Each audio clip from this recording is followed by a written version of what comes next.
your hands to confirm that you complied with the court's instructions during the break. Record reflect all hands have been raised. With that, state has rested. The defense is going to put on a case. Defense, Mr. Owens, you can call your first witness. The defense would call Sarah Boone.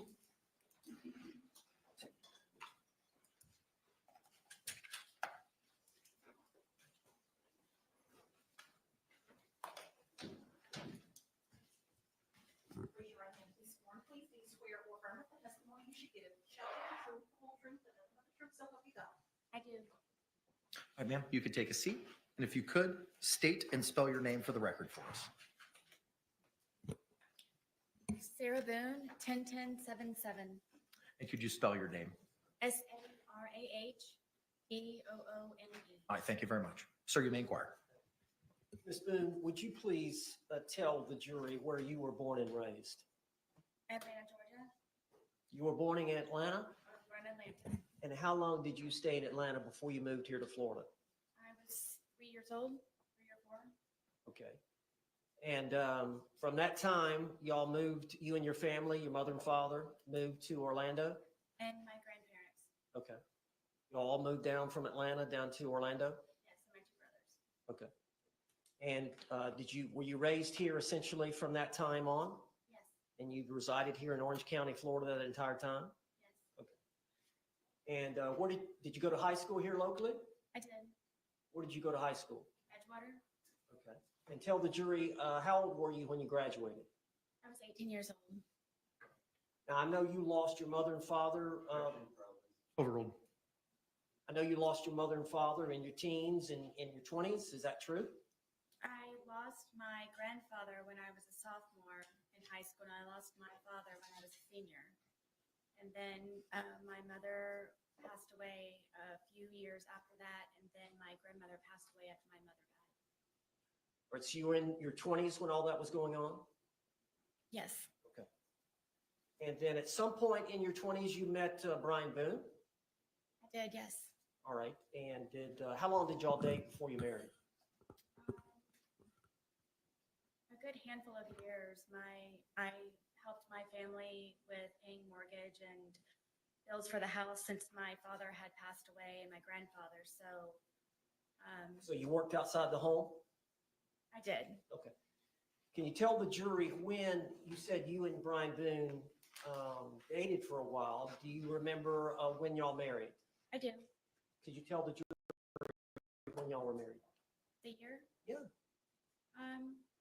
You You remember the date? It happened to be, yes, that after my mother passed away, that he had waited to ask me to marry him because he knew it would be, I would. Sustained. Just answer the question if you can, Ms. Boone. Are you a little bit nervous? A little bit. Okay. Well, just tell the jury if you remember the date that you and Brian Boone married. August 21st, 2004. Okay. And had y'all lived with each other for a short time before that? Short time. Yes. Okay. After you married, how long was it before y'all had any children? Gosh, 6 years? Okay. And y'all have one son. Yes. What's his name? Lucas. And how old is Lucas now? Lucas will be 14 years old on the 28th. 28th of this month? Yes. Okay. So you and Brian were married and y'all lived in Orange County. How long were y'all married? For 13 years. Right. And y'all divorced? Yes. And as part of the divorce, were y'all to share custody of your son? Yes. And so y'all would split days? Would that be fair to say? Yes. It's sometime after you and Brian split up, did you meet George Torres? Yes. All right. Could you tell the jury how you met George Torres? I met George when I decided to buck up, I guess, and was tired of trying to patch things up with my ex-husband. And I decided to go one day for a walk across the street and go have a beer by myself and sit and people watch just to get out of my house and a change of scenery. All right. Now is this your apartment? No, this is the marital home. Okay. Where is that marital home? Winter Park? You're no longer living in that marital home? No. Who lives in the marital home? No one, it has been sold. Okay. So you met George Torres before you got the apartment? Yes, Okay. And you met him at a bar across the street from the marital home? yes, we had a mutual friend there. Were you introduced? Yes. All right. How did you and George get along when y'all first met? Very well. It was strange how quickly we hit things off and had so much in common. And I never thought that he would be interested in someone like me. And I just couldn't believe that he was actually interested in me and said a lot of nice things. And 1 hour ended up being 4 hours from when we had first met. And then we would always have something to talk about. Why couldn't you believe that he would be interested in you? He was very handsome. He was very funny. He was smart, and I would show up in workout clothes and disheveled hair, and I guess I kind of felt broken from being in the process of the divorce that he knew about. But then one of the things that we could relate also was the fact that he was here in Florida because he had just been divorced from his second wife.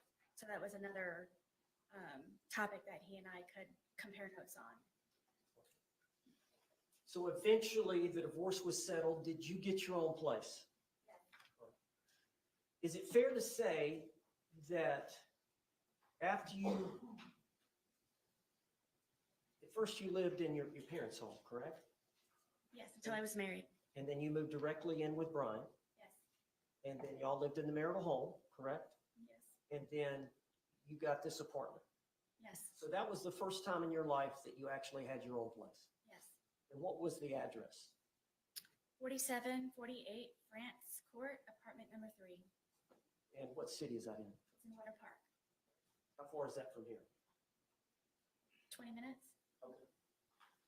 So you got that apartment, and initially were you by yourself? No. All right, tell the jury. In the almost year, about 10 months of separation from Brian, my ex-husband, that is the time when I met George. And my ex-husband was trying to buy me out or force me out of our marital home, and I needed to find somewhere to live. And So did you and George agree to rent the apartment? yes, I needed extra income. We could not afford it just on my own. You were receiving some income from the marriage settlement, were you not? Yes, So you did have a consistent monthly income coming in from the marriage settlement, for the most part, yes. but you needed more to live. Yes, to pay the bills and for rent. So did you and George have some agreement? We did. All right, what was the agreement? The agreement was that if I decided for he and I to live with one another, because it would be under my name, that he would help with the monthly bills and on a regular basis where it wouldn't be something that I would have to argue with him about. It would just be an automatic, make sure that everything's paid first, and then from there, hopefully have some fun with it. Okay. So I understand from that point on, would it be fair to say that y'all saw each other on and off for about the next 3.5 years? No, I would consider us a couple. At some point, he asked me to marry him. Okay. But y'all did have times where he left and went to live with his parents. Yes, Is that fair? yes, And there were times where there was an understanding that y'all were going to break up. multiple times. Okay. All right. So again, on again, off again. Yes, this was actually before we had our apartment. That was, I guess, our dating phase. Okay. So y'all were together for 3.5 years. Is that fair? Yes, And y'all had actually agreed to marry? he had asked me yes a couple of times to marry him, and one time I agreed to yes. Okay. Now, I want to get directly to the date of this event so that the jury can hear your testimony. All right, so tell us, I believe the date is February the 23rd of 2020. Explain to the jury that whole day, from the time y'all got up, the whole thing. Approach. All right, they're approaching. Let me update my banner here. So we've got Sarah Boone on the stand for anyone who's joining us. She just now started on direct. And in fact, she is being examined under direct, not narrative testimony, as Iowa just astutely pointed out. That was what we all thought was going to happen. But in fact, she's being questioned under direct from Mr. Owens, who parachuted in, quote unquote, or to quote the judge, Judge Kraynick, 45 days prior to trial. So hopefully he brought his parachute with him as he goes into this direct examination with her. Maybe a life jacket as well. Maybe an escape hatch. Prior to her taking the stand, he procrastinated as long as humanly possible. I've never seen anything like that. Right up until the very last second. And that's what caused the slight delay. I know, a jetpack for sure. Yep. Objection's overruled for now. Now, Ms. Boone, let's just, instead of one long speech, let me break you up over the course of the day. So, do you remember the date of February 23rd, 2020? Yes. Do you remember getting up? Yes. All right, just tell the jury about the morning, what y'all did that morning, what you and George spent the night together at the apartment. Yes, at that point he was living there. Yes. So y'all slept in the bed together upstairs, February. So y'all would have gotten up that morning, February 23rd of 2020. Tell the jury. Actually, the morning though. He downstairs, and I went downstairs, and he wanted to start the day off by drinking because it was a day off from his job, and I talked him into cleaning and tidying up the house for a sense of accomplishment. So that is what we did for however long that it took. So we did tidy up the house and got everything in order, and it was kind of a reward, I guess, to be able to sit and enjoy ourselves and sit on the back porch. All right, what do you mean by cleaning up the house? What did y'all do? We swept. We folded some of the laundry. I know that we did the dishes, emptied the dishwasher, just general run-of-the-mill tidying up. And did you Things have that normal your people son do every day. the next day? Yes, that was one of the reasons why we were able to do that. What was the arrangement you had in terms of the next day would have been your day to pick up your son from school? Yes, What time would you pick Lucas up from school the next day? I believe his school ended at 3 o'clock. So you would have been responsible to pick him up, and he would be spending a night with you that night. Yes, So you wanted to have the house nice and clean. yes, How many bedrooms are in the home? 2. And you and George had one bedroom?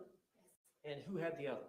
Lucas. All right. Is that exclusively his bedroom? Yes, All right. So how long would it have taken y'all that morning to clean? I don't really remember what time we woke up, but maybe a good 2, maybe 3 hours. Okay. And would it be fair to say that you and George both smoked cigarettes? Yes, And would it be fair to say that you and George both drink alcohol? yes, So at some point, y'all finished your chores, right? And then y'all were going to enjoy the day. yes. All right. What was the plan?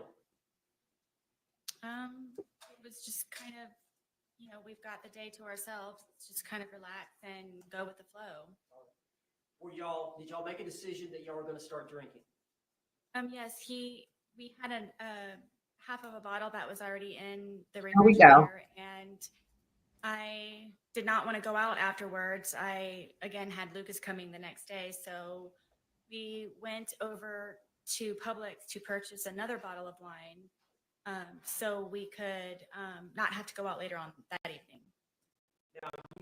you were here in court when the state played the video of you two and the public's purchasing. No, that of makes wine. sense. Yes. Is that what you're referring to here with the jury right now? Yes. Okay. And that was around noonish? I believe so. Yes. Okay. Had y'all started drinking the leftover bottle before going to the public? No. Okay. So y'all bought a bottle of wine? Yes. All right. And how did y'all get to Publix? My car. How far is Publix from your apartment? 5 minutes. How would you get there from your apartment? Yeah, Medium. Did you have to go across any major highways or is it right there? You just come out of our at Iowa, I complex believe and you do a little the U-turn first there. time was both of them, and the second time was just George. But it's easier to drive than to walk. Yes. I Right. know at some times y'all would simply need cigarettes and it was in walking distance. Can you tell the jury about that? Yes. There was a AutoZone convenience store with in the same, I guess, parking lot of our townhome or complex, and it was just a straight shot from our apartment to a back gate, and you could get right into the convenience store from right there. But y'all went over to get that bottle of wine around noonish. And how did you took your car? Yes. Did George have a vehicle? We did not.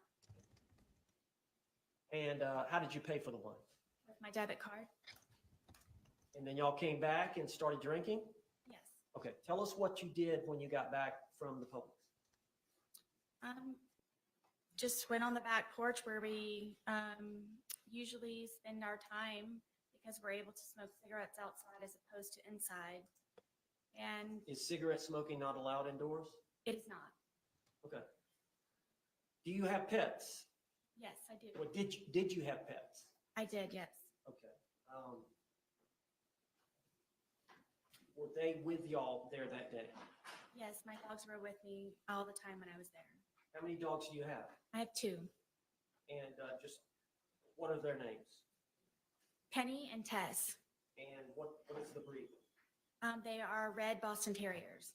And are they both disabled? Yes, Penny is blind and Tess is deaf. Oh, So when y'all went out to smoke on the back porch and drink, I assume as well, correct? Yes. Did y'all take the dogs out? Oh, yes. Is there a place for them to do their business out there? Yes, I extended our back porch we now know they also had pet for mice. them to have a little bit of area as opposed to going from a large backyard from my marital home to our little townhome. And they would come out there and do their business, and I would open the gate and then walk them in the back part of We our. still have not heard anything about any job. So you and George Penny, just Sarah has had. enjoyed the day together? Correct. Is it fair to say y'all don't have a lot of money? Yes. And so y'all were going to do something there in the home. Y'all weren't going out for dinner or Yes, I would consider us homebodies as opposed to going out and partying and doing this and that. Staying at home and fighting. And how long do you think y'all were out that afternoon outside? A few hours. All right. Could you tell the jury what y'all did So you did puzzles outside in that time? and art? We have a dartboard that's out there. That's true. They and do have a dartboard. We just had drinks and we're just really enjoying each other's company and talking about, things upcoming, we both were looking for a job and just kind of. I'm going to pause this just really quick to say that there's been so much talk about the puzzles and the art, and we've not seen any of the puzzles and the art. So first of all, if any of that's true, I think we need to see the puzzles and the art, because I'm trying to think, is it like the type you give to a 3-year-old where it's like jumbo, 4 jumbo pieces, that you could put together even if you couldn't see the puzzle? Like, what is the art? Is it finger painting? But part of me wonders if the reason she kept going on and on and on about that, like repeatedly, was to try to make it seem like they were doing activities and not just sitting around drinking. Because they might have just been sitting around drinking. Because, people that have alcohol issues, that's an activity. So I wonder if that's part of it. So I guess encouraging and supporting and planning. And Well, now you said he had a job. Was he looking for a job, a second job? no, the job that he had was very unstable. And at that, So he was looking for something new. Yes, at that time, yes. What about you, Sarah? And so during that 2 or 3 hours, would it be fair to say that y'all drank the bottle? I mean, she's never said she was Yes. looking for a job. Okay. So would it be fair to say that y'all were feeling the effects of the alcohol? Yes, Okay. At some point, who made the decision to come in? I did. Okay. Why did you want to come in? I felt that George needed a change of scenery. Okay. So y'all came in Change of scenery? and What? then, did y'all do anything else before he left again? Were y'all doing anything? I know y'all did some arts and crafts. What did y'all do? At some point, he went to get another bottle at Publix. Yes. Okay, that clarifies that. So he did get the I second believe it was follow on. after it was right before I believe that we had gone inside. Because he called his daughters. I was trying to encourage him to call his No objection, non-responsive. Where are his daughters? His 2 daughters are located in Pennsylvania. And what are their names? Anna and Destiny. And how old are they? I believe that Anna is in her 30s and Oh, what? Destiny may be in her How is that possible? early 20s. How's, All right. Does he have How any old- children? Yes, he has a son. And what is his son? do we know how old George was when He's he in died? Pennsylvania also. Because So, assuming he was the same age part as of her, that afternoon, I don't y'all know came how- in to call relatives, call family. he possibly had No, kids. that I night. had him call outside, So, hold on. just trying to. Okay, that's so good pause there. So I just wanted to note that Sarah is 10 years older than me. And so she's like 46, 47 right now. So she would have been in her, early, like 43-ish when this happened, when the day of the homicide. So if her and George are around the same age, how does he have a daughter in her 30s? I wanted to also say that I don't think we've actually heard how old George was when he died. We've heard very little about like George as a person. So anyway, he would have had to have been a great deal older than her in order, to have a daughter in her 30s. It's just wild. I guess boost the mood. And I know, right? 12, the 13 first years one didn't old. answer, and I don't remember the reason I didn't speak to the second one. I believe he did. It was just for a moment. And whose phone we are using? My phone. I don't know why any of this Is matters. that common for y'all to use that, for y'all to share that phone? It was because George said that he didn't have a phone. So Said that he didn't it have a would either be phone lost or didn't have a or, phone? Given to him by his mother. So I didn't know he had a cell phone. So we would use my phone. So That's it's a weird primarily your answer. phone. They were together for what, 3.5 years? You're saying you don't know if he had a phone? He said he didn't have a phone? Yes. Okay. And What? you took a lot of photographs that were on that phone? Weird answer. Videotapes, Yes. text messages, Yes. phone calls. He and I both on the phone calls. So he would use it as well. Yes. So I guess the point of that was the trying to establish that it wasn't her that called the daughters. It was him using her phone. Phone, is that the one that was seized in this case? Yes. All right, so y'all Yeah, called his daughters. If anything, trying to make him seem like he's, and then, irresponsible. during that phone call period, did you also call his brother? Yeah. Okay, and which brother was that? John. Okay. And how many brothers and sisters does George Wait, have? Hold on. She said John. All right, hold on. She said John, and he testified his name was Juan. Okay. So I'm wondering if this whole thing about George versus Jorge, everyone's calling him George, but this, and that never made any sense, but this is interesting because she said, wow. Hold on. Let me hear that again, just to make sure. Yeah. Okay, and which brother was that? John. Yeah. Not John. Juan. Interesting. Is that her trying to you remember at the part, okay, so when she talked with the detectives at the outside of the townhouse or whatever, right? She said that his family called her the blue-eyed white devil. She changed it later on to blue-eyed white dragon. Who knows if any of that's true, but it would, in terms of the racial thing, it would make sense if she tried to take all of their names and like Americanize or Europeanize them. That's really interesting because we heard him say his name was Juan. How many brothers and sisters does George have? I'm gonna list them if that's okay. Okay. It's John, Okay. Pharrell, Isaac, Mo, and I wonder- his sister. Okay. And do they all live here in Florida? Yes, Are they close by? as far as I know, yes. What about his parents? Yes, They live here as well? yes. But his ex-wives and his children live up in That's so wild that she said John. Philadelphia? Wow. Wow. So you called the girls, then you called, George called his brother. Yes. Was that conversation that long? No, it was not.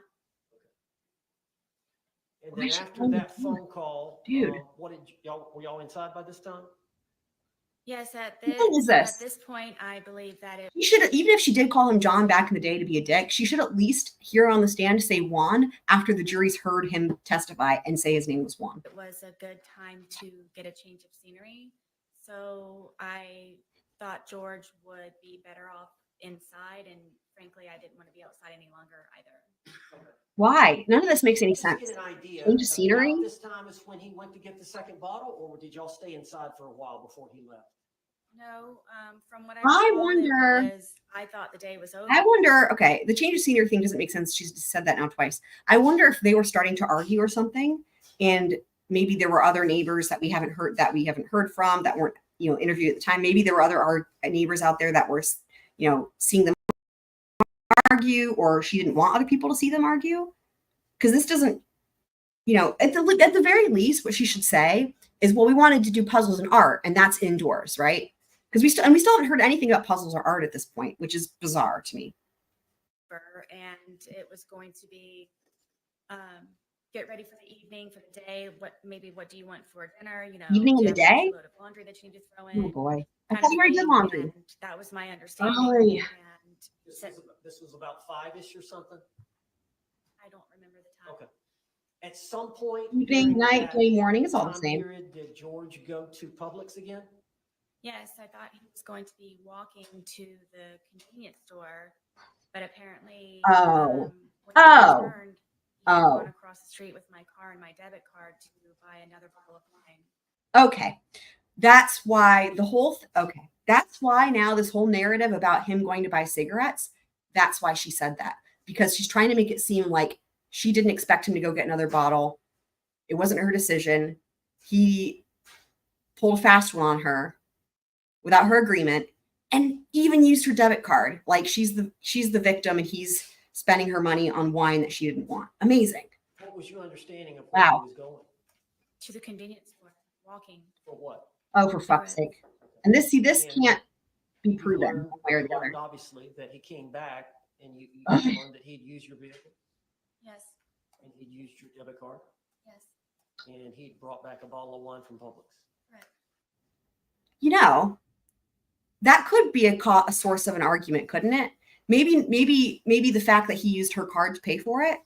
I mean, I'm not saying that I think she didn't want another bottle of wine, but maybe it's just he used her card without asking, or used her car without asking, instead of like paying for with his own money. Could that have been the source of an argument? And you saw the Publix video of that. Yes, I wonder what she will testify When he to comes that they were back with fighting the other about bottle of when it gets wine, there. And did he want you to drink with him? it was expected, yes. And you agreed to consume the wine? It was expected because you always did.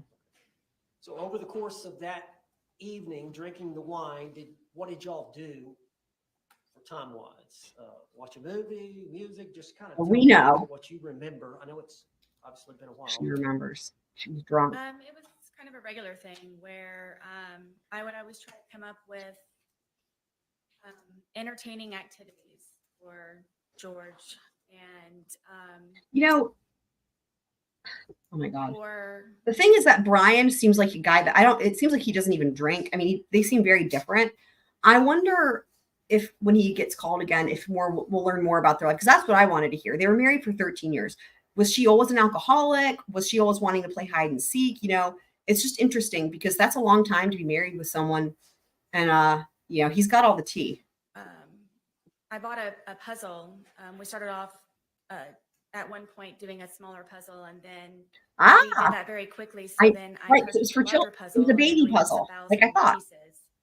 So I thought to get his mind off of things and to focus on something, it would be smart for us to do the puzzle. So for however long that took, we finished the puzzle. So that was one. Did you every piece was finished or was? Jumbo. Every piece was Jumbo finished. It pieces. was strange that we couldn't find one piece, and we thought it was funny that it was like in like the perfect place on there. But yes, everyone but one. Yeah, right. Yeah, right. All right. After the puzzle, what did y'all do? I decided to continue to maintain. I want to see these focus. puzzles. And I have a bunch of paints that I used of my son's that Finger his painting. grandmother bought him. It's Right, a for really kids. big I art knew it. wooden box, and it's got pastels, pencils, paint, anything, For kids. whatever. Yes, now it makes And sense. he and I were very much into art, and with this resource, it got him very interested in being more creative. How long? Sorry, this is insane. Ever since I can remember, Resource? as a child, You like to draw? I like to do anything artistic. And I know, we saw some of the pictures of your apartment, but it looks like there was pictures and artwork up. Is that all your work and George's work? You did not see that in the body Majority of cam. it, yes, No. are belongings from my home, and then also some of George's, yes, on the wall. Do you all remember seeing any art? I don't. Yes, All right, so you both enjoy doing that. very much. So y'all got out Lucas's art set. What did y'all do? Lucas Yeah. is Kid friendly. We were just, I guess, doodling, whatever. I would always tell him that everything that you make is a masterpiece. oh, for So fuck's sake. just let loose and just let it go. And we would just paint and paint and drink, yes, and listen to music sometimes, yes. Now with the dogs. I also want to know what music they listened to. Oh, yes, my dogs follow me everywhere, yes. Oh, for fuck's sake. Here's the thing, you guys, I've been wondering whenever, like the music, I'm trying to picture what music they would be listening to. Do you guys have any ideas in the chat? Like, what music do you think they listened to? Especially her, like, because she, we know, y'all know she picked the music, right? I don't know. I don't know. What would be her music? I'm so curious what you guys think. And I wonder if we'll ever learn what that is. Is there some dancing going on with it all? You're Yes, dancing. after we had completed the There you go. puzzle and, Maybe Mozart, maybe? um, No, that's too advanced for them. I guess we're painted Too out. sophisticated. Kids I bop. thought that it might be a good Yeah. point for us to maybe listen to some music. Oh. And the music that George listens to is it's very fractious to me, and it's definitely not going to lighten the mood. So we ended up finding some channel on the radio, and he was feeling it. And then we ended up, my one dog gets very active and was dancing with us, and we were just having a good time listening to music. And I guess it's getting pretty late in the evening. I'm pretty sure that we will never Yes. hear Anything Dancing else with the I missed? Dogs in any other trial. I don't believe so. All right. So tell us where y'all ended up before you started the game of hide and seek. We were there. I couldn't think of anything else possibly that I had to continue entertainment. But What the fuck is I happening? remember sitting at the end of the couch and him sitting in one of my son's chairs that was in the living room, and just kind of doing this. Like, what are we gonna do now? Like, I very much would like to go to sleep. Had y'all finished? Oh my off God. the, I hope we get more pantomiming throughout this testimony. that bottle that he had bought? I don't remember, to be honest with you. Bless you. Would it be fair to say that as the day wore on, the more y'all consumed? Yes. And would it be fair to say that as the day wore on, the more you consumed, the more effects you felt from the alcohol? Of course, yes. Both of you. Yes. So you would agree, would you not, that at the time y'all were trying to figure out something to do and you put your And down on the couch, that y'all, would it be fair to say that y'all were intoxicated? Yes. Tell the jury what happened. At one point, I guess he knew that I couldn't come up with anything else, tapped me on my knee and said, "You're it." So from there, I ran up the stairs and hid into our shower, just waiting for him to find me so we could hopefully go to sleep soon Okay. at some point. And Couple things. So first of all, it's really noteworthy that when she sent those texts back in December to, I think it was Mo, George's brother Mo, she sent those texts like, I'm going to get rid of him. And then she was like, hide and seek. I think it was like ... question mark, which is really interesting. I wonder if we'll learn more about that, because that's something that you wouldn't say unless you knew the person would know what you meant by that. So that's first of all. Second of all, again, of all the times she told her story to people, 911, to her to Brian, to the first responders, and even initially to the detectives, there was no mention about a shower until later on. And actually, we heard that when we finally heard that brand new audio of the interview from when she was in the police cruiser. That was brand new, and she did mention hiding in the shower. So here's what I think is going on with this. I had mentioned on the recap of day one that, like we see with defendants about how there might be some truth and then they kind of like that something happened, but then they change when it happened. The hide and seek thing was always odd, right? For a number of reasons. I think if y'all heard that, we went through it on the recap about how in the 911 call, and somehow everybody missed it. She says, "I put him in the suitcase." Okay. It makes me wonder if there's some other thing about the suitcase. Like my thought was maybe it was a dare or something. And she did it on purpose. And then, if you're trying to explain why after the fact, it's like, oh, we were playing hide and seek. He went to go hide in the suitcase, right? So start out hide and seek, right? But every time she talked about him getting in the suitcase, the circumstances changed. It was like, I put him in the suitcase on the 911 call. Then there's like, he got in, but then she contradicts herself about that numerous times, depending on which time she's telling that story. And so if you're trying to bolster this whole hide and seek thing, and the hide and seek thing is something that maybe they had done it in the past, or maybe they hadn't, if she's trying to explain why he's in a suitcase, she could have just made that up on the fly, right? And that's why I'm like, I wonder if she ever played hide and seek with Brian, right? Because that would be helpful to know. If this was just like a thing she did. But if you're trying to bolster that lie, that's why. So the shower thing never came up until later, as she's being questioned, and then she's had more time to come up with her story. So now I think that's why the shower thing is significant, because for her to say, "Oh, I went upstairs to wait in the shower," makes it seem like they were actually playing a game of hide and seek. And then she's like, "I came down and found him in the suitcase." Now, first of all, the way hide and seek works is one of you hides and one of you looks. So why would you both be hiding at the same time? Like if it's her turn to hide and she goes to hide in the shower, why would he be hiding in a suitcase? That doesn't make any sense. But I think she added it in to try to give credibility to this. Like I was hiding in the shower. But people, if there's only two people playing, you can't both be hiding at the same time. Your shower, is it a tub or just a walk-in? it's a tub, but it's in the master bedroom, and you have to go all the way upstairs. You have to go in the bedroom, and then you have to go into the bathroom part, and then there's the shower. So did you lay down in the tub? At one point, yes, I was. So you were hiding. I was trying.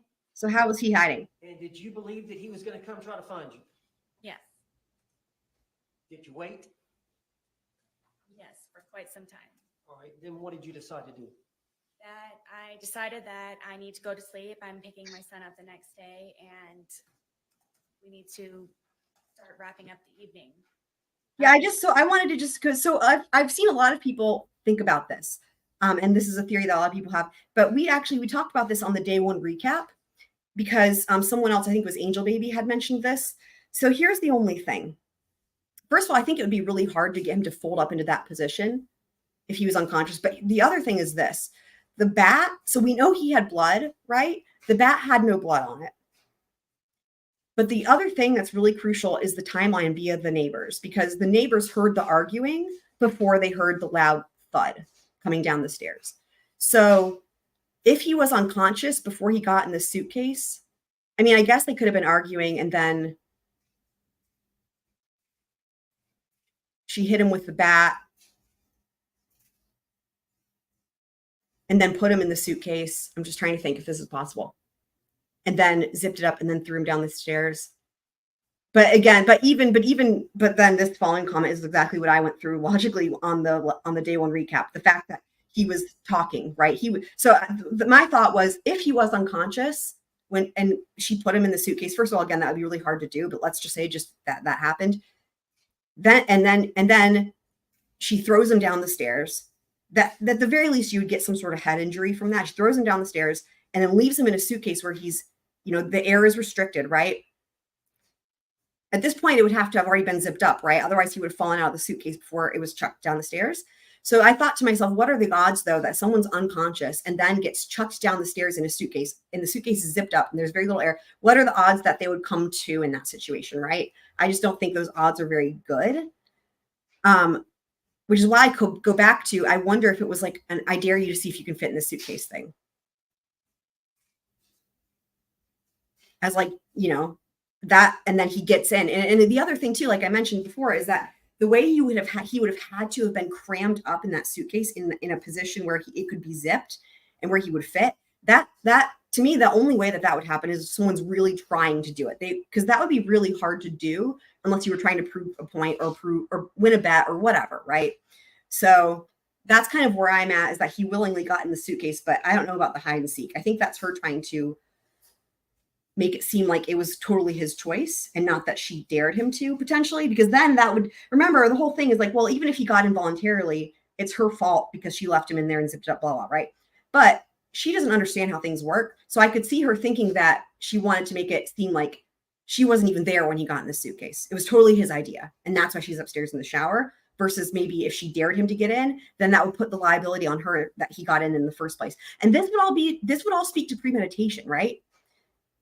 Because she had mentioned hide and seek before in that text, but then if she dared him to get in the suitcase or even suggested he get in the suitcase, which honestly, there's that one time where she's talking to the law enforcement officers and she says, we were both joking about it and that it would be funny if he got in the suitcase, as if she was there when he got in the suitcase. She says that to, I think it's Kayla Rodriguez. She says, we thought it would be funny if he got in the suitcase, zip it up and make him squirm a little bit.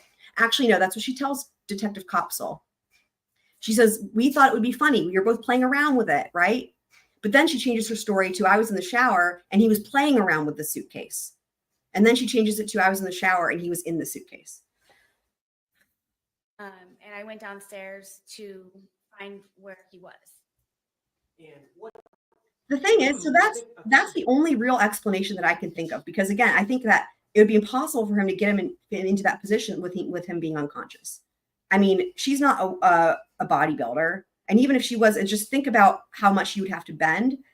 But also because the hide and seek thing doesn't make any sense. It never made any sense, but it makes even less sense with all the other information that's come out with, again, you can't both be hiding at the same time. The way she's trying to distance herself from him getting in the suitcase is one reason why it makes it seem like she was probably there. But the second reason, she said on the 911 call, I put him in the suitcase. And then again, like I just mentioned, her saying to the law enforcement officers at one point, before she changes her story again, that we were both joking about how funny it would be if he got in the suitcase, right?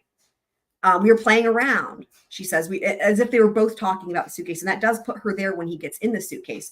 I think that was a mistake on her part, showing that she was present. So, but again, that honestly, we both thought it would be how funny if he got in the suitcase. That really does, though, kind of align with this idea that it could have been a dare, right? Or like funny to see if he could fit. I think that makes more sense. Yeah, if they're both drunk, right? And it's like, wouldn't it be funny to see if you could fit in the suitcase? Maybe not a dare, but maybe that's all it was, right? And then it's like, but then that would explain him really trying to fit, to be funny, right? Because again, it really, to me, it's like, if you think about, we've seen that suitcase and looked at the measurements, it's not much bigger than a carry-on. You would have to really want to be in that suitcase, I think, in order to fit. So even for a kid, really. Jury has seen pictures of your, would you call it an apartment or It's considered a townhome. a townhome? Great point. Let's play hide and hide. Down the stairs, And at the bottom of the stairs is a bookshelf here? Yes, at the very end of it, yes. Okay. So you walk down the stairs and you turn and look in the living room. What did you see? I don't even think I made it all the way down the stairwell because I was just looking for him as soon as I could to hopefully go upstairs as soon as we could. And see, this is a problem because again, it was on video, her talking about how they both were joking about that suitcase. Like she even says at one point, it sounded like she said something like, yeah, we were both joking about it. And then it sounded like she said, even I got in it at one point. It was kind of hard to hear because it was really windy outside, but at that moment, she was going with that. She was there and they were both talking about the suitcase, but like, it was just funny. We were laughing and joking about it. Even I got it and see harmless, right? So, man, I can't wait for Cross. I looked over and I saw him settling himself in the suitcase. All right, tell us about the suitcase. How long, is it an older suitcase? Yes, Whose suitcase was it? this is George's suitcase. All right, and did he use it for traveling back and forth to Philly? Yes, I had recently taken him on a trip to go see his children in Pennsylvania, who he hasn't seen in You years. took him? And we took that with us. And because of how dilapidated it was, how broken it was, in the end, after that trip, we decided that we would donate it. All right, and Weird. I This whole thing's understand weird. y'all kept the suitcase upstairs. Yes. The How long weirdest did y'all part keep is how they put stuff in the Since suitcase. we had moved in. We're donating it. Is there a closet up there you kept it in? Yes, it was in the master closet, the master bedroom closet, all the way in the back because of the size of it, and there was nowhere to put it, so it's all the way in the back. So, When did y'all and I pointed this out in the recap the other day, that if there's any truth to this story, that he really wanted to hide, they were playing hide and seek, and he wanted to hide in the suitcase. The best way to do that would then not to be to take the suitcase out of the closet. It would be to, like, I guess she's trying to explain why the suitcase was out of the closet with this whole donating thing, but that doesn't make sense because you don't put stuff in a suitcase before you donate. But anyway, like inside a suitcase, inside a closet would be the way to go, not outside of the closet in a suitcase, if that's even what happened. decided to move it down from upstairs to downstairs? Was it that day or sometime earlier? No, it was maybe a week or so prior. So then why didn't you just don't? Y'all were gonna I'm sorry. donate? You just left it out, dude.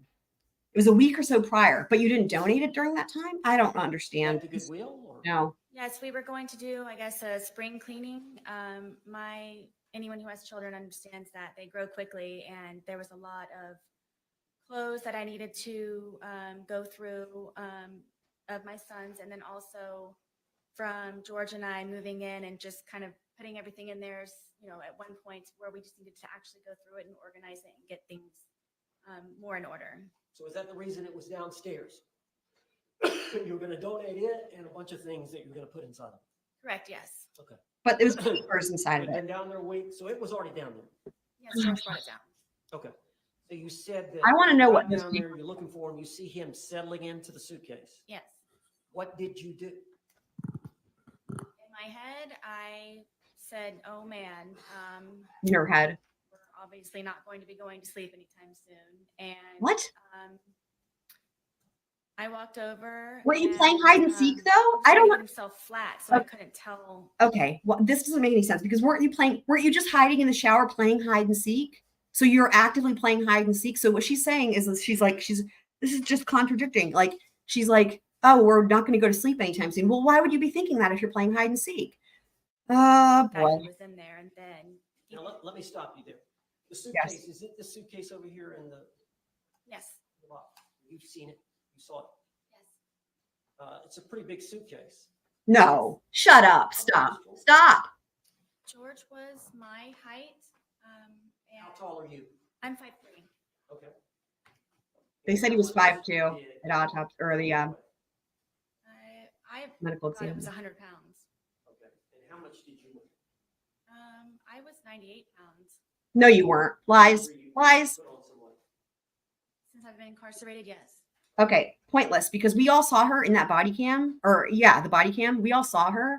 No way she was 98 pounds. Sorry. Well, at the time, though, y'all were pretty skinny.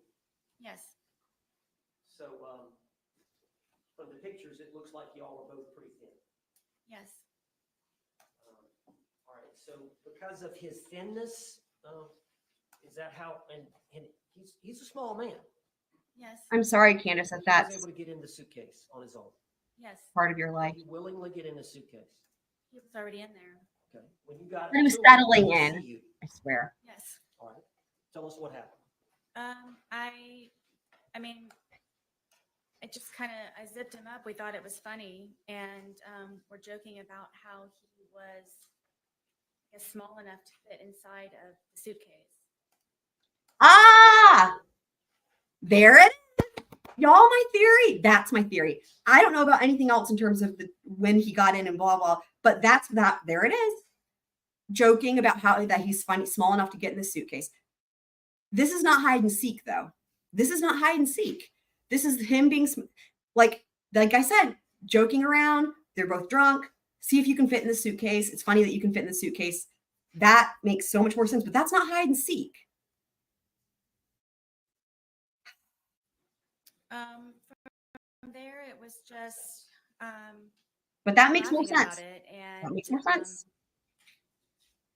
It was just strange that he was small enough to fit in there, and then Okay. I So, kind of like, looked around. this makes sense. And this is like I said, if anything she told that during all her time talking to law enforcement was true, it was during that one moment where she's on the body cam with Detective Koepsell, and that this is what she said. She said, we were both joking about it. We thought it would be funny that he could get in the suitcase. And that's why I said that to me makes sense. But the rest of the time, that's not what she says. She completely contradicts it. A little bit with him in the suitcase. There you go. Was still Right? thinking that he was still in the suitcase. And it's a good point. I think That's he and another I were game. just kind of. Yeah, Iowa makes a good point because Truth or Dare is another game, just like hide and seek. It's a good point. Believe that he could fit in the suitcase. Did you eventually close the top? Yes, in order for, well, the top was already closed. As he was settling himself in there, that's how I knew he was in there, was because the top was kind of flopping a little bit. So I think this whole thing with the settling in is trying to toe the line or have there be a gray area between, was he already in the suitcase? Was he getting into the suitcase? How did you know he was in this? Because that's the thing. If he was already in the suitcase with the lid closed, even if it wasn't zipped, you wouldn't think he was in there, right? But again, she was also present. Now she's admitting that she was present when he got in the suitcase. And so that is just again, that she could have contradicted that time and time again, except for that one time with Detective Koepsell. So yeah. To hide, and he pulled the top. Yes. On top of it. But you could tell he was. But the settling in is trying to. Yes. All right. So at some point, did you zip him up? Yes. And what was he saying or doing when you were zipping him up? I just thought it was funny. You both laughed. This part I don't think is true. I don't think he wanted it to be zipped up. And I don't think you would need to zip it up to prove he could fit, right? It's like if he's fitting in that suitcase, great, job done, wonderful, well done, you're that small. The zipping up part, I think, was her idea and not his. And so you zipped him up. Were y'all still laughing once you zipped him up? Yes. Tell the jury what happened then. From there, I moved the suitcase around a couple of times, just kind of on the wheels and moved it around. And hold on. At that point, it was still. Hold on. There's a big problem here, guys. I just now realized. She's saying the suitcase was already downstairs when he got in it. Oh my God.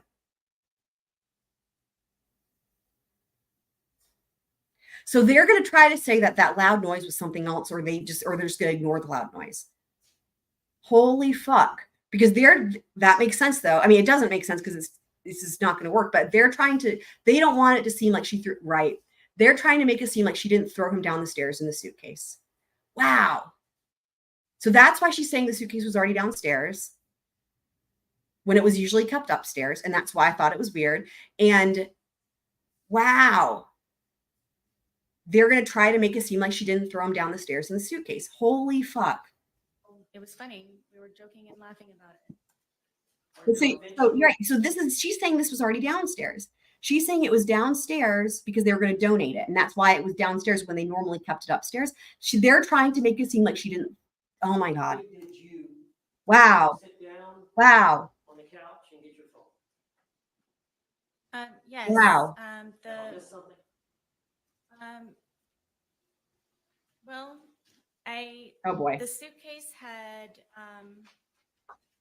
for me moving it around was flopped over. Why were you moving So it while around? it was like that, I thought at that point I had a moment to, I guess, take the time to talk to him while I guess he was not able to get out for a moment. So you flipped it. You got it on the top, right? Yeah. It gets in, but at some point you flip it over. So the zipper is on the bottom. Well, it was just kind of how I was moving it around that it ended up kind of flopping. So Why were you moving it? yes. So Okay, after you do that, what do you do? Here's the thing. If it was just all fun and games, like it could have been that it was funny, but she was. Remember what she said to Detective Koepsell? Again, she was like, "Yeah, it was funny. We were joking about it," but then she was like, "I zipped it up just to make him squirm a little bit." Right? That's what she said. So this is where it's no longer funny to him, right? And she says that by saying to make him squirm, that would imply that he didn't want it to be zipped closed, which makes sense for any normal person not to want that to be zipped closed. So I forget where I was going with that.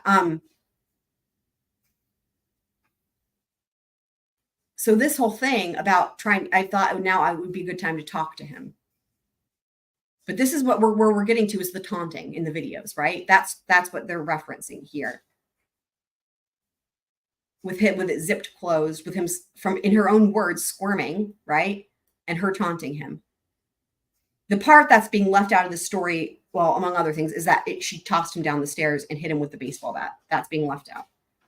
That's when I went over and decided to videotape to just see the Oh, I know what I was I going to guess say. the jest in it for Okay, I'll back it up a second so we can hear her full explanation of this. But I know what I was going to say. What I was going to say is that if they're joking about it being funny, which they probably were because that's how she could get him in the suitcase. The thing is that the part that's missing is how when she decides to talk to him, it's all anger, right? It's all anger. It's all taunting. So that means that she was not like, okay, how to say it? Like, in other words, this isn't funny. That wasn't, when she was filming it, right? She wasn't like, oh, look how funny he's fitting in the suitcase. Ha ha, right? It wasn't like that, obviously. So that's why it really does kind of suggest that they were joking about it. He got in and joking about, like, if she was, right, if they were arguing already, he wouldn't have gotten in the suitcase, right? Like I talked about that on the other live stream. It's like, well, if they were arguing, why would you get into a suitcase after an argument? It doesn't make any sense. So it would make sense that she was being funny, joking around with him, because that's the only way to get him in the suitcase willingly and to get so that he would fit. But now she has this opportunity. And so now she's angry and all that we saw in the videos. But it's not funny to him anymore. But that just goes to show that it was never about her joking around, right? In my opinion. him to understand that right now I feel safe and right now I have the ability to actually speak to you in a manner that normally This doesn't I would make not any have the sense. ability It- to. It just doesn't, it doesn't make any sense that you would go from we're joking around, we're playing games, to all of a sudden, even if, let's say we take the taunting out of it, it wouldn't make sense that you've been drinking and you're having fun. You wouldn't just go from that all of a sudden into like a serious conversation, you know? Like now is a good time to have a serious conversation, although we know that's not even what happens. It's just the taunting. But anyway. And you were intoxicated, Yes. and you would agree that you said some things you should not have, Yes.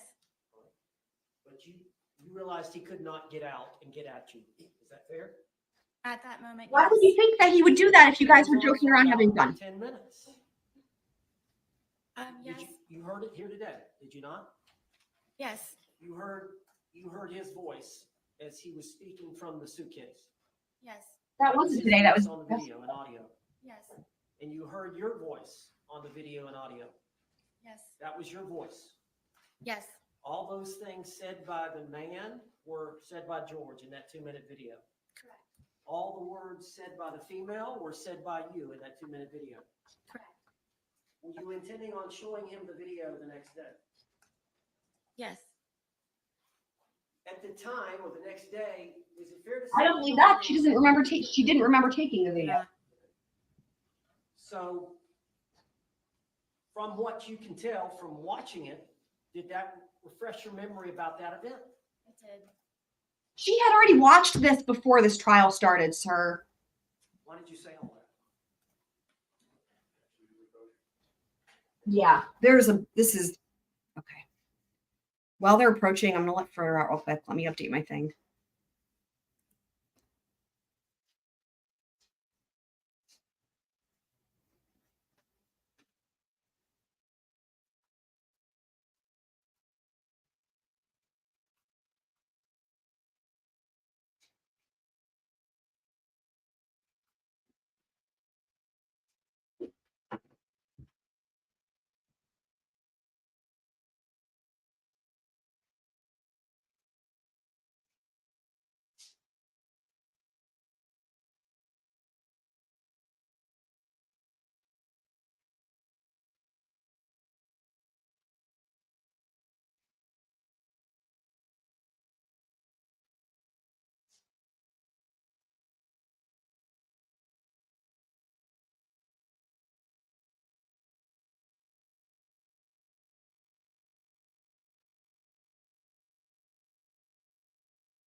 Mr. Owens, you may proceed.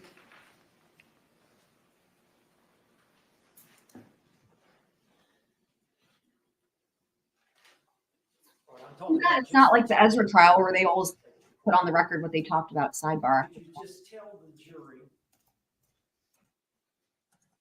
what you were feeling, what your feelings were at the time, and then explain that to the jury? You mentioned, you talked about it before. You said he was in that confined space and it was my chance, but do you want to elaborate on that, or? Sure. I want you all to know that the majority of the time, am always afraid and always scared. Oh, for fuck's sake. I understand that. Okay, I understand that. So, would it be fair to say that you had some anger at that point? I did. Would it be fair to say that you wanted to tell him off to some degree? I just wanted, yes, for him He to have can't- a better understanding, which was the whole point of the videos and documentation. So here's the thing. She can't talk about, that's why he redirected that question. She can't talk about what she felt in the past with him in terms of any alleged, I'm using alleged in air quotes here, alleged prior abuse or prior bad acts on the part of George, right? She can't talk about that on the stand until she's testified to an overt act first. And that was part of what they were talking about right before she took the stand. And When you prior felt to that he was uncomfortable. I'm guessing. And No, did no, you ma'am. want him to I'm feel guessing some no. discomfort? No. I did. You're guessing? He said he couldn't breathe. Now, at some No. point, you turned off the video. Yes. He asked to be let out over and over again. A second video, which was approximately 11 minutes later. You've seen that video. It was played to the jury. It was 22 seconds long. Yes. And I don't think you speak in that video. You hear George say Sarah one time. Yes. Is that fair to say? Yes. So between the 2-minute video and the 22-second video is an 11-minute period. Would you tell the jury what happened? Here we go. Overt act. Continue to, I guess, speak to one another and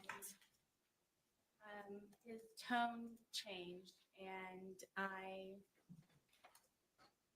knew the tone, and Oh my God. we ended up, I guess, arguing back and forth with one another. And So what she's going to be saying here is that while she was filming 2 separate times in that 11-minute period in between, magically is the one time she's not filming, is that in that time where there's no going to be no way to prove this one way or another because George can't tell us what happened, is that's when he starts arguing with her and blah, blah, blah. Now, remember, here's the other thing that's a problem. The neighbors heard arguing way before this time period. And she has not testified to any arguing up until now. Do you think if he was in the suitcase with that suitcase zipped, they would have heard arguing?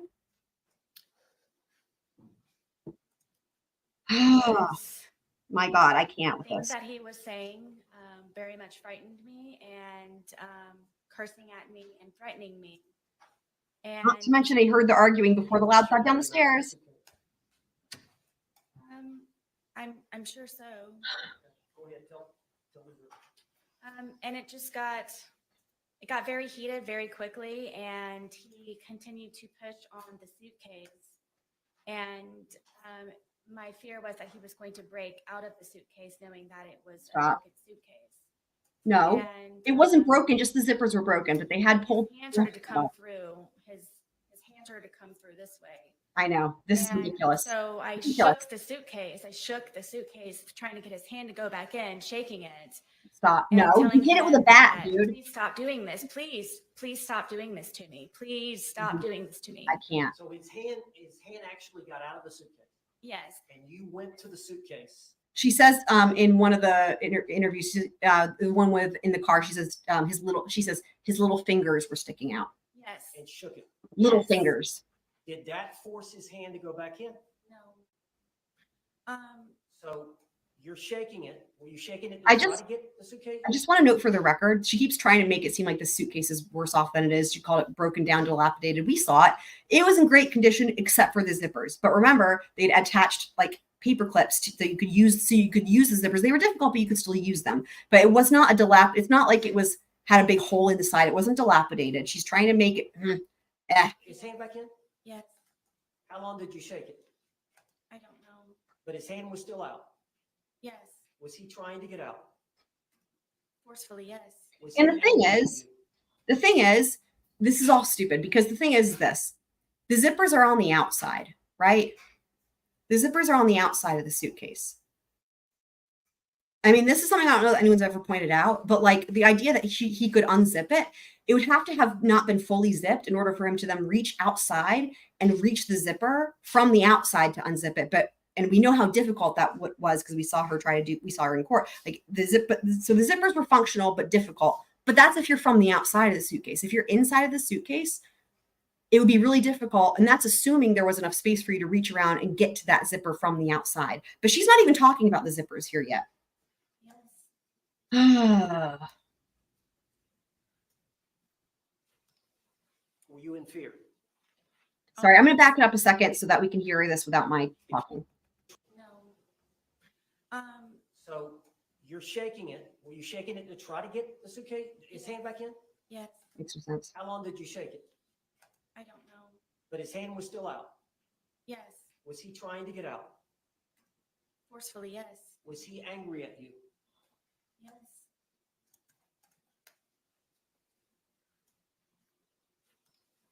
Were you in fear? Always. Stop with that Getting out of the now. suitcase, Always. what would he swear. tell you?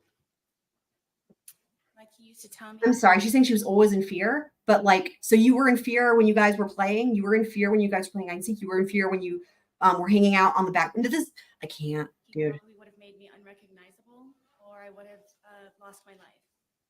For fuck's sake. Nope. I know. No, ma'am. No. Did you lose the grip on the suitcase? Yes. The thing Where is, was the back? there's been no, y'all. I mean, I know you guys know this, but I just want to reiterate. There is no evidence. There are plenty of situations, so many of domestic violence where there's actual documented, record that somebody threatened someone's life or did, they were beaten so bad. all we know of is that he hit her with a curtain rod that one time or whatever. There's no evidence at all in this case. There's no evidence of anything, to quote Ollie, that he ever did anything that would A, cause her to fear of great bodily harm, or B, be afraid for her life. She doesn't even meet the great bodily harm standard, let alone fear for her life.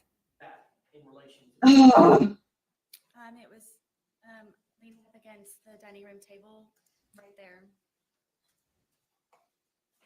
how far was the bat from the suitcase? 3 feet, 2 feet. Was his hand still out of the suitcase? Yes, And was he getting out of the suitcase? he very much was trying. Yes. And so what did you do? For the split second reaction that I had, I happened to see that and I grabbed the baseball bat and was trying to poke his hand to go back in to please don't break through, please. So I hit his hand. Did you hit the outside part of his hand? Yes, We've seen the photographs of his left hand. Did you cause the bruising there? I'm guessing yes. Now, you've seen the bat.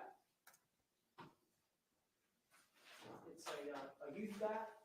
Here we go with the bat. Is this the bat you used? Yes, And you said you poked him with it?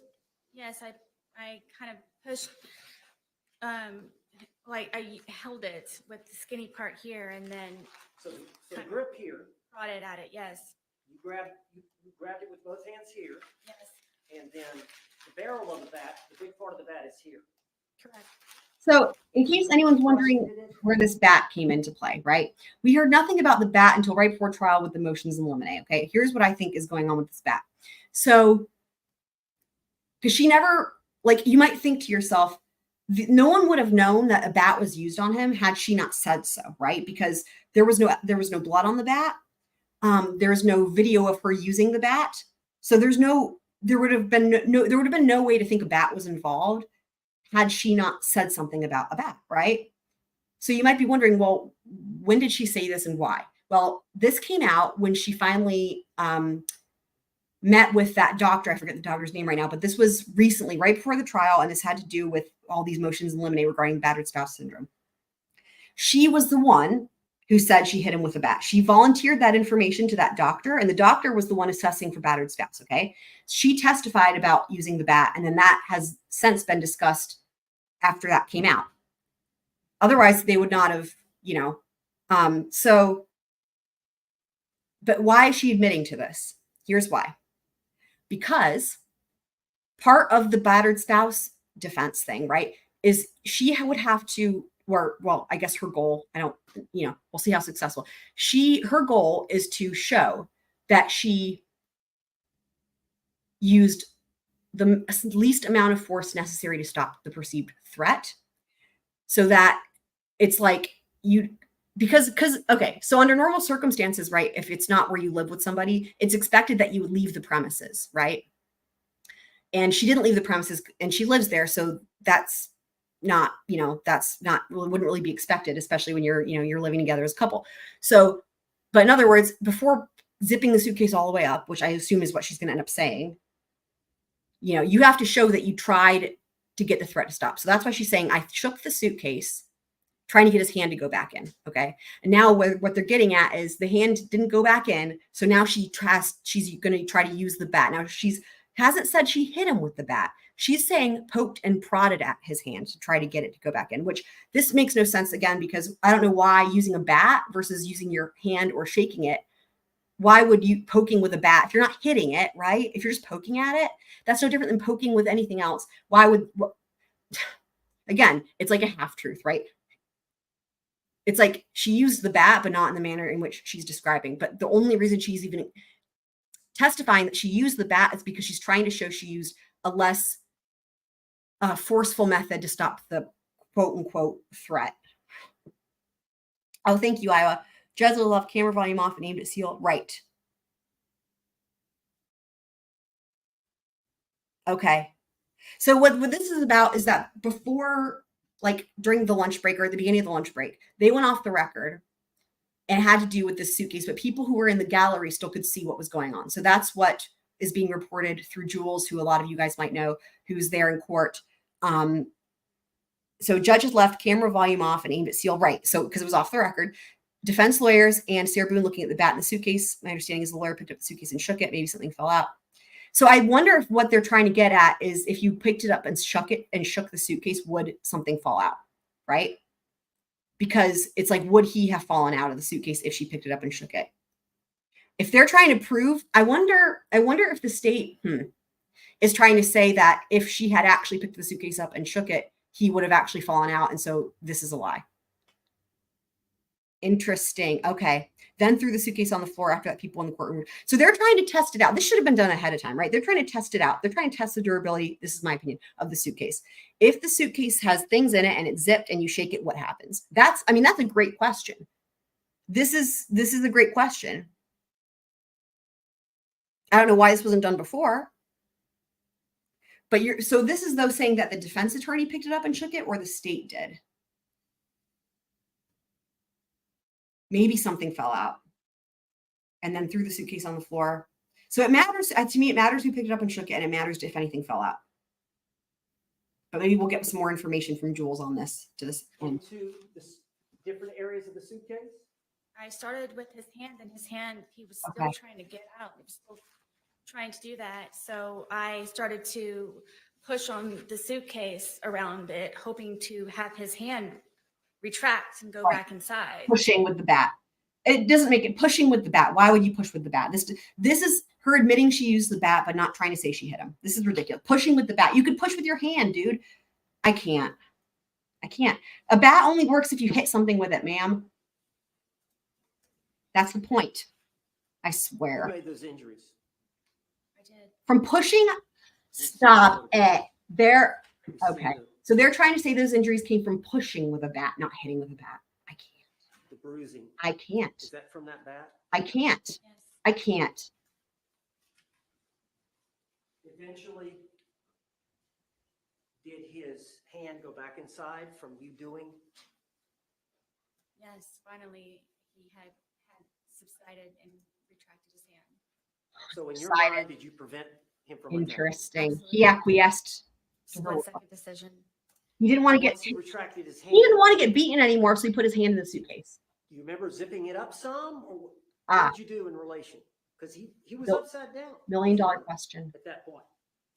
Yes, At some point, you flipped him back up. I did. Tell how that happened. He wasn't He didn't let her answer the question about the zipping. cursing. He wasn't threatening. His hand was inside foremost. There was no more of him trying to break through the suitcase. So I felt safe enough to turn it back over. It wasn't happening anymore. Oh my God. This is Went back ridiculous. to the video and the couch, I did, yes. and we saw the second video, Yes, the 22-second, and he's right side up again, yes, and you hear him say, Sarah? yes. The thing is, this is why now it makes sense why in the opening statement that her defense attorney, I thought it was all at the time, kept saying now she has a captive audience. He said it twice, as if because of the fact that he's in the suitcase and it's zipped up, he can listen to her. And he's trying to frame that as a reasonable conversation between two adults where she expresses her feelings or whatever, right? That's his way of explaining what we hear on this video. So first of all, that's not at all her demeanor, right? As we know, taunting him. But second of all, he's saying he can't breathe.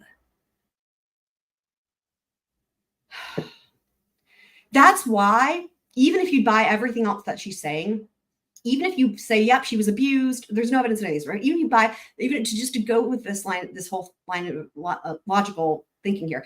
Like, even if you say, yep, she was abused, even if, yep, the hand, that was a threat, if the hand even came out at all, that's a threat, whatever, blah, blah, blah. And you say, yep, all this makes sense, right?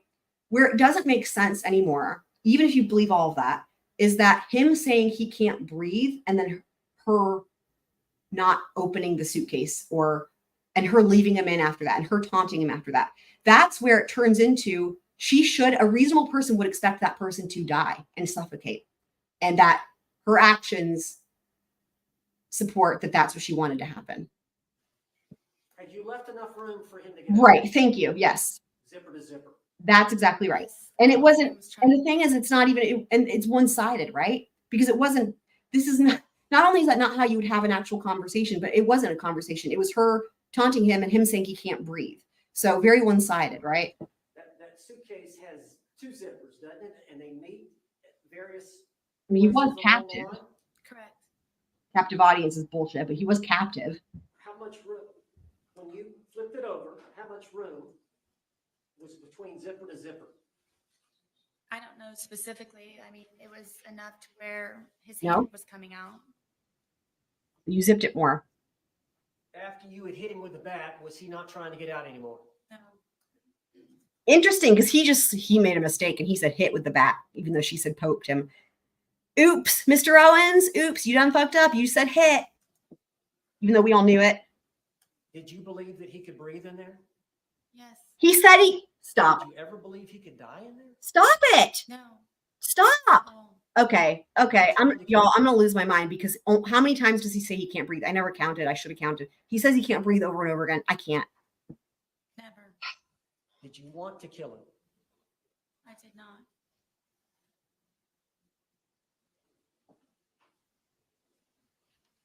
He shouldn't have asked that question because it's just, dude. Did you walk upstairs? I did, yes. Why didn't you let him out before you walked upstairs? Were you afraid? She says, Terrified is more of she said in the police interview, which we'll get to on our next recap, the police interview inside the car, she says, again, it's a new story to her, that she went upstairs and got in bed because she was waiting for him to come up because they were going to have sex.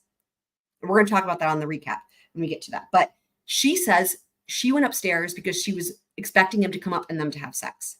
That's what she says. the word. Let me As back long that as up. he was Hold in on. the I suitcase, want to hear he couldn't her bullshit answer again. before you walked upstairs. Were you afraid? Terrified is more of the word. As long as he was in the suitcase, he couldn't harm you. Correct.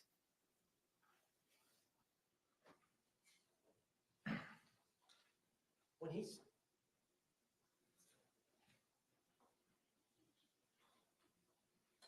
Oh my God. did you want him to calm down? So Yes, I wanted him to stop being. I'm going to back it up one more time so we can hear the part about her getting in bed. But I just wanted to also point out, she never answered the question. He asked the question and then he smartly, continued with a different question before she could answer it. The question about after this, even if you say that any of this is true, right? Did she then zip it all the way or did she leave a hole? Because here's the thing. She didn't answer. She didn't say that. She didn't explain that. And I'm sure, God willing, they'll ask on cross. Because the thing is this, it doesn't make any sense if she didn't zip it all the way up. If she left the hole there, then you would have every expectation that he could still put his hand back out and potentially get out. Would he? I mean, it's not rational to think he could get out. But even if you go with her version of there's a threat and the hand getting out was a threat, right? The threat was the overt threat. The overt act was the hand. That's the threat. Then if you leave enough hole for the hand to get back out, you've not stopped the threat. It wouldn't make any sense. Okay. Let me back it up a little bit. As long as he was in the suitcase, he couldn't harm you. Did you walk upstairs? Okay. I did, yes. Why didn't you let him out before you walked upstairs? True. Were you afraid? Terrified is more of the word. Right. So if that was true, it wouldn't make sense to leave a hole where he could then either stick his hand out or get out. But even remember her testimony, this whole thing with the hand coming out is that the hand coming out is the threat. Okay. So they're saying the way he's asking these questions, right, is as if to say she went upstairs because she was afraid, right? It's like, but it was supposed to have stopped the threat. So it makes no sense. You can't be both at the same time. Either you stop the threat so you're not afraid, or you didn't stop the threat and then you are afraid. But my point is that if she went upstairs, leaving enough space that where his hand could get out, it would be expected that even if his hand came out again, it would be to her, in her words, her life is in danger again. As long as he was in the suitcase, he couldn't harm you. Correct. But that's not true. That's not true. And he's, No, that makes no sense because she thought he could. The thing is this, these questions are not good. He's not doing it because he said, as long as he just said, but you thought as long as he's in the suitcase, he can't harm you. She says, correct. Well, that completely contradicts the overt act. You guys, is he not thinking about what he's saying? And that's why they can't both be true. If it's true that if he's in the suitcase, he can't harm her, how can it also be true that if he's in the suitcase, but his fingers come out, she thinks he can harm her? He's in the suitcase, but his little fingers stick out, and that means she's afraid for her life. But she just said, correct, if he's in the suitcase, he can't harm her. Deep breaths.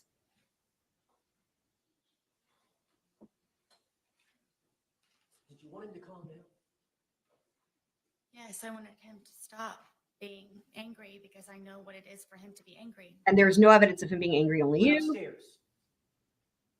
Why would you not videotape him being angry? The dogs ran upstairs with me. And where did they go? On the bed.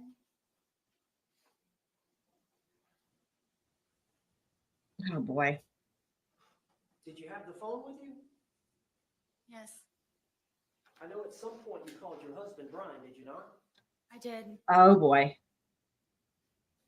Do you recall how long that conversation was? Not very long. So this right here, Do you recall what was said? when on the last recap, when we broke down the timeline, one of the questions I had was this.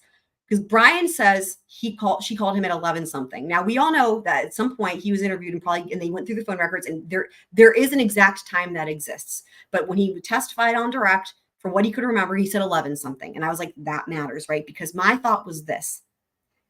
If she called him after all this happened, it's clear, at least to me, and we talked about it, that when she called him the next morning instead of 911, and the reason she waited for him to get there, I think she had every expectation that he would help her get rid of the body.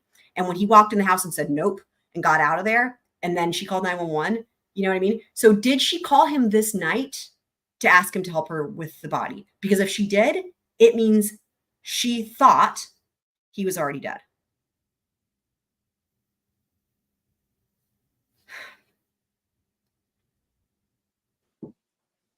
I don't remember exactly. No, I don't. I know, right?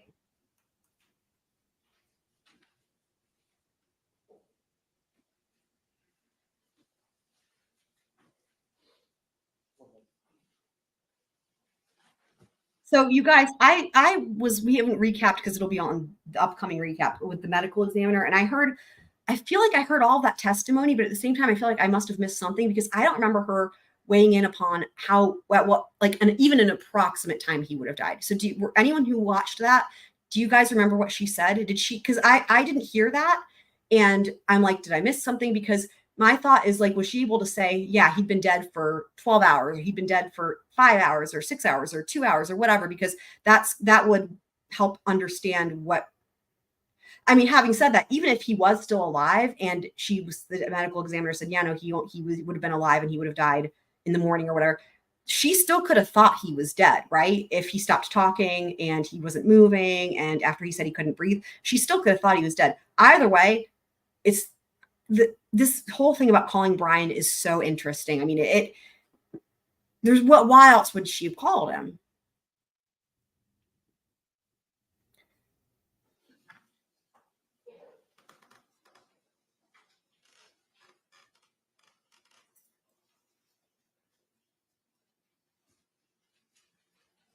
Miss Boone, Sarah Boone, you said that when he was in the suitcase, he was threatening you. Can you tell the jury what he was saying? The other thing I don't know. that I wanted to know that I don't recall hearing this from the ME, but I really wanted to know if they could tell at what point was he pulled out of that suitcase. And the other thing that she didn't testify to that I was hoping to hear was if there was any evidence that, CPR had been done. So for me, the things that I wanted answers to, I didn't hear in the ME's testimony. Again, I'm like, did I miss some of it? I thought I heard all of it, but I was doing other things.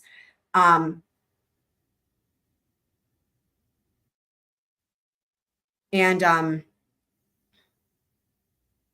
do you mean by this, Iowa? That her ex-husband ruined all her plans? Oh, you mean plans to get rid of the body? Yeah. So, because what I'm wondering is if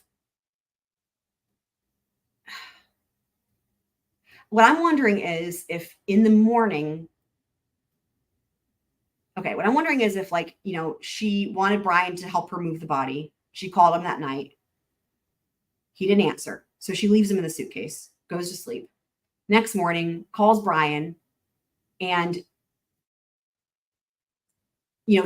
she tells Brian that he's dead. She doesn't say how, I think initially the first time.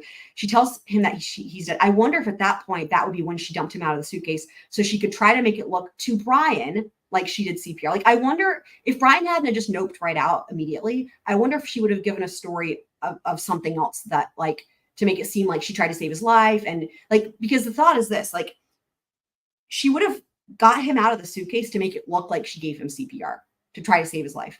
But it's clear that that had happened before Brian got there because Brian saw the legs. So my thought is that she wanted Brian to see him out of the suitcase, that then she could tell him, oh, look, I tried to save his life. I tried to give him CPR. And then that she could talk him into helping her hide the body because she didn't do anything wrong. Of course, none of that went to plan because he was like, nope. But I wonder if that's what was going on there with that. Right. Yes. That he was going to fucking end me. And that's what made me ask him please to stop doing what he's doing to me. That he was going to, I'm guessing, try his best that night to probably take my life. Oh, yeah, right. Okay. So there's no evidence that this ever is. Anyway, so my thought is, like, her plan would have been, the only way she could try to convince, it didn't work, but try to convince Brian to help her would be if she could show him that there was nothing, no foul play, right? Like, it wasn't, because obviously he's not going to help her if he thought it was a murder, because some people will do that. They'll call someone they know to help them cover up a murder. I think she didn't think that was ever going to happen. So it would have been like, he died some other means, whatever. And she tried to save his life. She's actually the hero, right? Not the assailant, the hero. But she's afraid it's going to look bad. Can you please help me? And of course he wouldn't, none of that went to plan. So. The threat you heard was he's going to say the fucking word. end me. Excuse me? Fucking end me. End you? Yes. I mean, not to mention, this is a mess in every way, but not to mention, is there any fear? There's no fear. There's no fear. This is not someone who's had a pattern. And we've all seen this, what it's like when someone has been in an abusive situation and there's a pattern of that, and recalling these moments, there's no fear. She can't even pretend or act afraid. And not only that, I mean, of course, we saw none of that even at the time, but we're not even seeing it now that she's trying to say that there was this whole thing going on and that she was afraid for her life. There's no fear.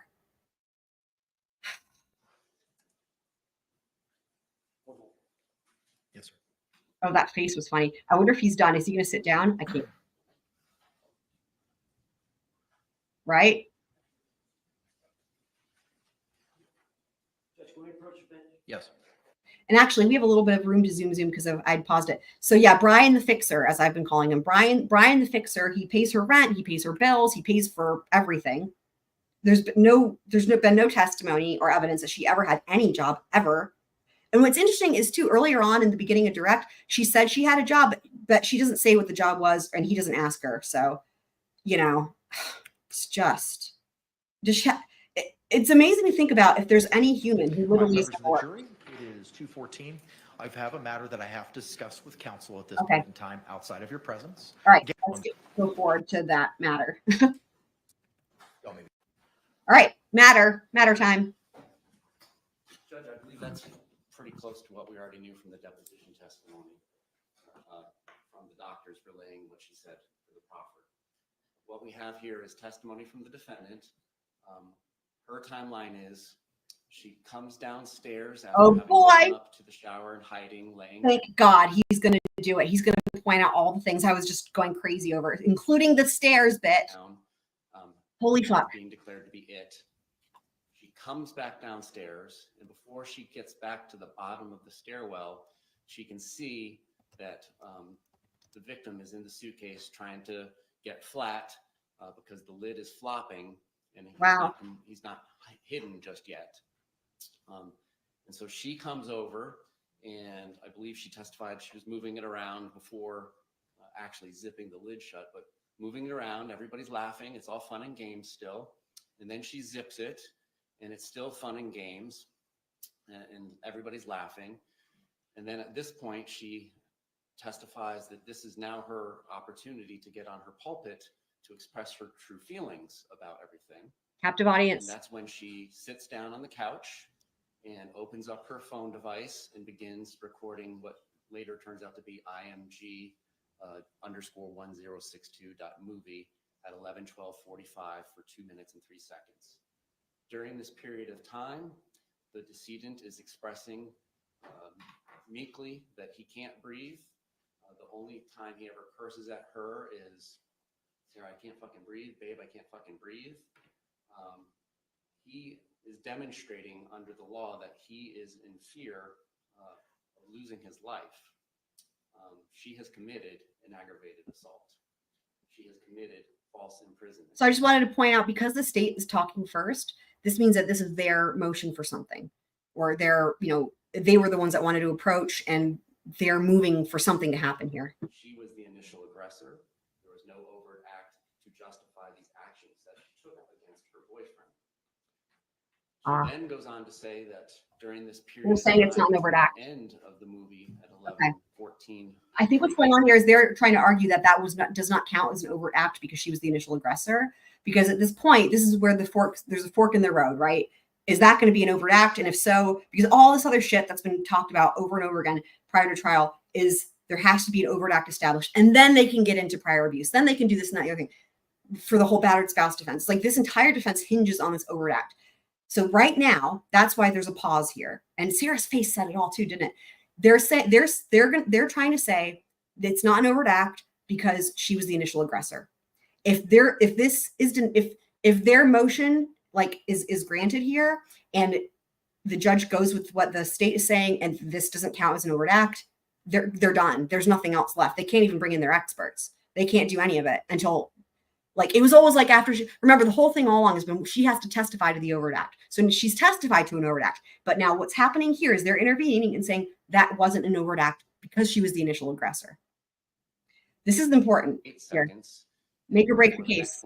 Well, 11:24. broken anyway, but That it's now at this time. are they going to get the while chance? He's still constrained and clearly unable to get out under his own power, despite having his. Yeah, you got it, Iowa. This is the She state. begins beating him with a bat.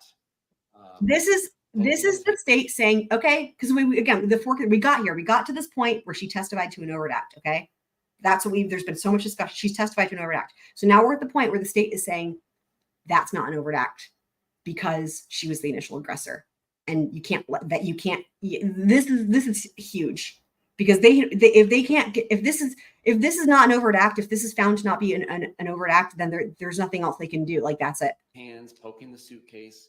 By the I mean deadly defense. weapon. A bat is used for baseball, but it can also be used to harm another person. And according to the medical examiner's testimony, there was great harm caused to him, deep ecchymosis bruises. She can't start to do this out of fear, like the analogy I gave earlier. If I pull a gun to rob you, Judge, and you pull a gun, I can't shoot you in self-defense. She started this. She started this. There was no overt act, and therefore, we're asking for you to prevent, under the case law, Here it is. any prior instances of violence, any reputation evidence, and Yep. any battered spouse syndrome evidence, because that's simply just what the case ended up being. Thank you. Response.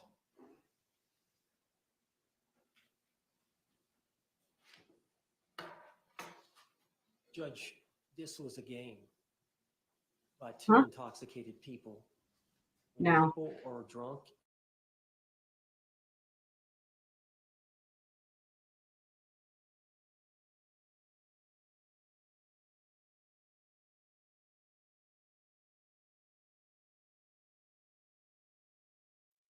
Goofy, silly, drunk people playing games. What's so like what we heard from her in that video is drunk but angry, and so that's why this is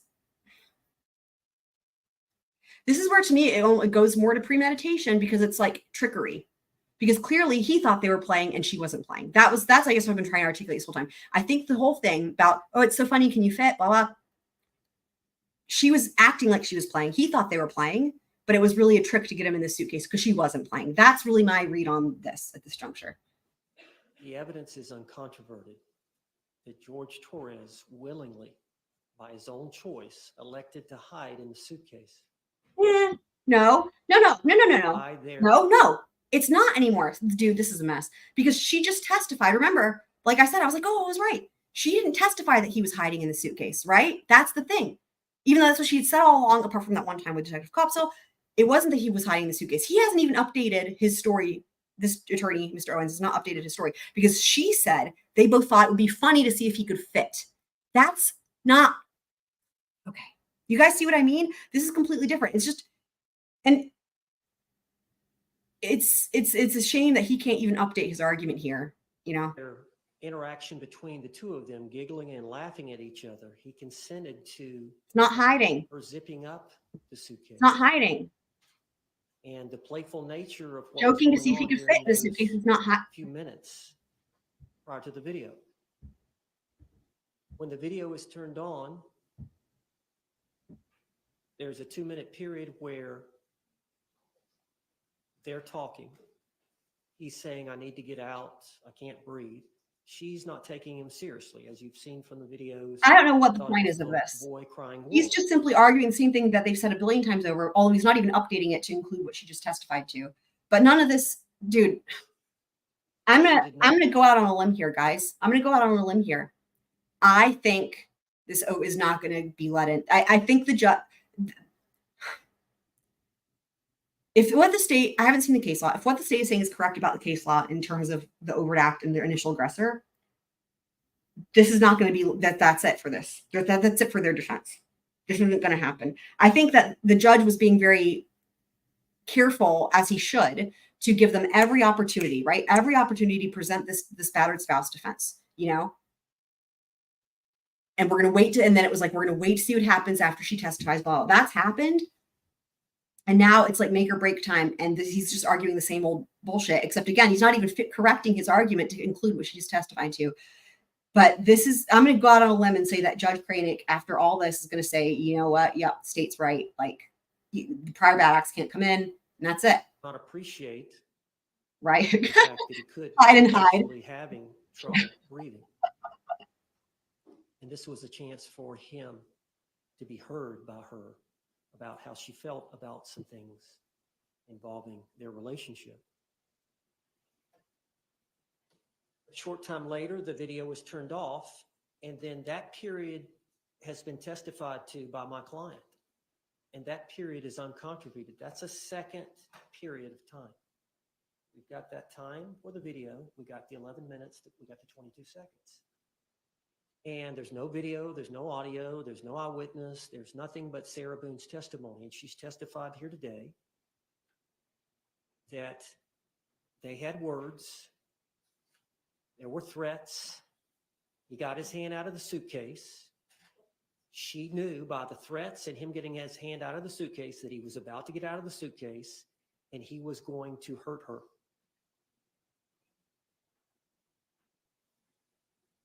A reasonable person under that scenario would believe she was about to be harmed. She was an imminent threat of harm.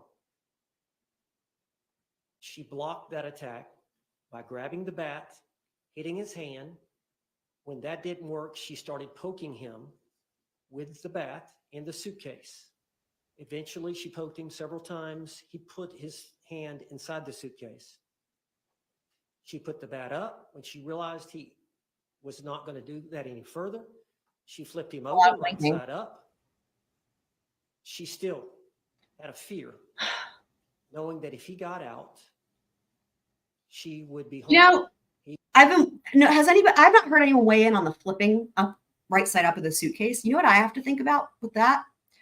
I wonder, again, there's these little hints of premeditation. I wonder if her flipping it right side up was so that whenever he's found or whenever the suitcase is found, also potentially because she's drunk and doesn't know what she's doing, she's making that video, that it will show that the suitcase is right side up, because that would make her look better than if it was upside down, potentially, right? Like, she wanted him to not be able to breathe, put him upside down, but then flips it right side up to try to make it seem like, you know, she did the right, maybe it was never upside down or whatever. You know what I mean? Like, it's better. It's like as if it's any better, right? But this is Sarah Boone we're talking about. We're like, that's like, oh, look, it's like, you know, I put it right side up. But it's like, also, if you really wanted him to live and he's the aggressor and you're afraid for your life, then why would you flip it right side up? But I just wanted to point out that in her testimony, they have not addressed why she flipped the suitcase right side up. So I'm just weighing in on that. He would beat her up. She went upstairs. That is an overt act based on the discussions, coupled with the fact that he threatened her using the word, I'm going to fucking end it for you, or some words to that effect. I don't remember her exact words. How do you not remember? She said it twice. No, 3 times. 3 times. I'm going to fucking end you is what it was. How do you, dude? She went upstairs while he was still in the suitcase. If she would have let him out. I mean, I'm just going to. This is a crime. Now this I'm going is. to take a moment to say she's lucky she has a defense team. It's better than her being pro se. I applaud their ethics for jumping in, parachuting in for the sake of justice. I applaud that. However, it's I don't know. Again, from the standpoint of meaning well and trying and stuff like that, like A+. But in terms of like the lawyering, it's some of the worst I've seen, honestly, at this point. I mean, it's not been great, but like there was, you know, but to then, it's like, what am I saying? I'm saying it's clear he's not even listening to her, because he's not, again, he hadn't updated his argument to include what she just said. But even that, he asked her to even repeat it, and she said it 3 times, and he can't even quote it directly, but I can, and he's her attorney. It's not good. Event involving an omission, failure to act, failure to unzip him at that point before she went upstairs. The failure to act, the failure to unzip, which would have let him out, which would have. He's arguing failure to act. You got to be kidding me. Created a situation that she believed. Yeah, he has to be careful. Imminent bodily harm to herself. No, And it's I guess I'll not. get a couple of examples. No, don't bother. Let's say that a police officer is called to a scene, and I'm going to put it on the only 1.25. thing he hears is there is a suspect, and the suspect may be armed. He's giving an Of course, analogy. the officer pulls out his revolver, and he's walking around. Well, then eventually he finds the suspect, and the suspect reaches for his waist. The officer doesn't see the gun, but the officer Look at sees Judge the Kraynick's bullet to the face. waist. The officer fires and shoots the suspect. The officer is justified because there's an immediate threat of harm. The officer has to react instinctively. There's no time to think. Similar to the actions that Sarah Boone had to take. No. Another example, you're in a bar with your buddies and you've had something to You drink. know what he's not doing is providing any case law. You'll notice. Thinking another group has had something to I drink. swear. And one of your buddies gets into an argument with one of the buddies on the other party. And one of your friends, seeing that it's being escalated, and the guy that's arguing with your buddy is aggressive, more aggressive than your buddy is. Your buddy's trying to settle the thing, but this other individual, maybe he's had too much to drink and he's more aggressive. So you know what? now, You know what it is? This is even more of a mess than I thought. So you know what he's arguing? He's arguing. So when they had the motions in limine, right? We heard the defense attorney. Now it makes sense, because they really didn't want to have to say what the overt act was. Remember how much they tried to say they didn't want to say what the overt act was? And then he reluctantly, it's like, okay, I guess, you know, our hands are tied. We have to say what the overt act is. And he said the hand coming out. Okay. But what he's trying to, the way he's arguing Mr. Owens, that the overt act is actually the threat, quote unquote, that happened So somehow when the camera wasn't going, when he says, I'm going to fucking end you. That's the overt act. So it's not the hand, it's that part. I mean, they can't change what the overt act is, but I think they're trying to change the overt act because, again, the initial aggressor thing. So the only way this would work, and it's not going to, the only way this would work is if his hand coming out of the suitcase is actually the initial aggressor moment. That it's not her, it's him, that the hand coming out is the initial aggressor, as if that's an aggressor. Like, what? And then therefore the overt act would be the verbal threat that she just testified to magically when the camera wasn't going. This isn't going to happen for them. This is not going to happen for them. Not to mention her other attorney already said the overt act was the hand. Find this individual, and before he's able to strike your buddy, you grab him, you lock him up. You got to love it when they act it out, though. It's physical restraint to block an attack. Or you grab him by the neck and you choke him. Nice. Physical restraint to block an attack. Theater. That's what she was doing with the suitcase. No. If she let him out of the suitcase, he was going to be harmed based on him trying to get out with his hand, based on the threats he made while he had his hand out, and based on the threats he made This while is his pointless. hand inside just before she. He's not even addressing the problems in his argument at all. Court's going to review all the case law that it's obtained. in Let's research do on this it, matter, y'all. with a oral ruling momentarily. Thank you. Okay. We're going to be able to zoom to the ruling. I want to say something because you heard it here first. Okay, guys. We're going to do this. Well, actually, I get to do the scrolly crystal ball when I'm correct. But again, put it on the record again. I think he's going to say nope. And that's it for them. No defense. I mean, I don't even know that they'll have another witness after her if that's the case. And not to mention the rest of her testimony that she would have testified to isn't coming in. That's my guess. We'll zoom. I wonder how long he's going to take to review the case law. I don't think it will be long. They've already gone over this a million times. Oh my God, you guys, this is a huge moment. Okay, it's actually, I can probably just do it this way. It's enough of a zoom. It's enough of it. Here he is. Okay, here we go. Moment of truth. What's going to happen? On the record, State of Florida. Fuck yeah, versus Sarah on the Met Jorge, record. December 2020 CF Here we 2603. Appearances for the state. Dude, I don't care about the appearances. I want the answer. James Owens from this Boone. County Henderson, Sarah.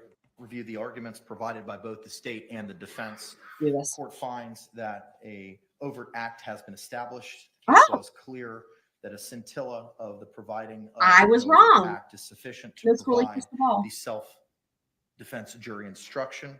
Interesting.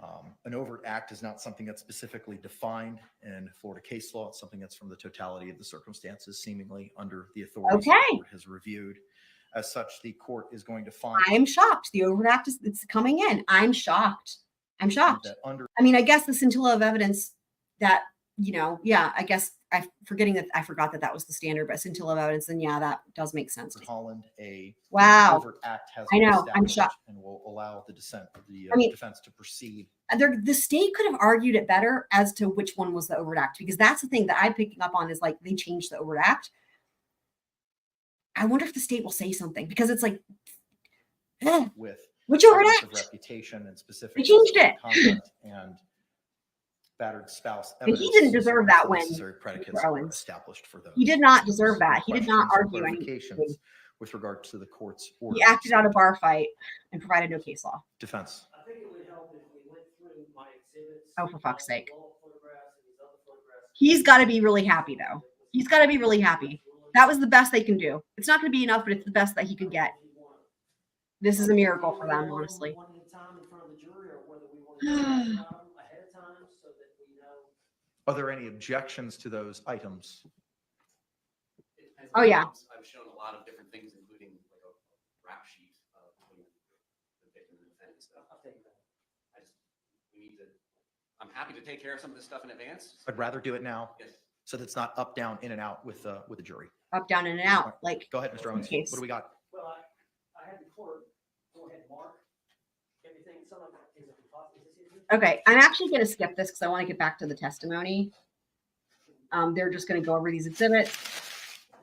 He's got to be really happy, though. That was the best he could do for her. That was the best he could do for her. I don't think he deserved the win on that. But Okay. that's the best he could do for her is letting her get in this. you know, whatever nonsense it is they're going to bring in. I mean, whatever they bring in, the question's going to be, is this enough, right? Is it frequent enough? Is it bad enough? Were these the ones that we addressed pre-trial? Picture of her face. Okay, I'm going to zoom. But, We're going to the see duplicative these. is the exhibit itself will be entered into evidence. We're going to be seeing these exhibits. So I'm going to go past it. We're going to see all this. It's coming in. It's coming in. Look at all that. Bring the jury. Bring the jury. Bring the jury. Okay, if we can bring Ms. Boone back up to the witness stand once she is. They have to take off her shackles.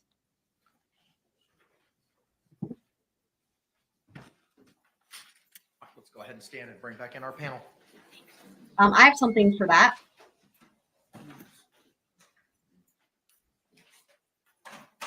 Bring the jury. Judge Newman. Judge Newman. All right, I'm going to zoom to the jury being present. Again, you could, once seated, raise your hands All to righty. confirm that you complied with the court's instructions during our last break. Record reflect all hands have been raised. Mr. Owens, you may continue with your inquiry, sir. She's got a cup of water.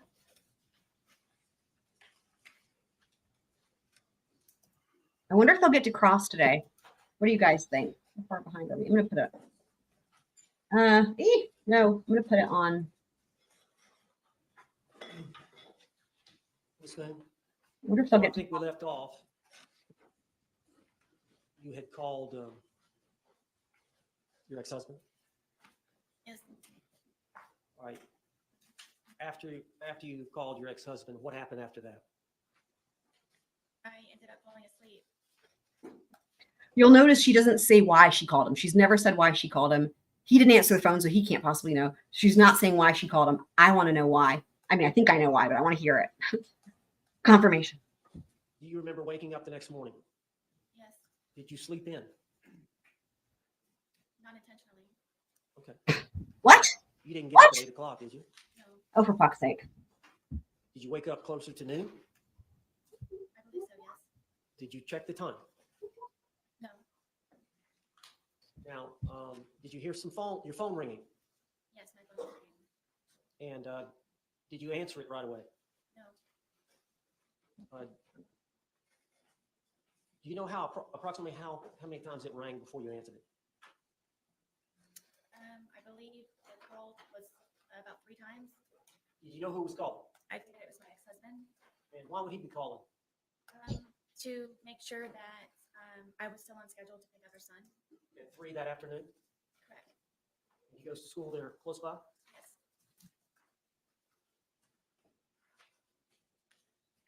All right. When you woke up, did you stay in bed for a while? For a little while, yes. Or tell the jury what happened. I knew it was my ex-husband calling repeatedly. I didn't answer right away because one of our problems is that he doesn't understand that I'm doing things around the apartment and looking for jobs and so on and so forth. So I inevitably just let it ring, and I laid in the bed, and I figured that George was downstairs either drinking or looking for jobs, or may have just left. And so eventually I decided to get out of the bed and start moving to go downstairs. I was motivated enough to go downstairs. And when I went downstairs, it was very quiet. So I had the understanding, I believed that he had left. And Did you check to see if where would he be looking for a job at? usually on the couch, he would have my son's laptop, and he and I, which we would share. Y'all only have the son's laptop? Correct. And the TV was not working at this time? The TV was not there. So you thought he would be in the living room on the laptop? Yes. He was not there? No. Where else did you look for him? I looked on the back porch. I went through the front door to see if my car was there, thinking maybe he had taken my car. I checked the bathroom, and when I was checking the bathroom, I saw the suitcase, and I remembered about the night prior, and I unzipped the suitcase Let me and stop you there. Lip compression. You said you were in the bathroom when you saw the suitcase or coming out of the bathroom? know where our bathroom is. I would Oh. have to go to the bathroom here. And then when I turned around, I noticed the suitcase and I remembered. Okay, I wanted to make a note here. So when earlier we were talking about how there had been some arguing about the suitcase right before she took the stand, and then they went off it was before lunch, right? And before she took the stand, and they went off the record. So before they went off the record, the part that I heard, it was hard to hear, but the part that I heard them discussing was something about could she see the suitcase? And I didn't know what they meant because it was like, what are they referencing? But that's what I heard, something about could she see the suitcase? And then they went off the record. This is it. This is the moment, because she's trying to say where she could. I'm going to back it up a second because this really matters. There's a reason why it was coming up and they argued about it. So I'm going to back it up a How did you second. feel when you saw the suitcase? I think because the point of this is it's going to go to at when did she first see this, I think. That you were in the bathroom? He was still in the suitcase. Or coming out of the bathroom? Know where our bathroom is. I would have to go to the bathroom here. And then when Yes. I turned around, I noticed the suitcase and I remembered. How did you feel when you saw the suitcase? I don't think I've ever experienced anything like that before. Describe. I mean, she's not sad. She's still not even, there was no fearful when she's supposed to be afraid, but there's no sad. But also I have to just say, it's a townhouse. So they would have had a bathroom. Actually, there's probably 2 bathrooms upstairs, one for each bedroom. Why would she have not used the bathroom? This is where I can see where this is problematic, because this is her trying to explain something. And I don't know quite what yet they're going to be getting at. I'm sure it'll come across, but she came downstairs to use the bathroom, but didn't see the suitcase initially. And then on the way out of the bathroom, she saw it. That's what she's saying. Describe it for the jury. Oh, boy. I guess it was Lip compression. Lip compression. a gas and Aghast. Wow. just can't describe the feeling. Bless you. Terror to Bless you. a certain degree. He's saying Sorry, lost. say that again now. It was terror to a certain degree. She shows no terror, no sadness, no fear. I just can't describe Yes. it in words, the feeling of remembering. She can't describe it anymore other than aghast and terror. And all the lip compressions in the world. Wow. And then he was still in there. Wow. But what about the part where you were expecting him to come upstairs so you guys could have sex? I think there's a reason why that interview was not released to the public the way everything else was up until we heard it in trial, because that interview has a lot in it. And we're going to go over that, like I keep saying on the next recap. There's so much in that interview that's like, holy fuck. But that's the only time she says that part about having sex. Even when she's interrogated the next day, she says she passed out, she says, and fell asleep. You know, that's the only time there's mention about having sex. And there's a reason why she said that. She says that initially to try to make it seem like she didn't think he was dead or going to die, or that he was even stuck in the suitcase, right? But then there's also a reason why she only says it the one time, because overnight she must have thought to herself, oh, that's a problem, because that puts a hole in my story, because then it's like, well, I was expecting him to come upstairs. And that's one thing that everybody had said all along, even before we heard that. It's like, well, weren't you expecting him to come upstairs? And he never did. And, so it's one thing if it's like she just falls asleep waiting.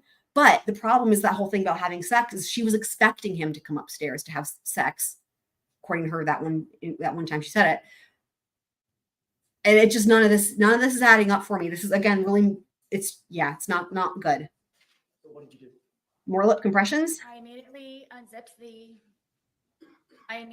suitcase and I was screaming, George, George, George, and I was shaking him. And I pulled him out and How? I stretched him out flat. And then How? I began instantly trying to do CPR. And That would have then been really just hard to trying get do. a pulse or a breath or just anything. And was just screaming his name over and over and over again. And come on, George, come on, George. And I don't I think that's continued relevant. continued CPR, and I continued CPR, and he was gurgling. And What color was it? what color was he? Yes. He was purple. At some point, did you call your ex-husband? Yes, when he started. to Another gurgle, thing- and I knew that. Another thing that I was wanting to hear from the Emmy, I'm making a list of these, by the way, of things I was waiting to hear from the Emmy that I didn't hear. And again, maybe I missed it, but another thing I wanted to hear was about Rigor Mortis, because part of the thing, so I did not hear her testify about when Rigor Mortis would have set in, or if it, whatever. The thing is that I know she testified about the lividity, but I didn't hear Rigor Mortis. And the reason that matters is because if Rigor Mortis had set in, how the fuck did she get him out of that suitcase?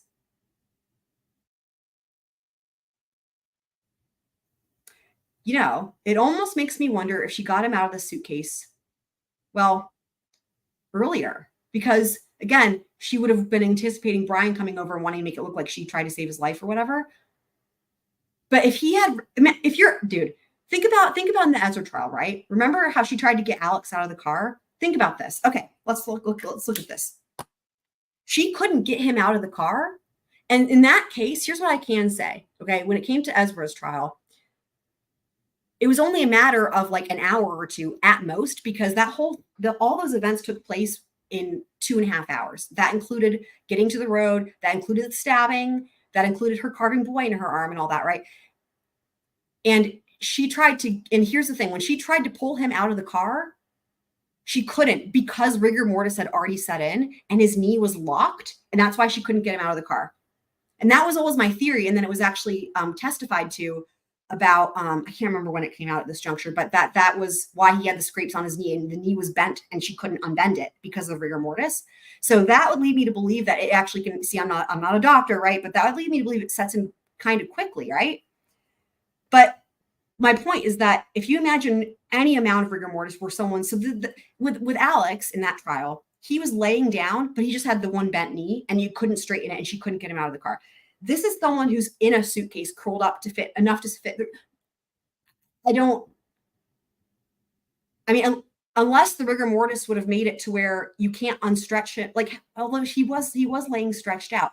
And that's why I'm like wondering if she did this sooner rather than later before rigor mortis set in, because she wouldn't have been able to uncurl him, right? Right? Past rigor mortis. Are you saying that means that they're not stiff anymore?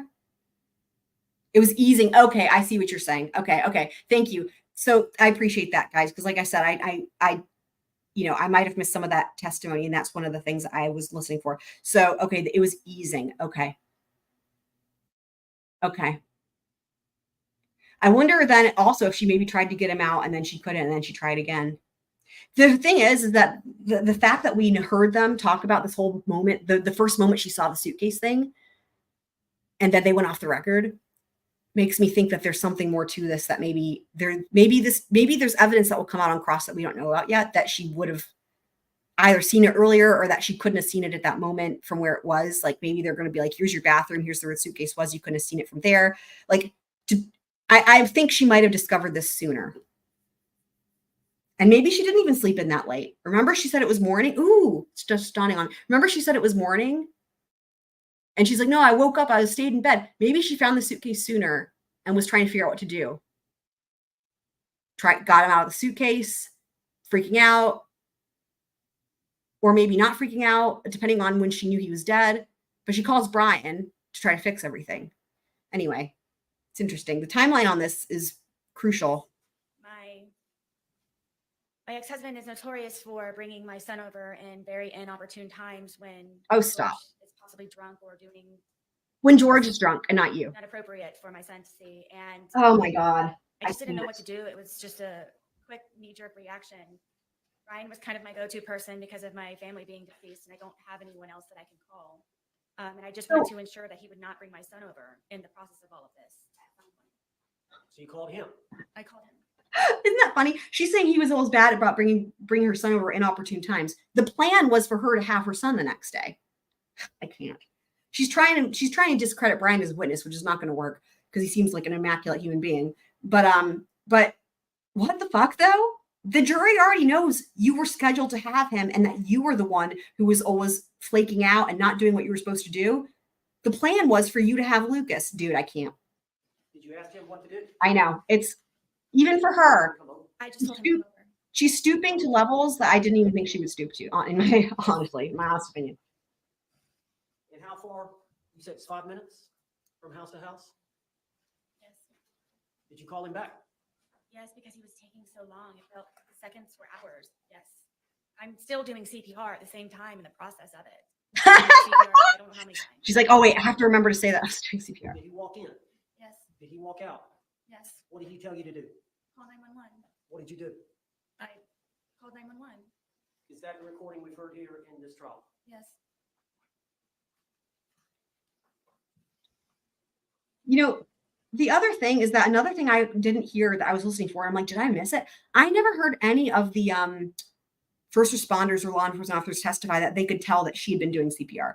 So did I just miss that? My thought was that she was faking it, like that she was on the phone for the 911 call and you could tell that it was close to her mouth. And then when she knows that they're getting almost there, she puts it on speakerphone so that she can, this is my theory, that she could go kneel over the body and like pretend she's doing CPR. And then when they walk in, she would be like, oh, you're here, you know, but you know, because it didn't sound like she was doing CPR, right?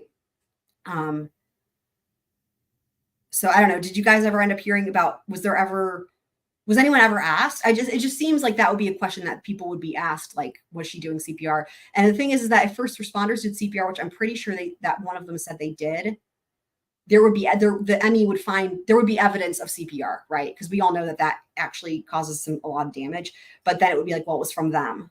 So it would really kind of matter if like, did they actually see her doing CPR, or when they started doing it, could they tell any had been done? That's a question that I still have. Did you love George? To this day. Stop. Why? Did you love him? George was very passionate. George was a very real person. George was nice to me on the good days. George complimented me. George and I were two bodies with one soul, he and I would always say. I don't believe that I've ever had a connection with anyone like I had with George. Did you have that connection with your ex-husband? I did not. Was it even close? That's not fair. Well, I guess it's really a good thing for Brian, right? Who would want that? George has some good traits, doesn't he? Very much. Did George have some bad traits? Yeah, Did you drink too much? I did. Did George drink too much? Yes. Tell the jury about George's drinking. Here we go. Prior bad If act. George was able to, he would drink from sun up to sundown. And me having my son and trying to work and Work at maintain a home where? and How? Where were you just working, have, like, Sarah? a normal life as best as I could. Somehow that upset George. And because I had a certain dollar amount from my divorce settlements, at one point it was from wine we could afford vodka. So a lot of the times he would take my card, my debit card, and go buy the large, we call them handles, of vodka, which is the big bottle. And sometimes he would finish that all off on his own throughout an entire period of a day into an evening. That's honestly where I thought that he was going to be that morning when I came downstairs. I'm pretty sure he would be dead if that was automatically already whatever. inside from drinking all the time. And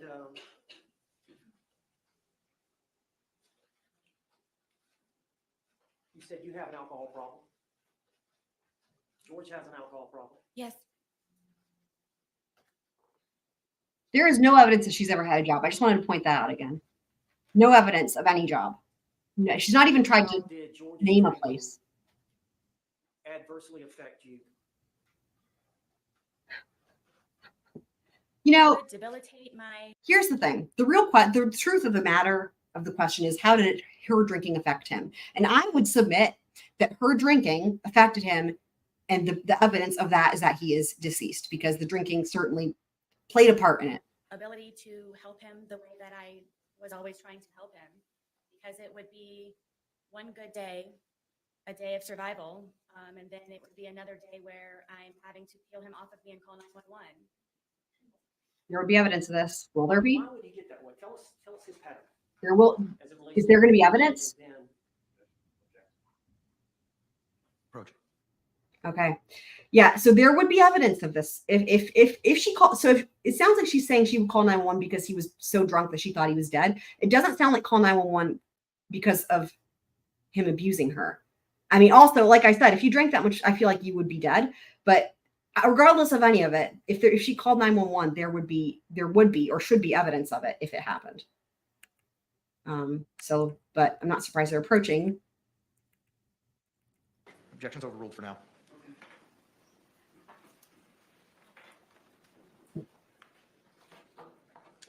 you're already together 3.5 years. Yes. Is there times when he would get to a state of intoxication where he would get violent against you? quite often.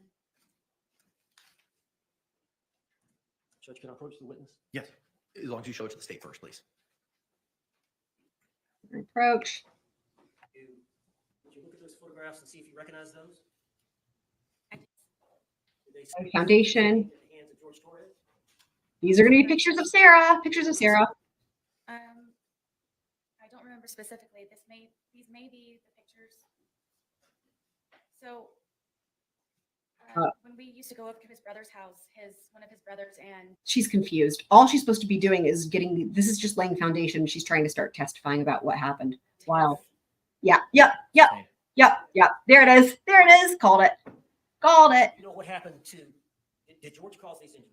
yes, Were y'all both drinking at that time? I don't remember on this instance. Because you were drunk. Judge, I'd like to move this exhibit into evidence. What was pre-marked as P will be received into Doesn't evidence remember. without objection as Defense Exhibit 2. I know, right? The thing is she keeps trying to say that wine is cheaper than vodka or liquor or whatever. In my experience, that's not true. Thank you. That even the cheap wine, even if you get the whatever, wine is more expensive in all of my experience. And I need to ask permission from you. Yes, sir. You may do so.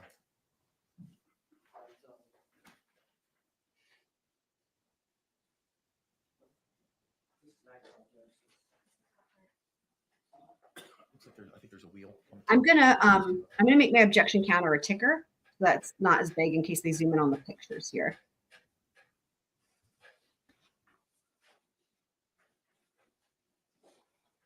Is that you? Yes. Are those injuries to your arm? Yes. Were they caused by George Torres? Yes. And during the same incident, is this you? But we don't actually know that. Anyway. Ribcage area Yes. in your arm? Yes.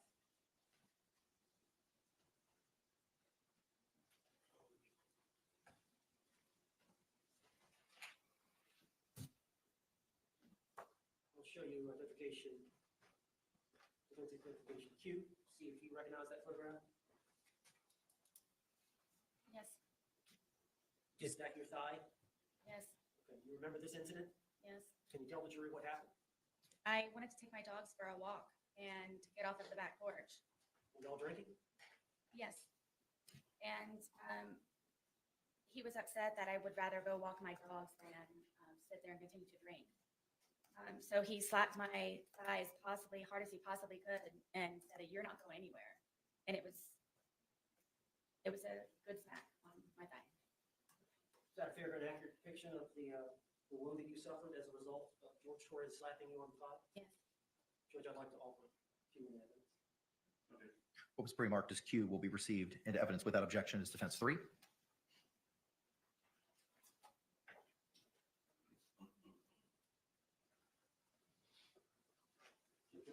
You may, sir. And for the jury's sake, is this the photograph you just mentioned? Yes.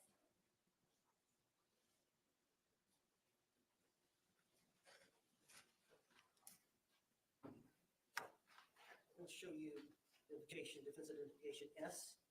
See if you recognize that photograph. I do. Is that your hand? Yes. Is that your blood on your hand? Yes, it is. Is that you standing, looks like in a room with flip-flops? This is in the kitchen at Brian's house. Okay, what happened there? So George was very drunk, and I wanted to leave, and he's notorious for taking my car keys and putting them around his neck and my phone in his crotch area and telling me to come get them. And I really wanted to leave because of how drunk, and I knew the escalation of his anger. I didn't want to be there when it was at its peak. So I tried to take my keys from around him because he kept taunting me to take my keys, come get your keys. And so I attempted to go and get my keys. And so he ended up getting a butcher knife. And I had an opportunity to call Brian to come and help me, to please come pick me up, to come get me. And of course, he brings my son with him. And so I'm in the parking lot asking Brian to please help me get my car keys away from him. And there's neighbors, and it's a scene at this point. And Yeah. George comes to the doorway of my townhome wielding the butcher knife saying that. So I have another thought. So remember earlier on when I had a theory, I was like, I wonder if this whole thing about him using her car and her debit card to go get that bottle of wine started a fight. This kind of sounds like there's some contention happening about the keys. So interesting. Also, though, this thing, so call Brian to come get her. What if, okay, second theory, if she wasn't calling Brian, so when she called him that night, right, after the suitcase thing, if she wasn't calling him to help her move a dead body, which again means she either he was dead or she thought he was dead or whatever, then potentially she could have been, see, remember, it's always there's a bit of truth in the lies, right? Maybe she was calling him to come get her so that she could actually have an alibi. That just dawned on me. What if she was trying to have him come get her so she could have an alibi and come back the next day and be like, oh my God, what's he doing in a suitcase? And as if he just did it to himself. I wonder if that's what her plan was. I mean, it's not a bad plan. I mean, it wouldn't have worked because she took the videos, but it, just thinking about her calling him again, that's still one of those things where, she doesn't, she's not told us why, and he didn't answer the phone. So, anyhow. That no one's going to take her fucking keys. No one's going to fucking come into this house, and he's waving the butcher knife. And I walked up to him and I just wanted to leave. And my little son, who was, I believe, 7 or 8 at the time, just is screaming, give mommy her keys, let her leave.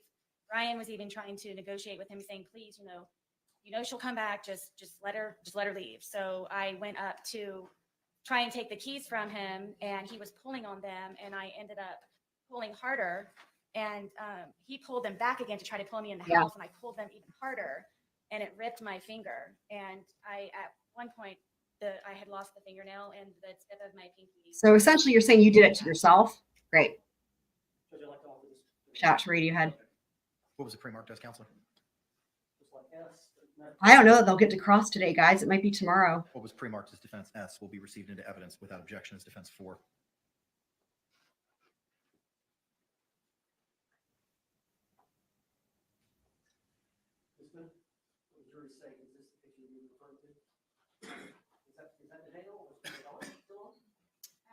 Yeah, and he said he was like asleep and stuff. I just hate that he did. If he had answered, then he would have known why she was calling, and then she may not tell us, but he could have if he'd answered. So it sucks. But I don't blame him, I wanted to eat, and while he was drinking, went and made myself, as quickly as I possibly could, a microwave bowl of, I believe it was broccoli and cheddar soup. And I didn't get it out enough time, and he came up behind me and he slapped it out of my hand. And it was a 2nd-degree burn. I went to the hospital for it. Those fair and accurate depictions of the injury. Just for the record, she could have done that to herself by dropping a bowl of soup. Just for the record. She could have dropped a bowl of soup that was hot enough to burn her hand. Evidence without objection as And defense 5. there'd be no way to know the difference. Yes, sir. You had to go to the hospital as a result of these injuries to your thigh? Yes. She could have done that to herself, guys. I mean, I know y'all know. I'm just saying.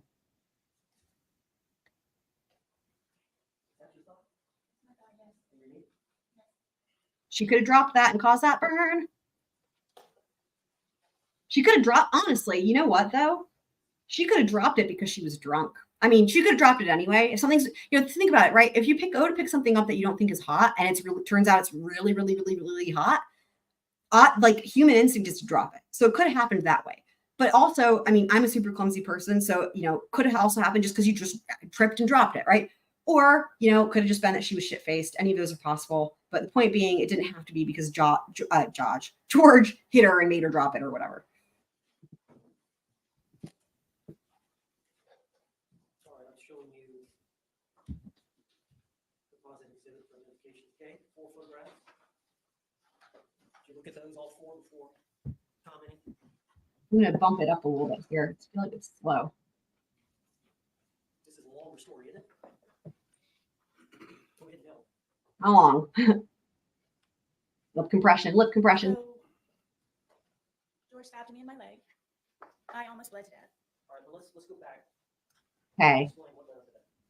I thought it would be nice to cook a nice steak dinner. We don't have two nickels rubbed together, so I thought it would be special to make a steak dinner and make potato and go above the normal whatever's left over in the refrigerator. And This is interesting.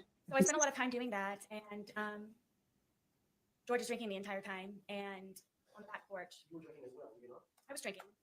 He was on the back porch while I was in the house and I was cooking.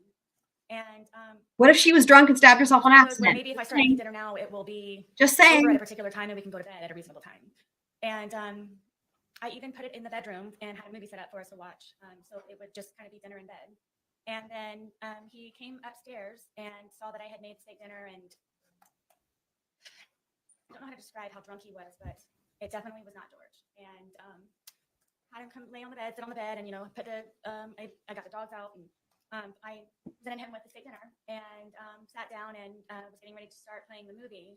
And he starts being very rude and cursing the steak and finding fault with it. And then, you know, I'm having to encourage him to eat. You know, if you want me to cut it up for you, I will cut it up for you. Did you want some more sour cream for your Like he's a potato? toddler. What can I do to make you happier? Like he's a baby. And, Cut up the steak then he for started him? to pull on me What? and kept saying that, excuse me, What? that I just want to fuck you on the steak and fuck you on the potatoes. What? And I took offense to that, and I kept trying to encourage him to eat. I'm sorry, but what kind of story is this? This is, you know, I wish they had some friends that could come in and testify what their relationship was like if they ever hung out with a group, because this is so bizarre. Like every dynamic that we're hearing about, you know, it's only her side, but even that's so telling, right? She's like saying that she offered to cut up his steak. You know, here's my read on that. If that's true, that could be a thing, because she's saying it as if that's like her trying to be sweet and like try to fix this. You know, I wonder if she said that, but I wonder if it was like he was unhappy about something and she was like, why are you so whiny? Why are you such a crying baby? Oh, do you need me to cut up your steak? That's how that reads to me, and as like an insult, taunting, right? I started to Was eat. this just him really drunk and saying? Good point. I don't know why he was so angry that day. I don't know if it's because I was Because you were taunting him? I got steak. I don't know. Most of the time I don't know the reason why. Because it was your fault and she I can't say couldn't that. take it anymore. Obviously, I was not going to be able to eat. So I started to crawl off of the bed to leave, just the bedroom. And Totally. he told me again that I'm not going anywhere, and he stabbed You know, me in my leg. The And thing is that this thing is a mess, but it would give her a little bit more credibility with the jury if she admitted fault to anything. I mean, she's admitting the drinking, but she doesn't have a choice anymore, right? But apart from that, like she's not admitting that she has any faults as a human, right? It's not like for example here, if when he asked her like why was he mad, if she said, well, maybe I made him mad and maybe I provoked him some of the time, you know, and I wish I hadn't or something, right? She could say that and it wouldn't actually negate him stabbing her if that's what happened. We're going to find out. You know, that still doesn't mean that she wasn't abused, right? But she won't even admit fault for anything. She won't, like, not even just fault, but like flaws that normal people, like every human has flaws thing. You know, it's like, and this tracks so much with what we saw of her, right? Like in her interrogation when she's like, I'm an A+ student and all that. She just, it's like she has issues, but it might be, maybe like, I'm not trying to diagnose anybody, but I think it speaks to a hint of narcissism or ego, at least, right? Of like, just she can do no wrong. And, you know, anyway, I'm just thinking about how it doesn't, I suppose if she, in a perfect world, if she'd had a defense team that stuck with her this whole time and they'd had time to prepare for trial, they would have probably coached her potentially on how to maybe seem a little bit more empathetic to a jury. But we're not seeing any of that. So and it crunched. You could hear a noise that it made, and crunching blood like a started to bee? come out of my leg, just like a fountain. Wait, So- crunch? It made a crunching sound? Wait, let me back that up, guys. Hold on. First of all, I don't think it would make a sound at all. I think the sound would be you screaming. I don't think it would make a sound, but if you're going to say it makes a sound, you're saying it makes a crunching sound. I can't. The bed to leave, just the bedroom. And he told me again that I'm not going anywhere, and he stabbed me in my leg, and it crunched. You could hear a noise that it made, and blood just started to come out Wow. of my leg, just like a fountain. So I got off of the bed. He's starting to freak out crunching sound. and grabbed me a towel. A I got a wet towel and I'm crunching. sitting here holding the towel, and it's increasingly becoming even more and more saturated by the minute. It's just minutes. So I'm going through towels and towels. And I said, George, I think I need to go to the hospital. This is not stopping to bleed. This is serious. And, Also, however the stab ended up happening, well, I mean, the crunching sound is a whole other thing, but however this ended up happening, I'm still not ruling it out that she accidentally stabbed herself or something being drunk or whatever. Maybe she, sat on the knife. I don't know. But regardless of anything, of any of the circumstances, they've been drinking, that's been admitted to. If you've been drinking, you're going to bleed faster. So like, for example, even if it was just a small cut, like whatever, like an accidental cut or whatever, something small, it would bleed a lot more if you've been drinking. He got on his knees and begged me, please don't I call know. the police. Please don't call the police. Please don't call the police. I don't think I don't think that would make a sound in terms of the stab. Like it wouldn't make a sound. Like the only time that you would like think about using a knife, right? When would it make a sound? It's like if I imagine a knife making a sound, it's when if you're cutting something on a plate and it scrapes against the plate, but that's not the cutting making a sound. That's like the thing underneath it. Or if you were to hit something with a knife, of course that would make a sound. But like cutting something with a knife doesn't make a sound. But what's weird is she didn't say she made a sound. That's what's weird, right? Because that's what's missing. Think about this from like in every trial. There's instances of not every trial, although so many, right? Where it's like someone's describing what happened to them and they don't describe what their response and like a normal person's response. It's like what it should have been is like, and then he stabbed me and I screamed out or whatever. Like that's the sound. But instead she hears a crunching sound and she didn't make any sound. So I don't, Inevitably, he went and got my car keys and put them around his neck again. Yeah. With my cell phone.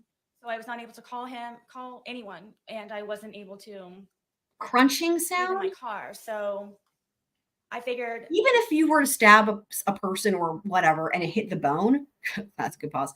It wouldn't make a crunching sound. I still don't think that would even make a sound. It just isn't. If you were slicing up bubble wrap, okay, then sure, fair. It would make a popping sound. But yeah. I would just go downstairs and I'm just going to go downstairs. And I had propped my foot up on the glass table that we had, and blood is just everywhere. Blood is everywhere. I can't keep up with the amount of blood, and I'm starting to feel very weak and really weird.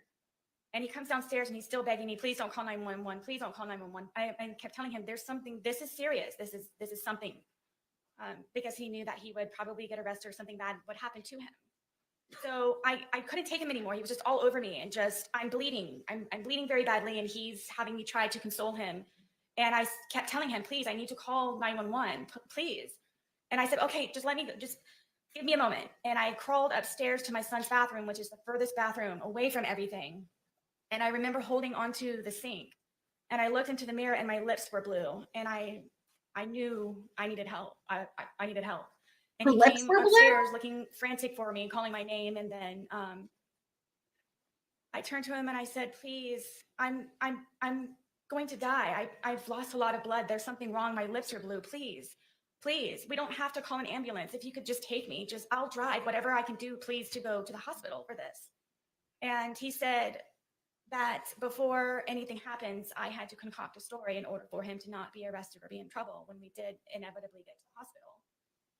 So I'm sitting there with this blood-soaked towel. Why are her lips blue? With blue lips, trying to come up with a story of what I can tell them when I go down there so he's not in trouble, and telling him that it's okay. I don't understand why her lips are blue. Does she have hypothermia? Why are her lips blue? I mean, right? I know. No indication of being in pain. Which again could speak to the level of her drunkenness, right? Because she's not feeling the pain. But that would also explain A, the likelihood that she could have harmed herself accidentally, or B, again, the bleeding profusely. And I came up with the story of that we were sword fighting silly after drinking with our steak knives, and Came up with a story. punctured They my were leg. playing. And from there, So it's not the first time you've come up with a story that you've been playing? originally, he told me to drive, and because of the amount of alcohol I know, right? that he drank, and I couldn't. My guess is no, just like So, Amber Heard. He got into the driver's seat and drove me, and the entire time he's barking at me to make sure that I You get know, the story straight. One thing I will say too, just to add just to this question about the hospital records, you know, that's another one of those things where it's like, with all the motions in limine and all the stuff that, you know, most of this has been on the record, right? In terms of them with this whole thing, right? And, you know, if there were medical records, it would have been a whole different situation here. But there's been never a mention of medical records. The only thing they've got is pictures of Sarah. It's so much like, God, sorry, it just dawned on me how much this is like Amber Heard, right? It's just pictures of her injuries. Do we even know that she took, like, did she take these herself? Wow, that's wild. I never thought I'd be saying that, but this is like the same thing. It's like pictures of her injuries, but no medical records. And none of this is making any sense, just like the bee. Wow, wow. We're sword fighting, okay? We were drunk, you know, being silly. Yes. And I just love that she just said she made up a story Yes. that they were playing. I was bloody, and All right, let me show you the photograph. I'll show you. All right, is this a fair and accurate depiction of the injury to your leg? Are these okay? I had to go to 2 different hospitals for it. And you lied to medical personnel about how was that? Yes, they brought in sheriffs and everything. Was it consistent with, they brought in sheriffs? Did you have to answer to the law enforcement? There will be records of this if it happened. Did you stick with the story that you and George agreed? I did. Judge, I'd like to offer this deposit exhibit. I mean, It was pre-marked as K, will Also, be received into evidence wanted to without say, objection as defendant 6. let's not forget also she testified that she called 911 several times, and we still have to make sure we listen for any evidence of that too. Because all the stuff that would be May publish it.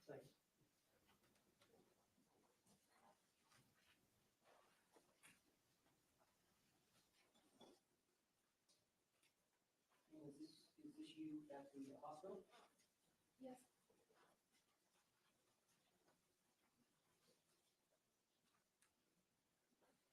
Is this a stab wound to your leg? Yes. Is this a close-up of a stab wound? Yes. And did you hurt your foot? No, due to the injury, I had other problems with the surgery. But you eventually recovered? Eventually, yes. Do you have a scar to that effect? I do. that was a surgery. It was just stitches. That wasn't surgery. It was just stitches. That's not surgery. It's just stitches. You may. What is happening? Lock, sir. Surgery? My guess. Oh my God. Oh my God. She's gonna, dude. She's gonna show. Oh my God. Theater in court, people. Theater in court. Look at this.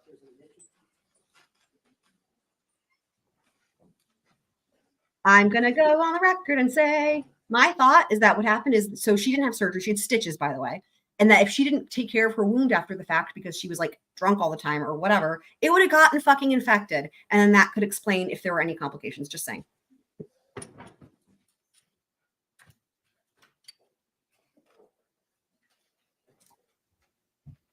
All right, I'm showing you identification T. You recognize that photograph? Yes. All right. Looks like you've got an injury to your lip and to your face. Oh, with the lip in the face again, just like Amber Heard. And Have y'all been drinking? I'm sure. I know that he had been drinking. This is one of the instances where I would go upstairs to try to go to sleep.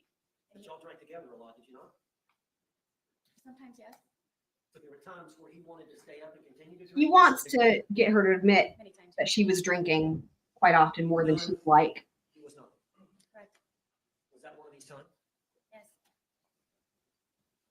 So tell us what happened. Yeah. I'm sleeping in the bed, sound asleep, and he comes into the room and grabs me by my hair a lot of the times. And from here, he scratched me from trying to grab me, and then grabbed my hair and pulled me off of the bed. And Again with the raked my hair. face across the carpet. Did These she? are carpet burns. To your lips? Yes. What about? Did she? eyebrow area? Why do I feel like she's Where plagiarizing from grabbing me, stuff from scratching me, Amber's testimony? got a hold of me by my hair. Is she plagiarizing Amber Heard's testimony? Because I wasn't downstairs with him He wanted you to be drinking with him? all the time. All right, I'd like to introduce identification T now. Pre-marked as T will be received into evidence without objections. Defense Exhibit 7.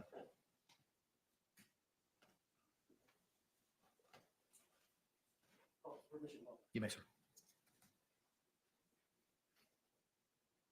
Is this in her house? This is in her house, not in the hospital. That looks like it could have been, dude.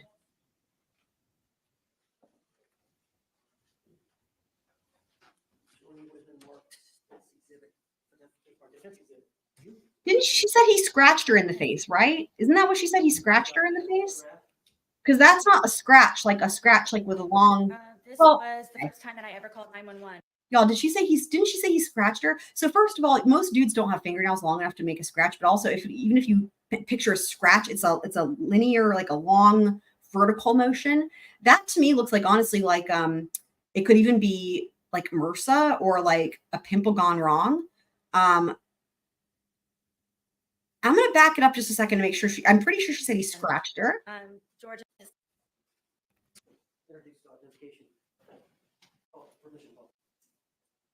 Oh, I didn't go back far enough. These are carpet burns.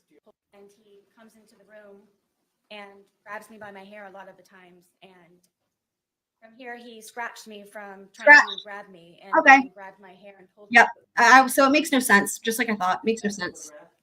Guy, or he asked me somehow or another, it was over a cigarette. And Makes no sense. he left, and I didn't know where he went. And the bartender said, "Oh, he left. He took your car and left." So He took her car again. Y'all, this is a theme. She doesn't like him taking her car. Another man. Possessiveness. And so I paid the tab and I walked home, and he's sitting on the back porch with the handle of vodka.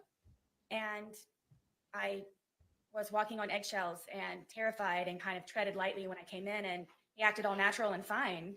So I didn't know the reason why that he had just gotten up and left with my car. So then he calls me a whore, and then he calls me a slut, and then he calls me a cunt, and gets up and pushes me. And he pushed me with both of his hands so hard that we have this little area where our washer and dryer is, and there are metal doors that are on it. And he pushed me into the metal door. And then I fell back, and he got his knees on top of me on my arms here, so I was pinned down, and was starting to strangle me and hit my head up against the metal closet over and over and over and over and over again, and calling me a fucking whore and you're such a slut and fuck you and everything.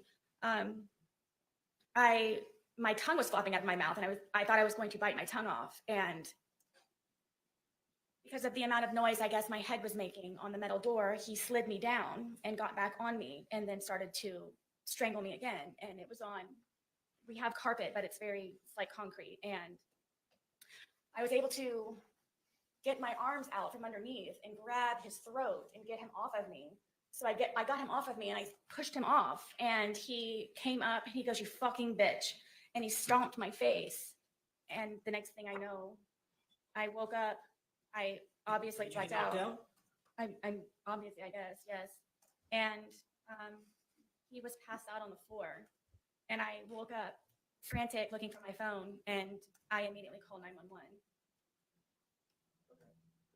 Police arrived on that incident. Yeah, good point. Is this a fair and accurate depiction of the injury you sustained as a result of him kicking you? Stomping, yes. A stomp? Stomped. All I saw was his heel.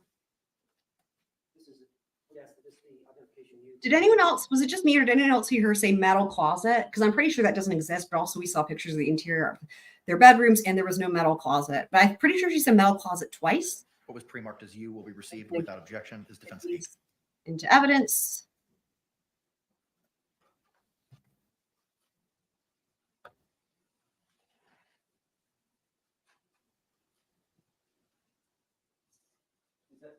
Was that the next day, or is that a few days later? That's a couple of days later. And that's the bruising from the kicking of the eye? Now, the police were called, and we'll talk about that in a minute. I will say this much. That does look like something happened to her eye. Oh boy. I'm showing you identification V, defense. Do you recognize that? You have to see it. Yes. Can you identify that picture? Yes. Is that your leg? Yes. And I will say, That was like, that that's the first picture I've seen so far where it looks like more in line with what she said, which is, so Because again, when you think about someone, she could have dropped the soup on herself. I mean, even the stabbing stuff, right? It's like when you think about someone who's drunk and an alcoholic, if they have a knife to use for something, the odds go up for injury, right? But I think it would be hard to do that to yourself with the eye bruise thing. Like, I think it would be hard for a number of reasons to inflict that on yourself, even on accident. Whereas the other injuries so far look like they could have been accidents, or like, again, the thing on the face where she said he scratched her, that just looked like it was just, like, again, it looks kind of like MRSA or something, but and it didn't match up with the story she said about being scratched. But that injury, regardless of the story, right? That injury would be hard, I think, to inflict on oneself or even accidentally have happen. Injury to your knee? So I don't know. Is that a fair and accurate depiction of the injury you sustained to your knee? Now, having said that, How that happened? remember, guys, even if all of this stuff really happened the way she said it did, even if all this happened the way she said it did, remember, the standard is still such that she had to be reasonably in fear for her life to go with the self-defense, affirmative defense. She had to be reasonably in fear for her life. And so far, I don't really know that what we're seeing would even count as great bodily harm. I mean, I don't know. It'd be interesting to see what the case law says on that, because that's one of those things that could be very subjective, right? Like, technically, like, all harm is awful. So, like, yeah, great. But in terms of how it would be defined legally or in the court, I feel like great bodily harm really kind of is more in line with you almost died, but you got lucky. That's how I kind of have. That's how whenever we see it, that's what I feel like that's the standard. It's like way worse than a normal person would think, where it's like, yeah, you could have died or almost died. But regardless, we're not seeing any life-threatening injuries yet. There would need to be a repeated history of great bodily harm. This is going off of the statute. We covered that on the opening statements day, I think. There would have to be evidence that there was a regular, repeated threat of great bodily harm or death. And that's why the standard kind of matters here for great bodily harm, because I think that's the best they're going to get, is going with that standard, obviously, where she had a reasonable fear of great bodily harm. So the question is going to be does this count as great bodily harm? That's really kind of where I'm at right now with this. And that's again, assuming that if you say all this is happening the way she said it did. So. I was trying to get off of the back porch, and he grabbed me and pushed me, and it was a rock or a really sharp piece of mold from him grabbing me and pushing me onto the ground, and I guess I just happened to hit my knee just right on. So Candace is asking, if I understand your question, it's a great question. I think what you're asking is, did she have to be did she have to have a reasonable fear for her life at that time or in general? Is that your question? Because if so, you're getting to the heart of self-defense versus battered spouse, and I can answer this. So for regular self-defense, okay, for regular self-defense, the reasonable fear, and again, it's for great bodily harm or death, has to be at the time. Okay, yeah, has to be at the time. However, this is why the battered spouse defense, this is where it differs, because the standard there is that basically they were for so long, for a period of time. I don't think there's been an actual time that needs to be established, but for a history, it has to be a history that there was so much history. Okay, that there was so much history of a threat of great bodily harm or death. Okay, that when something happened, the overt act, right? That in that moment, it's PTSD. It's like saying that in that moment, then that they may not have there may not have been an actual reasonable. Okay, let me give an example. So let's say regular self-defense, right? Let's say regular self-defense, somebody's coming at you with a knife and saying they're going to kill you. I don't know, just as an example, right? Like literally, and it's like they're in the act of harming you, right? Yes, reasonable, or a gun, whatever, right? But battered spouse would be if that had happened in the past many times over, where I'm going to kill you, and they have a weapon and they inflict injury and you suffer, you actually have to have suffered like great bodily harm, okay, on a regular basis. So that now, whatever, let's just say, again, I'm thinking along the lines of like PTSD. Let's say that whenever that happened in the past, they always drank a can of Coke. Okay, I'm just making something up. Let's say that in the past, they would drink a can of Coke and then something, and then, this is hypothetical, right? Then they come at you with this threat. I'm going to kill you with a knife, right? And in the past, and that happened many times. So my point is this, is that for this battered spouse defense, the difference is this, that they didn't actually come at you with the knife with this defense, okay? The thing is the Coke. It would be, they got the can of Coke, and because in the past this has happened and you've suffered great bodily harm or fear of death repeatedly, right? They got the can of Coke, and you know what's going to happen next. And that's why battered spouse is a subset of self-defense, if that makes sense.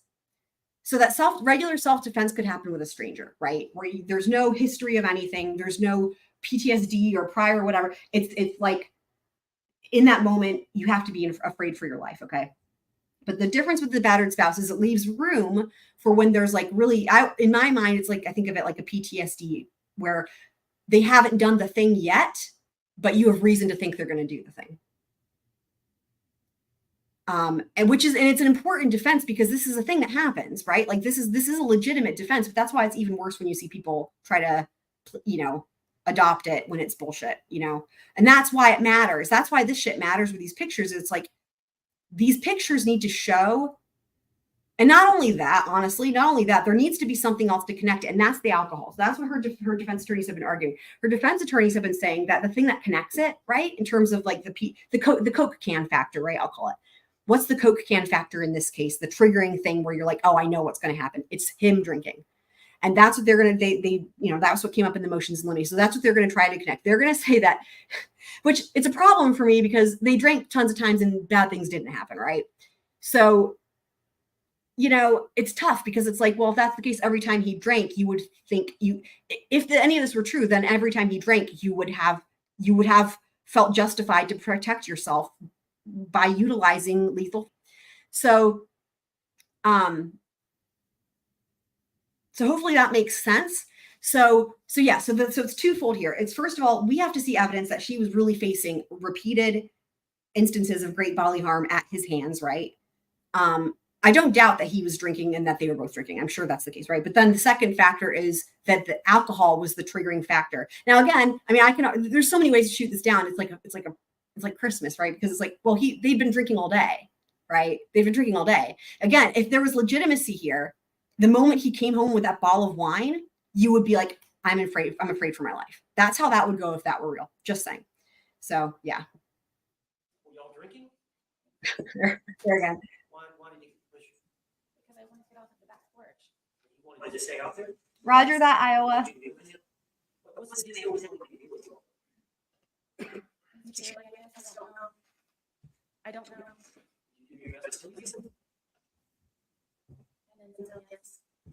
And then some. I'm a saint. I'm a martyr. I even offered to cut up the state. Received evidence without objection. Is defense 9?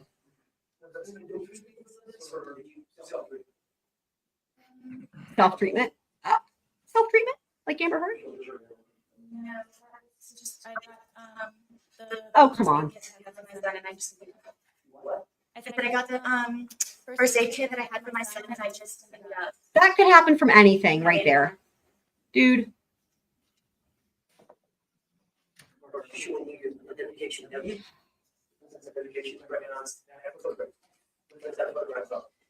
It's the photograph of my arm.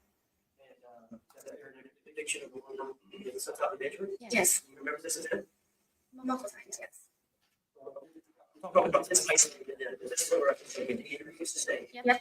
This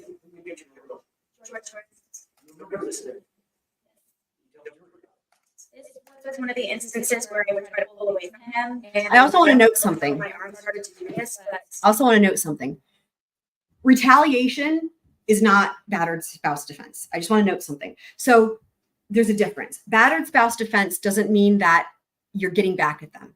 So the word would be retaliation. So here's the thing. Remember, so the reason I'm pointing this out is because the jury is going to be given very specific instructions, okay? Here's the thing. Even if all of this, again, is true, and even if you believe all, these happened and they count as great bodily harm, again, I'm sure there's going to be a jury instruction on what that is. What constitutes great bodily harm. Even if you go, and they happen the way she said they did, and they're great bodily harm, here's the thing.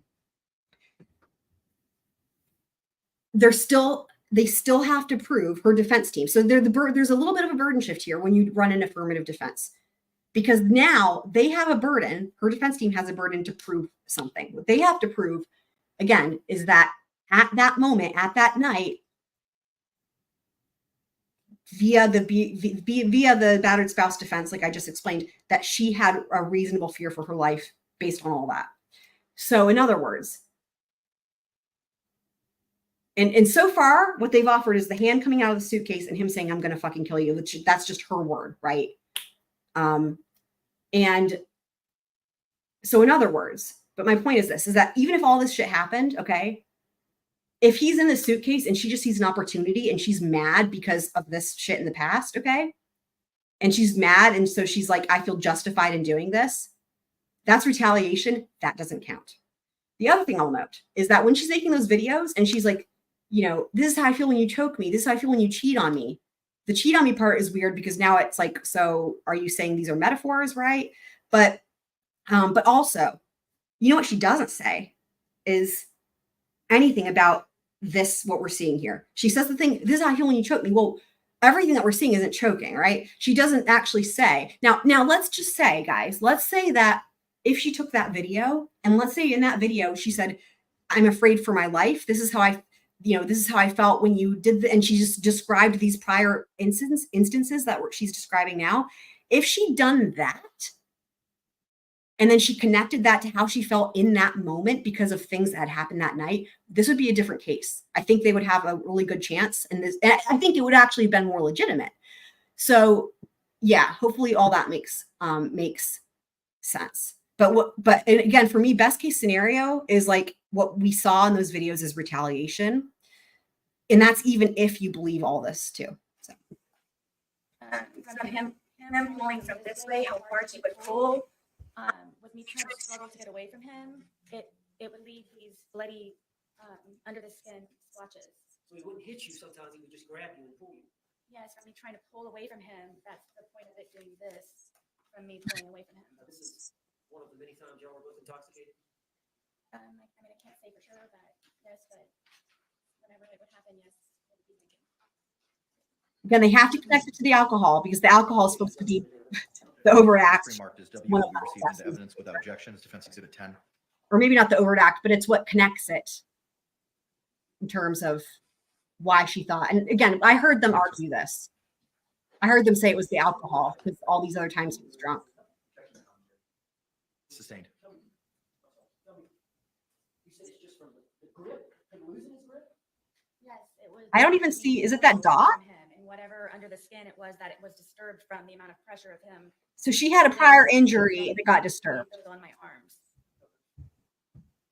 Honestly, the thing is this, they would have been better off, in my opinion, just showing the stab that had the one that had the stitches. If they just showed that and like the black eye, I think those are their strongest pictures. But some of this stuff is just like, come on, now you're weakening your case, in my opinion.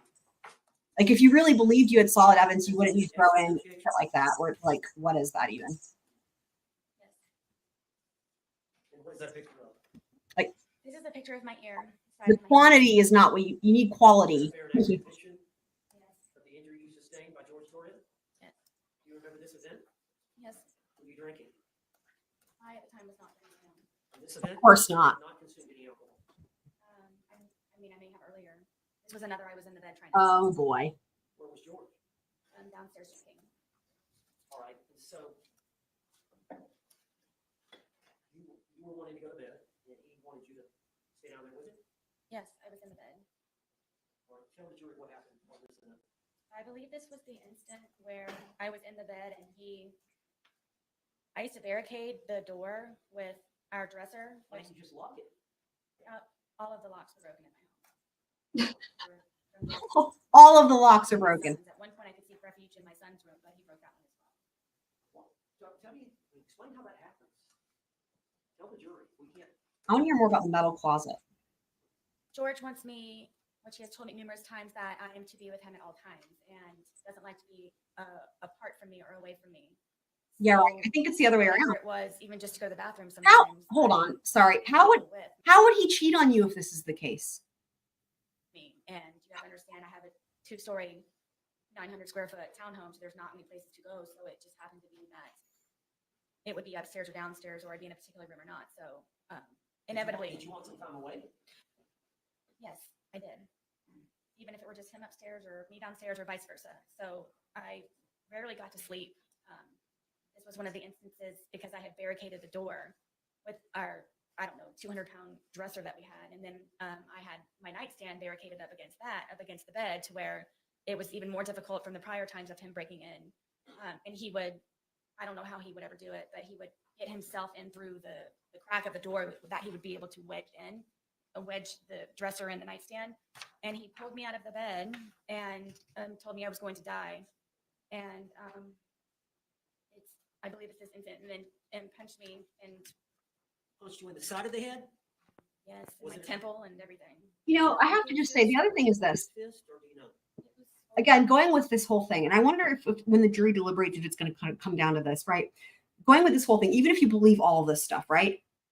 The thing that's hard to get around is that night, we know the videos are damning, but I think the videos are damning in more than just a million ways, like the million ways that we already know. I think there's another thing, which is this, that, if this is all true and you've been subjected repeatedly to abuse that you felt like almost killed you, right? Or could have caused you great bodily harm, or did cause you great bodily harm, and it happened all blah, blah. Because what made me think of this is because she just said the threat about, I'm going to kill you. She just said that, right?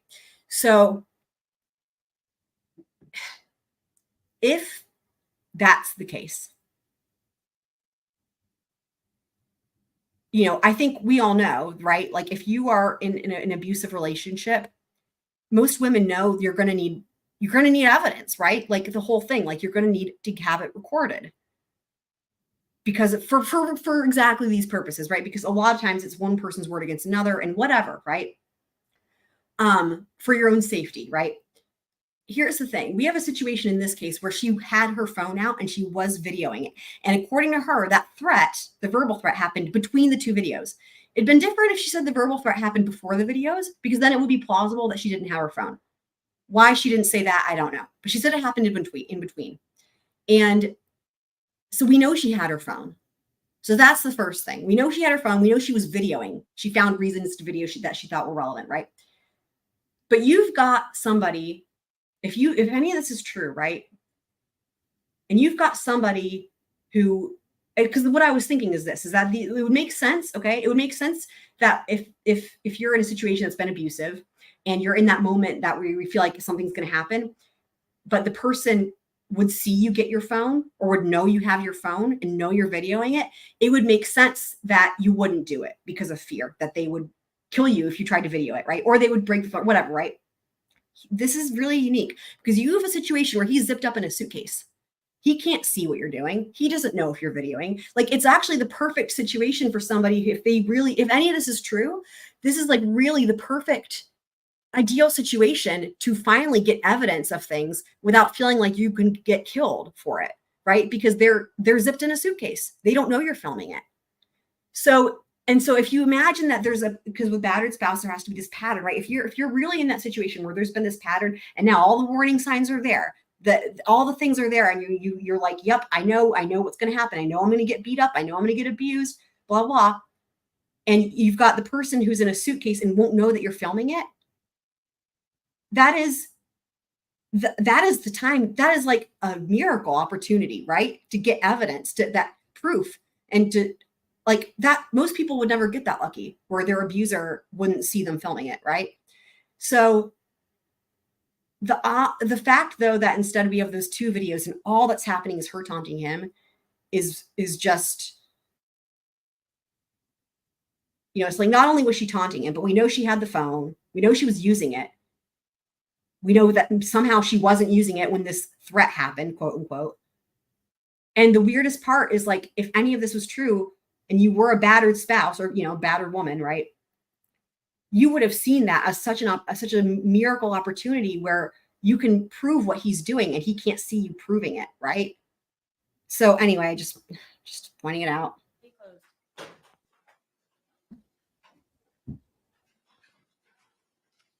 Like identification X. Was pre-marked as X will be received without objection as Defense Exhibit 11.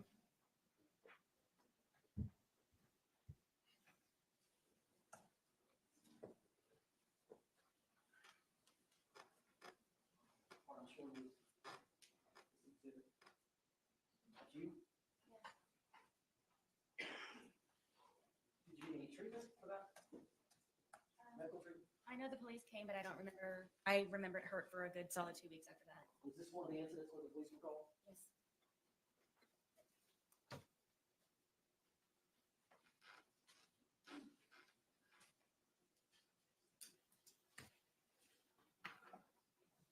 Now, do you recognize this photograph, which is identification Y? Yes. Was that the date of the incident? The date of this event? No, it happened prior. I mean, but this picture that was taken of the. This picture would have been taken February 24th of 2020? Yes. And do you recognize that as your close-up facial? Yes. Is that fair and accurate depiction of how your face looked on February 23rd of 2020? Yes. What's the significance of this picture? Again, because I was sleeping, George was upset with me and came in with a metal curtain rod and Oh, the curtain. bent it and snapped it No. in half and then crunched into the forehead. I'm glad she said that because that just reminded me that whenever she was talking to them about their past, when I say them, I mean the detectives, whenever she was talking about their relationship and she started changing her tune to like, yeah, like she brought up this curtain rod, my point, she brought up this curtain rod incident several times. Okay. Like, and she even said, like in the interrogation, she's like, yeah, you guys should have evidence of that. That was just, that happened a month ago. Right? Like, but what's interesting is that she didn't say any of these other things. That's another thing that's so interesting, right? She mentioned the curtain rod. This I believe. Okay. Again, I don't think this is going to count as great bodily harm. I don't think there's any way, there's no chance. But she mentioned this at the very least, like at least you can give her that. But she didn't mention anything else. She would just say things like we were fighting and then we were good, but there was no mention of anything else in terms of injuries or whatever. With it. So that And it started to makes this credible, right? About at least there was a curtain rod and there wasn't, but what does that mean for the rest of it? the furniture that was in the bedroom. She had an opportunity to make a record of this shit early on. This is probably a good month before or after it had happened, before I really believe that I should have gotten stitches, but I was not allowed to go to the hospital. Not allowed.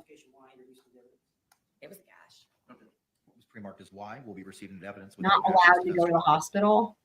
Is that the same curtain rod that you mentioned in the 2-hour interrogation video? Which they didn't take, yes. OWENS, why? Don't bring, dude. Well, there you go. That's my point exactly. I don't know why OWENS made that point. That's not smart. So he just mentioned that as if, oh yeah, so this is, you see, there's proof this really happened. But again, like I just said, what is he thinking, man? Because that's just like, what is it supposed to mean about for the rest of this stuff? Dude, don't point that out to the jury. Don't highlight the fact that all the other stuff is compared to the curtain rod looks like bullshit, Oh boy. This was photographs that were taken I guess it would have been the crime scene. Was the crime scene investigator that came out and took photographs? I don't remember who it was, but yes, someone did on the day of it. Well, they asked her if she had any injuries and she said no. The phone extraction expert, was it somebody different? I think. But is it this room right here? Yes. And remember, that's a month later.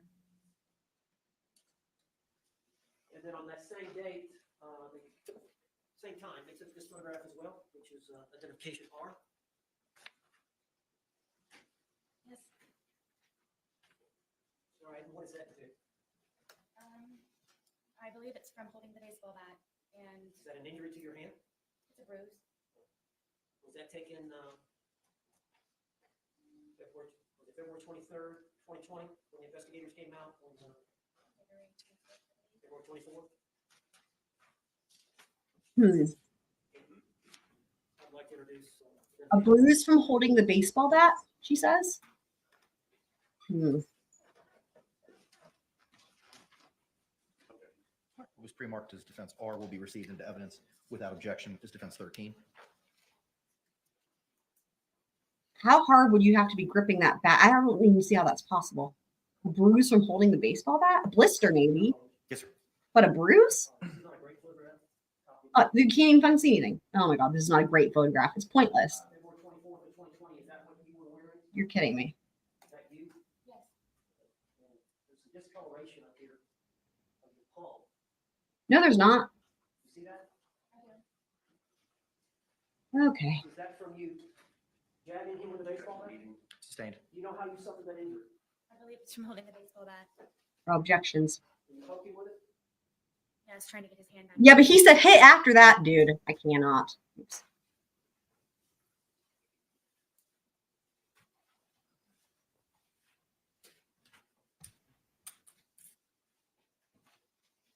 I'm showing you defense identification in.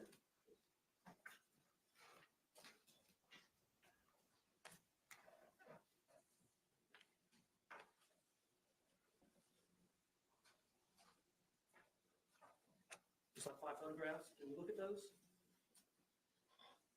See if you recognize them.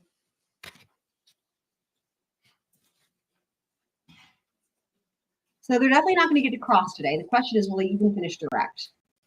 Yes. And are those fair and accurate depictions Yes. as a composite of the events that occurred in relation to George Torres and your TV? Yes.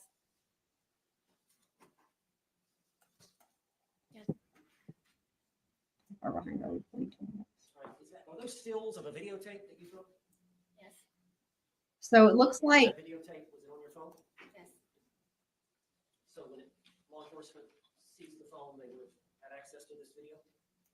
I believe so. Yes. so. Okay, I was just looking at it. So it looks like they're still on direct at the end of the day. I don't even know if they finish it, but he was still holding up exhibits of her, pictures of her at the end, and it looks like court's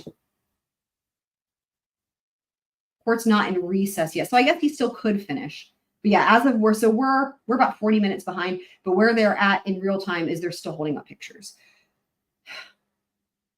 So what I'm going to do is I'm actually just going to skip ahead. I'm going to skip to real time. We can cover this in the recap, but there's a break in the middle of this. There's also a break. It looked like there was a break for the jury. But what I'm wondering is are they going to finish direct today or not finish direct today?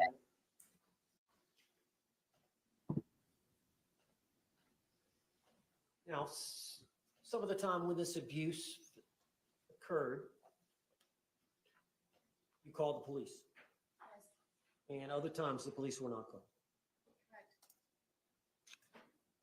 So they just finished with the exhibits. And now I'll they're refer back. to the first time, I believe, you mentioned the 911 call. I believe that was July 25th of 2018. Yes. And that was the incident in which Georgia kicked you in the eye, Stomped me. Yes.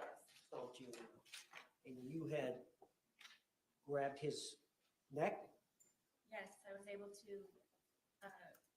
get my arms out from him pinning me down with his knees and grab his neck. So law enforcement came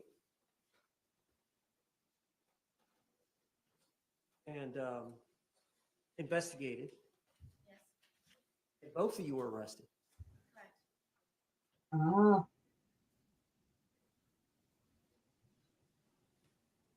Do you recall asking the officer when you were arrested, why am I being arrested? Many times, yes. Do you recall asking the officer, why am I being arrested? Yes. she just said that. And do you recall making any other statements to law enforcement as to why you did what you did to George? That was the first time ever that I actually officially fought back. Did you tell the officer that you were fighting back? Yes, because I was in complete shock that I was getting arrested because of it.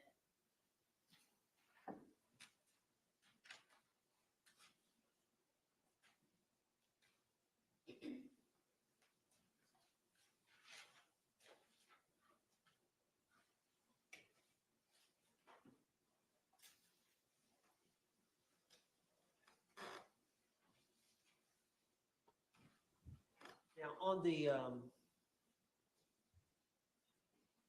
2-minute video, the suitcase video,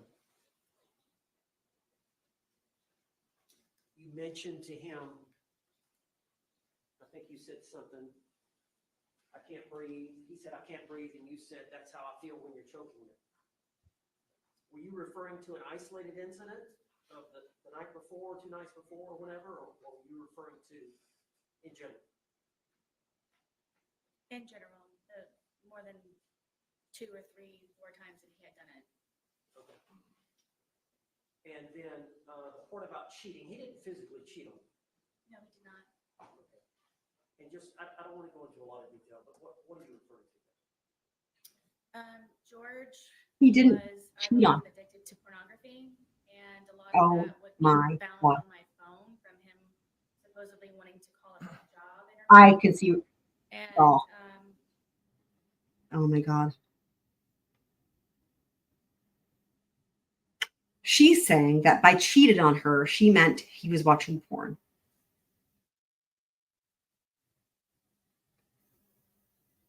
So in her mind, him choking her is the same level of bad as him watching porn. Because that's what, again, the whole thing about that's how I feel when you choke me. That's how I feel when you cheat on me. It wasn't even cheating. It was watching porn on her phone. I wonder how this fight started. Did she find porn on her phone? I wonder if that's what it is. I've been saying over and over again, what was the instigating factor? And I had theorized before that maybe they were talking about him cheating on her and that was what caused the fight. But you know what? It wouldn't be that. It would be porn on her phone. And that would make way more sense because that would mean she could find out about it and then in that moment explode and retaliate, wouldn't it? as a solution, I sat him down and I explained to him, to me, I that think that's what it tradition was. yourself with someone else, or at least I think that's what it was. having a I vulnerable moment with someone else. I think that's what it. I'm going to go out on a limb and say I think that's what it was. I think that's what it was, and I think that she's in a way lucky that she's got anything else to go on in terms of what happened with the past. I mean, abuse is always terrible. No one should be abused, but in terms of this situation, right? I think she's just like, and that would explain why she didn't bring it up right off the bat, right? I know that there's in actual situations where someone's been abused. I totally understand that that's a thing, but that's not what we're seeing here. We're seeing someone trying to find excuses. So this is interesting though, isn't it? Because I think that's what it was. I think that's what it was. She found the porn on her phone. And then she zipped up that suitcase. It could even be that she said, when she said she was upstairs in the shower, I wonder if, it would make sense that then she finds the porn on the phone. She's going to teach him a lesson. We know that she said that at one point, right? So she's like, oh, wouldn't it be funny to see if you can fit in the suitcase? He gets in, she zips it up, and then the rest is history, shall we say, right? Because she's pissed. She wanted to teach him a lesson. Like she told the property manager, she wanted to make him squirm, like she told Detective Koepsell. And all of that is still, downplaying what maybe she really wanted to have happen. Else or watching other people. And to me, I told him that I considered that cheating on me. And so Insane. download that on your phone? You know what this is? Yeah. You know what this is? This is pledge versus donate. I use them synonymously. That's what this is. I use those 2 words synonymously. That's what this is. That's what this is. I consider that to be cheating. Holy mackerel. I don't even know. She's literally just like Amber Heard. It's worse than we thought, guys. Even down to that detail. Why did you stay with her? Oh my God. You got to tell the jury. As anyone who has ever been in love, or You don't get to ask them a question, Sarah. when you love someone, or primarily someone or something, you go above and beyond and you tolerate and you endure and you persevere. And try to make that person as spectacular as you possibly can, no matter the sacrifice that you may have to go through to serve someone else in a positive light so they can be better people for themselves and to just make them a happier person. And love is very strong and love is very deep. And This is love, so I stupid. believe, is not I hate fully this. understood in a lot of ways for how different I know, people right? react to it. And I very much deeply and passionately love George. I love him to this day. Did you I'm still like want to wondering. be alone? Beginning through my divorce, it was very nice to have him around, and he was a man to me, and I felt protected. Oh. And he's very nice. And But isn't he 100 pounds though, as dude? lame as it sounds, he used to compliment me, and it made my day. So, it's interesting because she's said that a couple times now. And, I think that just speaks, she wants to be complimented. We know she's got a huge ego, so that does make sense. A+ student. During that period of time, when you first started seeing George, would it be fair to say that you had low self-esteem? Yes. How do you feel now then? Now that you're on trial for murder. Woof. Now, we talked about this previous arrest where you told the officer you were fighting back and you got arrested.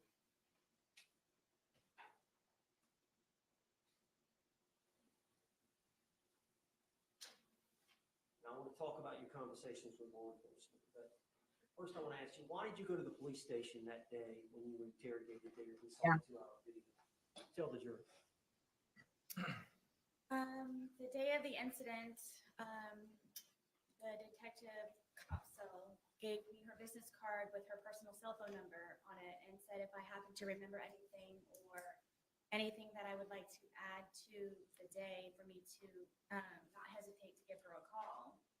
So throughout the rest of the evening, something was off. I didn't feel comfortable with what she told me and how she told it to me. How long were you at the scene? Gosh, all day from the moment that they were there to the moment that the coroner's van drove off. All right, when it ended, did you stay in your home? No, I raced inside and collected some. She went to go stay at Brian's. Toothbrush, and I Poor Brian. went over to where my son was at my ex-husband's. She's dependent on Brian as well, right? I didn't even feed them. It was so I think she was dependent on George, or it sounds like codependency, right? Not in terms of the fact that he complimented her, but she was dependent on Brian for like literally everything else, including financially. And I mean, she's the one she called. He's the one she called, right? The night of, the next morning, and then that's where she goes and stays. All right, and then once you got over to your ex-husband's, what happened? Is it released to Detective Koepsell? something just wasn't sitting right with me, and I mean, Ryan's the saint in all this, to be honest. Really. I had a suspicion that she just wasn't being honest with me. So I mean, I took it upon myself. He's not even talked shit about her, even though he'd be totally justified in doing so. I mean, he didn't even do that when when law enforcement talks to him. Anyway, it's just Brian. Yeah, already said it. Sustained. Oh, objection. So you called her. Tell us about that. I called her and I told her that I felt that she was being dishonest with me. She originally had told me that. Sorry, the irony, right? Sorry. She called the detective and said, "I feel like you're being dishonest with me." I wonder if that might be the first time that a defendant has ever done that in any trial anywhere, right? They call the detective and say, "I feel like you're being dishonest with me." I just don't even know where to begin. Have me come down to Incredible. to pick up my phone. The original plan was for she and Detective Lover to return the phone. It's like saying she wanted to go there so she could interrogate Detective Koepsell as to why Detective Koepsell is being dishonest with her, and she's the police officer and Detective Koepsell is the defendant. Incredible. To my apartment. But she said that it would be a lot easier for me to just come down and pick her up because I remember when I was pregnant. Another level of audacity. So I said, I feel that you're tricking me, and I feel that you're being very sneaky about something, and I don't believe that you're being honest with me.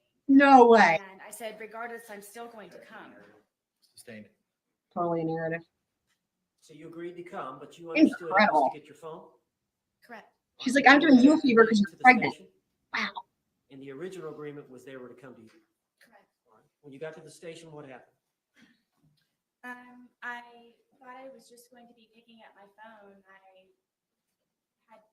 My car was there. I had everything in my car. It was just a regular, I'm just going to go in, maybe sign something and pick up my phone.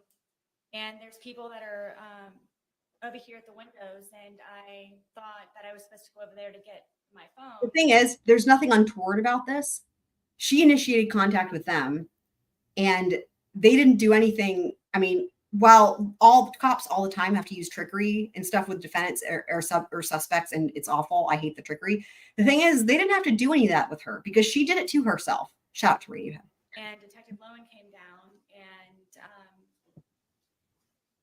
said that my phone was upstairs. So if I would just follow him upstairs, that's where my phone was. And then I was taken into I guess it was an interrogation room, and they told me to sit down, and that then I guess the interview or interrogation began, and I just simply kept getting my phone. Sarah, tell the jury why. Yes. The other thing is this, while they're approaching, the other thing is this. She just kind of fucked herself on that one because even though it doesn't matter, even if she did say even if she really did just want to go get her phone, they didn't do anything wrong in this. By they, I mean the detectives, but also by her saying that she called Detective Koepsell and said, I feel like you're being dishonest with me. You may proceed. And I want to know why you're being dishonest with me. That means that she wanted to talk to them as if she's interrogating them. So there. Tell the jury why you lied to the police. I lied to the police, basically everyone, because I was extremely fearful of being arrested.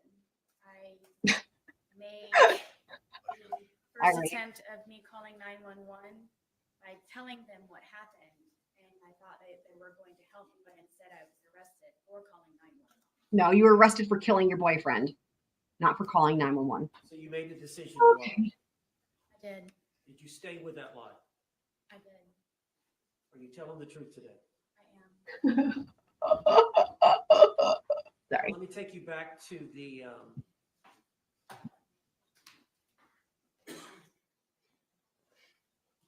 The thing is, again, incident.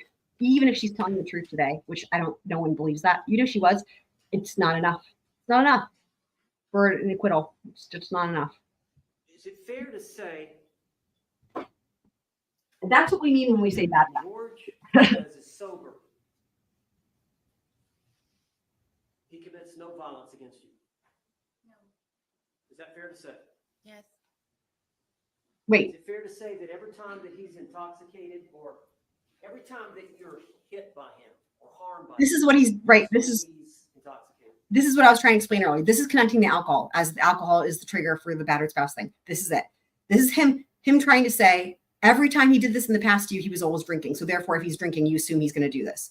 But the real question is this: was there ever times where he was drinking and didn't hit you? That's the real question, logically, right? Because that's what matters. And considering she said he was drinking all day, every day. Obviously, yes. Obviously, there were plenty of times where he was drinking and he didn't abuse her. If that's, again, going, if you try to believe what she's saying, right? Logically, this doesn't make sense. Yes. Even if you try to believe her. As a result, when he's drinking, does it change your outlook? Yes. This is a problem for them because she said all day, every day. How are you going to do this? I'm always fearful. But not fearful. Why? If this was true, you would have tried to kill him every day to defend yourself. Because I try to protect and defend myself for fear something happens at the last ultimate second. But you're always that way, fearful. Is it because of these prior incidences? Absolutely. Do you try to placate him? All the time. What do you mean? We've already covered this. With the puzzles and the painting She treated him like a baby, it sounds like. Cutting up his steak, finger painting, potty training, I told you I was running out of things to entertain him with. Why do you think? reciting your George- ABCs. Sustained. Does he tell you? Sustained. Double objection.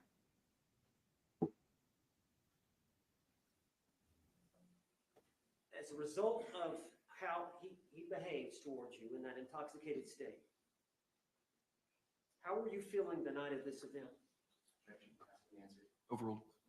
Ooh, overruled. Extremely nervous, anxiety galore, just Anxiety galore. I can never Y'all. relax. When he's drinking. Yes. And the state of intoxication that he was at the time of this event. The thing is, well, there's so many quotable things when we go back. I mean, it's like there was aghast. I was aghast, right? And then anxiety galore. There's so many things. This is going to be one of the more quotable trials in terms of the defendant taking the stand. I mean, there's just so much in this. Like, I don't even know. It's wild. Is Means all that the state that scares you the most? It's the tone, yes. There's a lot of alarms and red flags. that the go tone. We heard his tone. The jury heard his tone. This is not a good way to do this. We heard his tone. Sarah. on throughout the day or night or whenever it is that we are drinking. Tell us about. Mm. Tell us about that. How that heightens. Does that heighten your sense of I have a thought. safety? At all times. But I have a thought. especially when he's drinking. I have a thought. So one of the things that didn't make sense to anybody is why did she film him, right? You know, it's like, why didn't she, why, if he had actually made threats, she didn't film him when he was making supposed threats, but why did she film him when she was taunting him? You know what? I think I figured it out. Here's what it is. Here's what I think it is. I think what it is that she had her phone ready, right? And she was taunting him. I think she was hoping to get a response that she could use against him, such as him being super angry or violent or whatever. And then she could, have that as proof or something, right? Maybe she was hoping maybe she was even hoping that from within the suitcase, he would say, fuck you, I'm going to kill you. Maybe she was hoping for that, right? And maybe that's, again, where there's some truth to the lie, where she testified that he actually said that when her phone wasn't recording, right? Maybe that's a Freudian slip because that's what she was hoping he would say. That would make sense. That would make sense. And then what happened was instead, maybe she didn't realize she hurt him as bad. Maybe she didn't think he was that bad, or, because all we get is like, Sarah, like he's like on death's door. I can't breathe, baby. And it's like, you know what I mean? And then I think what would have happened is maybe she would have intended to delete those after the fact, because instead of getting, not that it would have helped because they can retrieve it anyway, right? But, instead of getting evidence of him, retaliating or being mad or saying anything threatening, he was on death's door, and then she forgot to delete them. That's what I think. But I think that's why she was filming, is because she was hoping that he would do something bad, and he wasn't able to and didn't. Oh, yes, all the time. And then his mood. So she just incriminated herself. Depends on what mood he's in that day. Well, do you have like a sixth sense of Oh boy. how he's doing? Well, Yes, I knew George very well. I don't think that's going to help. From Yeah, a sixth sense is not part of the standard for Tell us what battered you mean by spouse. that. Sixth sense, or knew It's him not, very well. that's not. Ugh.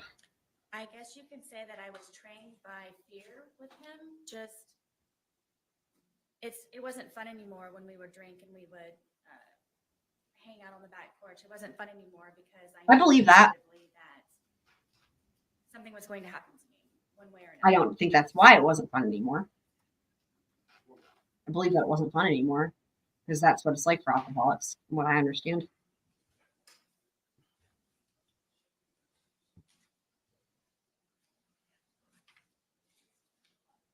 I mean, they've only got 5 minutes till the end of the day for court.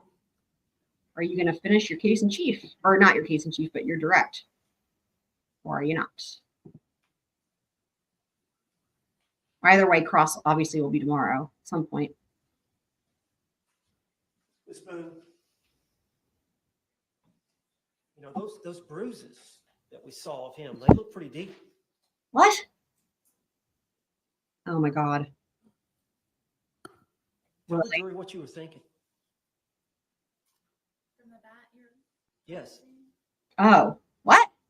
I didn't want to die that night. The bruises that were non-existent look pretty deep. Help. I can't describe it to you. Well, that's a problem. You have to describe it. You're on the stand, Sarah. Terrifying love to a certain degree. Oh my God. Where my plan was to show him the next day, and just I wanted him to be better and treat me nicer. And You were be punishing the him? person that he was when I originally met him, and I knew that was in him still. I knew that it could be found, and I just couldn't figure out what it was that I was doing wrong, or to be back to where that was. And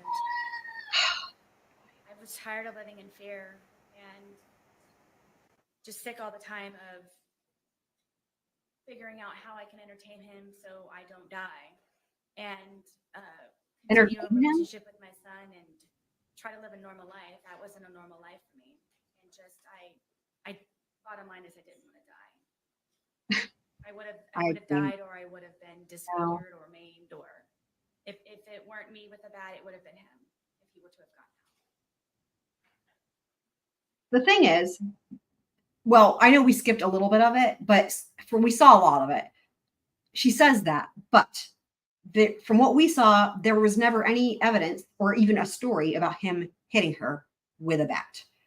Let's say that there were instances where, and there's proof of it, that he had hit her with the bat in the past lots of times. Then that statement would make a little bit more sense. However, the fact that he's zipped up in a suitcase after being tossed down the stairs and hit with a bat, again, it's not like it's a fair fight between the two of them struggling for the bat. That's so anyway. All right.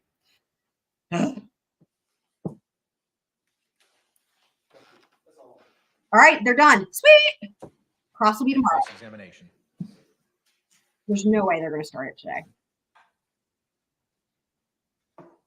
They're going to let the jury go. They have to. Really? Know somebody named Crystal? What? Did you ever mention Crystal in your text messages about? They're starting cross. I'm shocked. I don't know. I don't remember. How about I'm Christine? shocked. Did George know a Christine? I don't know. How about a Pamela Erickson? These may have been people that he was communicating with on Huh. the platform was. On your phone? I believe so, yes. And did you find these communications? Wait a second. Okay, first of all, they're starting cross. I'm shocked. Maybe they asked the jury if they could stay until 6. I don't know, but still, usually you don't want to disrupt cross. If the jury agreed to stay till 6, that would make sense. But I mean, court ends at 5 usually. So, but what he's saying here, this is wild. He's implying that George actually did cheat on her with people. Interesting. This is really interesting because they tried to say the porn thing, which was stupid as fuck, although I wouldn't put it past her. So to me, that's believable. But it's even crazier that they're going to prove he did cheat on her. What? To try to disprove that for some reason. Where is this going? Where is it going? Did you send Wow. to his family to relate to him about George and his girls that he was cheating on you with? I believe so. So you do know those names. Oh. I don't remember them. It's been Or she made it up. Now, on February 24th, 2020, you called 911 at about 1 p.m., correct? Yes. And at that point, you were still feeling a little intoxicated, were you not? It was more shocking, yes. No, they can impeach her with You this. agree that you previously stated She that said was that still in a hearing. intoxicated to a degree? Yep. She To said, a degree, yes. yeah, she said that. Yeah. So 1 p.m., that's about 14 hours after 11 p.m. the night before, correct? So where he's going with this is how much would you have 12 to hours be drinking? prior would be 1 a.m. Or And 12 a.m. is 13 hours. 11 p.m. is 14 hours. no matter what, she's Correct. fucked. Because the thing is here, either she drank so much that she was still intoxicated a million hours later, or remember that thing we talked about in the other recap about with Brian Boone, and she told him, I want to go have a cigarette and a drink. And I was like, doesn't that usually mean alcohol? I'm like, I don't know. Maybe some people say a drink and they mean a soda or whatever, but everybody else in the chat thought they were kind of saying what I thought, which is that sounds like an alcoholic drink. And I thought, did she actually go have a drink? But either way, she's fucked on this. But it's even worse if she went and had an alcoholic drink, like before calling 911 after finding him dead. Wow.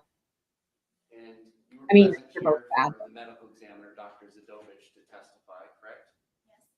And you heard her talk about all the effects of ethanol that has on the human body, correct? Yes. And she also mentioned something that it, on average, dissipates at about 0.015 an hour. Do you recall that? I believe so. So Here we go. He's going to prove, I think he's going to prove that she drank in the morning. Oh boy. fair to say, There, here we if you're go, guys. Still feeling the effects of the alcohol at 1 p.m., so it's 14 Yeah. hours. Here it is. Bam. We got it. We were right. Approximately about a 0.21. That would also PM the night before. explain why she was Do you covering. feel like you were 2.5 times the legal limit at that time? I don't know how you came to that number. Math, calculator. And they're approaching. I'm going to restart my objection counter for cross. I can't believe we started cross. I am shocked. Whoa, wait, what did she just say? She said something. Weird. I wonder if people in the gallery heard that. Fuck. Because they muted it, the cameras, but the people in the gallery might have heard that. Maybe. Wow. Oh boy. So you testified earlier that you all had about half of one of these bottles left from the night before, correct? Yes.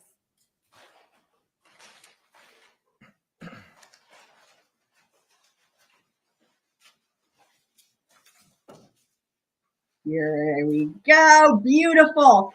This is good stuff right here. He's going to get them out. Dude, here's the thing. Brilliant. Here's why this is brilliant. Because these were shocking to see the first time. Imagine you're the jury. These were shocking to say the first time. Shocking to see the first time, right? But now, after all this, and the jury has seen all this and heard her testimony, and now to show them again. Brilliant. Candace, it was muted because they were approaching. So they had, the cameras go silent or whatever. But the people in the gallery might have heard what she said. But she definitely said something facing the microphone. It's just that they mute the sound, right, when they're approaching. And that's why it goes completely silent. So we don't know. But I wonder if anyone heard in the gallery. So would you agree that this is one of the 3 bottles that was purchased between February 22nd and the 2 that were purchased on February 23rd of 2020? I'm guessing maybe it's like the bottle. All right, and it's 1.5. I know she's going to be so difficult. Sarah, you have to at least concede that it's the same bottle, for fuck's sake. Please. Again, you have to admit to things. You can't, dude. What is he doing? And when you say half, are we talking about the top of the label? Oh, From the day before? okay. All right, a little less, halfway through the label? Right about. Okay, about halfway. So in addition to So silly. No matter what, it's this good. He's going to calculate how much alcohol. Consuming after going to public at about 12:15, correct? You all would have began consuming around 12:30. Is it fair to say when you got back? You should have put gloves on, just saying. Should put gloves on. I don't like that, but And after finishing, I appreciate what the you all had demonstration. left over from Saturday, the 2 of you consumed 2 2 1.5-liter bottles, correct? I'm not sure about the second bottle that he purchased, if it was empty or not at the time. Well, you did mention that the police would find 2 empty bottles in the top of your trash, correct? Yes. And we did all see that in the photographs, correct? See that Two. they're empty in the garbage, yes. All right, and You you know- say you were about 100 pounds at the time? If anybody was smart, if somebody was smart, they could have tried to figure out a way to well, I don't know. Not that you should elicit false testimony. I guess if she was smart from the very beginning, I mean, I'm not condoning lying, right? I'm just saying that there could be an explanation for that. For example, that she dumped the rest of it out. Like, let's just say that she's trying to stick with this whole thing of like, he's the worst alcoholic and I'm a saint. She could have said, oh, well, that second bottle, I found it open and then I dumped it down the sink so that he couldn't drink, although it wouldn't make sense if he was dead anyway, right? But I guess she could have said she did that the night before, right? But actually, you know what? That doesn't really help her because at the same time, she's trying to prove that he was like so drunk, right? And that's why she was afraid. So anyway, just a thought, right? That an empty bottle doesn't necessarily mean someone drank it. Just to point that out, right? You have to prove that via testing the people. And, she was, I'm sure, tested at some point. So And we all know Mr. Torres was 103 pounds at the time of his death, correct? although no, wait, they didn't test her that day. So So that's 3 liters of wine between 200 pounds split between 2 people over the course of a day. I mean, but correct? she's conceding to the fact that they drank it all. So Today that you were intoxicated at the time that this occurred, the videos between 11 and 11:30 at night, correct? Yes, at some level, yes. Now, what does that mean to you? Previously, have you indicated that that means the room is spinning? Do you ever recall saying that? I do. So what was your level of intoxication at this point in time when the first video was filmed at 11:12 p.m.? Do you mean from lack of sleep or alcohol? Alcohol. intoxicated from lack of My sleep. level. I can't. I'm going to lose my What were mind. you feeling? Did you have trouble with your balance? Yes, they started cross. They must. My only guess is that because we're not even that far behind, they must have asked the jury if the jury can stay till 6. He's not going to be able to finish cross. It's going to be starting cross. Now, I don't really know why they're on like a speed because they're so ahead of schedule. I don't really know why they could have waited to start cross. The prosecution must have wanted to start cross so that the jury leaves at the end of the day with whatever it is that they want to get out versus whatever the defense got out on direct. But she just said, he just asked her about being intoxicated. And she goes, you mean intoxicated from, she responds by going, you mean by lack of sleep or from alcohol, implying that she could be intoxicated from lack of sleep. I just want to make sure everyone heard that. Balance? Let me back that up. I was more Intoxication at this point in time when the first video was filmed at 11:12 p.m. Do you mean from lack of sleep or alcohol? From the alcohol. What was my level? I can't. What were I'm you trying to feeling? nap, Iowa. Did you have trouble with your balance? I was more tired than anything. Did you have trouble with your balance? I love I it. believe so. This is great. You were able to flip a suitcase over with a 100-pound man in it, right? I mean, yes, it happened, Okay. How about your speech? Do you feel like your speech was slurred? clearly. How about your inhibitions? Do you feel like you were doing things that you wouldn't do when you were sober? I wasn't thinking about that. This is Well, great. On This is great. reflection, do you feel like this is something you would have done when you were sober? Oh my God. I love this. I didn't know me and George. I'm just asking you, looking back on this, when he's in the suitcase and you're telling him how you feel, and then you wait 11 minutes and you film another 22 seconds, and then you go upstairs, upon reflection, is that something you would have done and left him in there had you not been drinking? I don't know. I can't say. If I was scared, then it would be. She didn't prepare an answer for that, is what that is.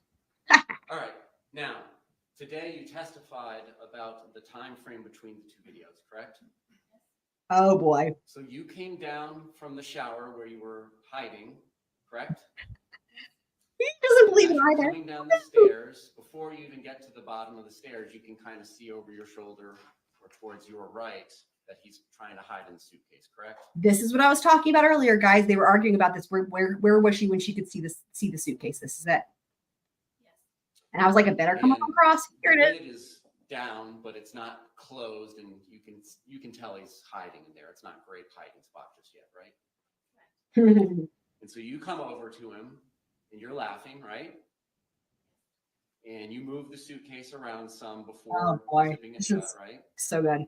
No, you immediately zip it shut. Yes. Okay. And No you're matter both what- still laughing about it, correct? Correct. All right. And then it's during this course Oh my of God. time. How quickly is it after you zip it shut that you begin filming the first video?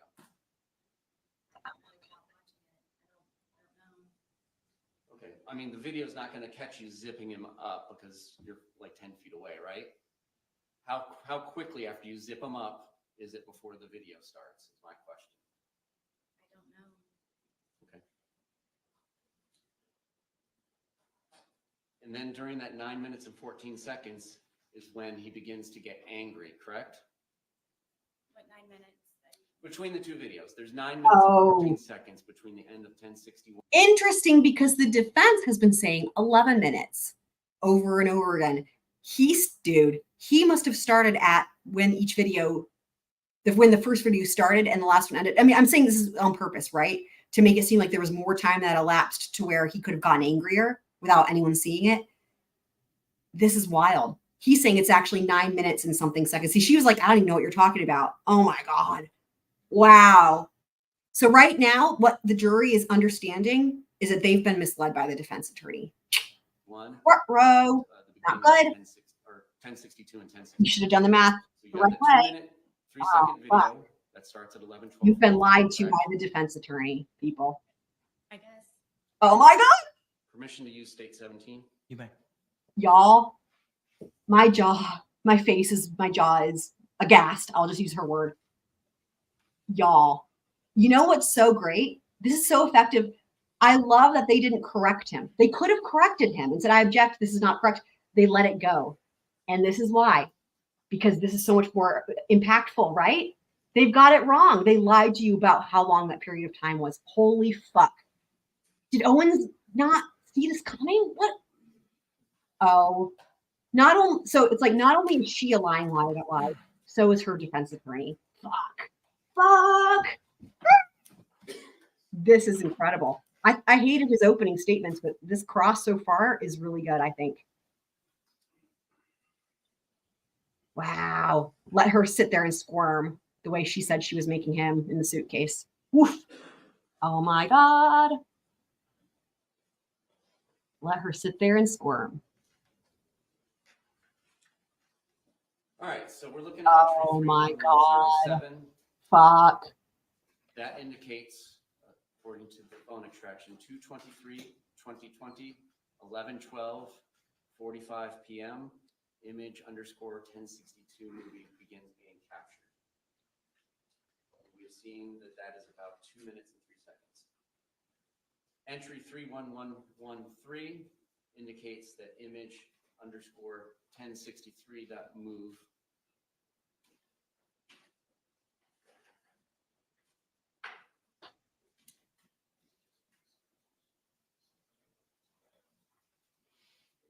I wonder if dude Owens.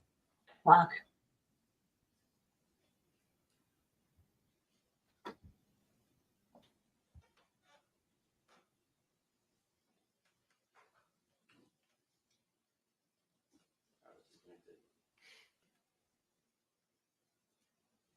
They're having technology difficulties, it looks like.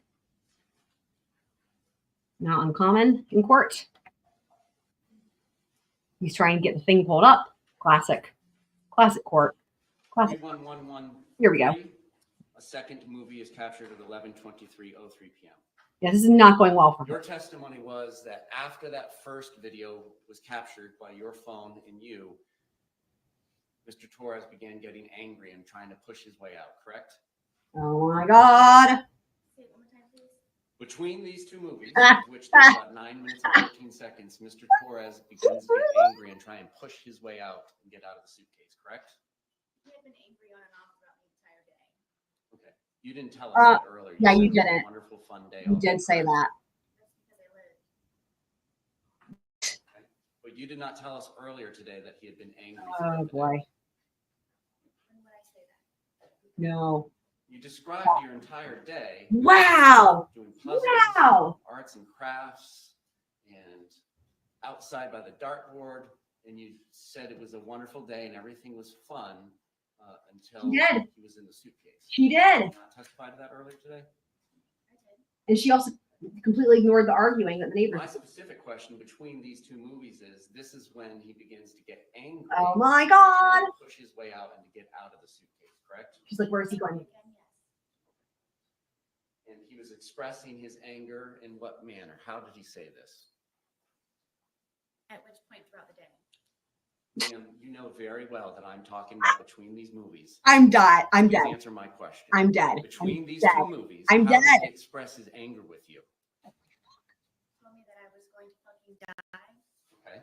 Now this That's not what you said is earlier. happening after he's No. already told you several times. That's not what she said earlier. She's even doing it. Oh boy. You know, if this really happened, you would remember what he said. But even if it didn't happen, you should have practiced it enough, because just like her attorney fucked it up, remember, and I pointed it out. So far, I'm the only one of all these people on the defense team that remembers verbatim what she said. And I'm not even involved. What she said 3 times on direct was, I'm going to fucking end you.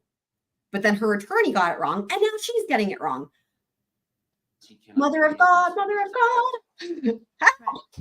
And he's been in there for whatever brief amount of time it took you to zip him up, and it's the laughter stops, and then you go over and begin to film, correct? And you're filming, your purpose of filming is to kind of teach him a lesson. This is your chance to say something to him when he can't say anything back. So I made a good theory on the filming just a few minutes ago. That's what you said, Sarah.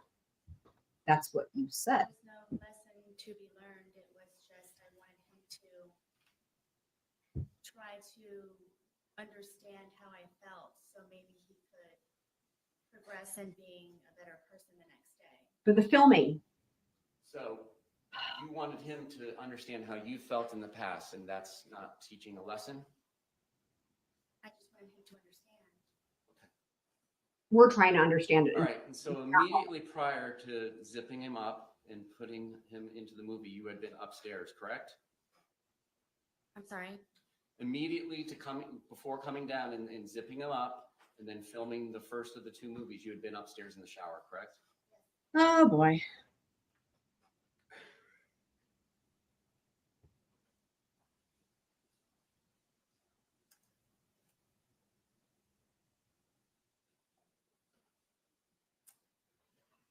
I'm going to publish what has been labeled as image_1061, which according to the timeline was captured at 11:03 p.m. 31 seconds with her device.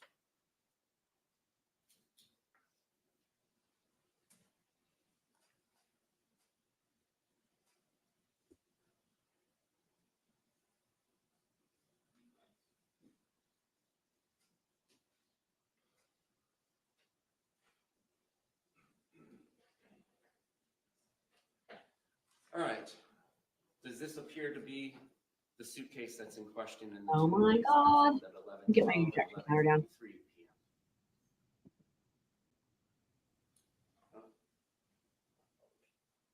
I think he thinks it's showing and it's not showing on the screen.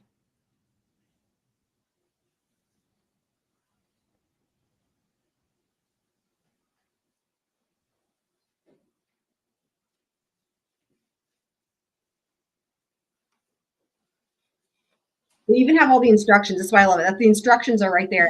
It's difficult for them. Such is trial, though, right? I'm gonna see if I can have any room to zoom while he figures it out. Okay, never mind. This is There he image goes. 1061 taken at 11:03 p.m. 31 seconds. Does this appear to be the blue suitcase? Oh boy. Videos that were captured at 11:12 and 11:23 p.m. Correct. Did you take this image at 11:03 p.m.? I don't remember if I did or not. And again, we had, and by we, I mean you and Mr. Torres, 2 1.5 liters bottles of wine and plus whatever was left over from the day before, correct? Correct. So you don't remember taking this photograph? I don't. Do you remember whether or not Mr. Torres was in here? I don't remember taking the photo. Okay. So what is your memory of what happens between 11:03 p.m. and 31 seconds when that image is captured, and then when the movie starts at 11:12:45? What do you remember? Do you remember anything from that night? I do. You told the police on February 25th, 2020, when they first showed you the video, that you didn't remember taking that. Remember that? I do. And your testimony is you do remember taking that video, I do. but you don't remember taking that photograph 9 minutes prior. Oh boy. Is there something, did you have more to drink in those 9 minutes? I did not. Oh. Oh.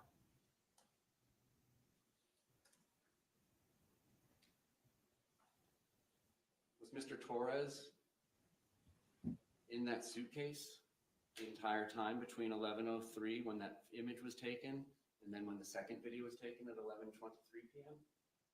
I believe so, yes. So for 20 minutes? Yes? However long the time frame is. Did he begin telling you that he couldn't breathe before the video, or do you not remember? I don't remember.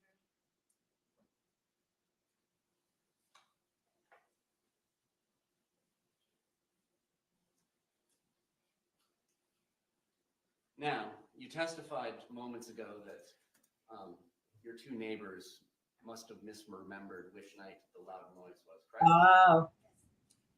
And now you're telling us that you don't remember taking the photograph at 11:03 p.m., correct? Correct.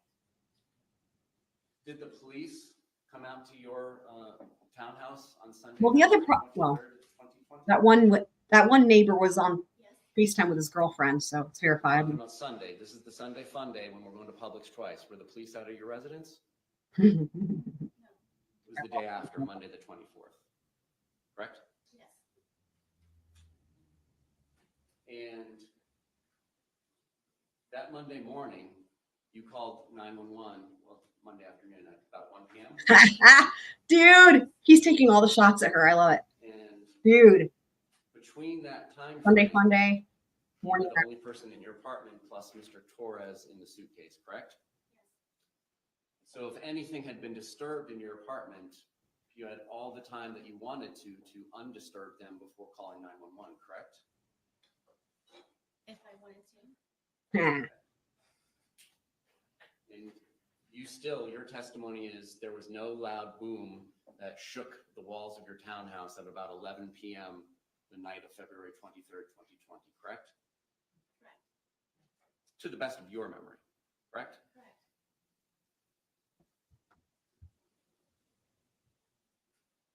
To the best of your memory, but you were drinking, they were sober. Your word No. against theirs. That second video is 22 seconds where you just hear him say Sarah and you don't say anything, or you're familiar with that video, correct? Yes. It's after that that you go upstairs, correct? Yes. How quickly is it that you go upstairs after that? It was pretty quick. Can you grab the dogs?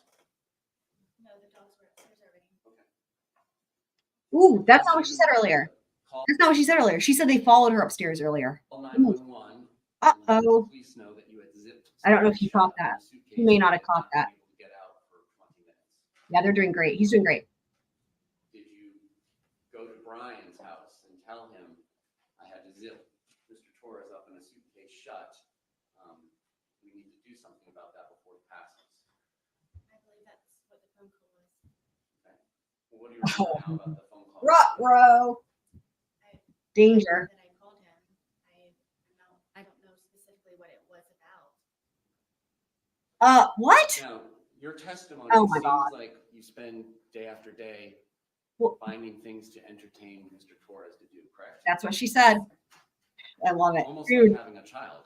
You have your own child, correct? I do. please mention cutting up the steak, please. What you described sounded like having a small child. Oh my God. Thank you. That's your interpretation. No, that's what I said. Take him from doing arts and crafts. Thank you. Puzzles. Say cutting up the steak. correct? Say it. Say it. Drinking, yes. Say it. Say cutting up the steak, please. And Mr. Torres was notorious for doing some of these things, correct? What do you mean? Well, you described Mr. Torres as being notoriously known for doing things. You described your ex-husband, Brian Boone, notorious for doing things like nagging and calling. Ooh, You remember your testimony calling people notorious? For doing ooh, interesting. what would you say people would say you're notorious? Fucking hell, I knew it. You guys, I'm having a field day. This is my best day. And you would not answer Brian Boone, your ex-husband's phone Oh calls, my God. just so that you could let him know that you're busy and you have things going on, correct? I knew that at whatever time it was that he was calling me, that he could wait That's for why. the few moments of me getting up to where Lucas gets off school. Brian Boone said she was notorious for not But you wouldn't return his call. You would let him call. returning several his times, call. correct? That's what he said. Say yes. Okay. How about other days? Would he have to call to remind you to get Lucas on other days? He wasn't reminding me. He was just Asking you making sure that because you wouldn't. Lucas was covered for a pickup. Right. That you were going to pick, ma'am, All right. covered by You you. didn't mention to the sheriff's office on either February 24th or February 25th about going to Publix with Mr. Torres at noon. Aha. Did you? There we go. See, that's what we were discussing at the beginning of the stream. Yep. The best She's evidence of that would be the reporting. of the- saying only he went. Yeah. Yeah.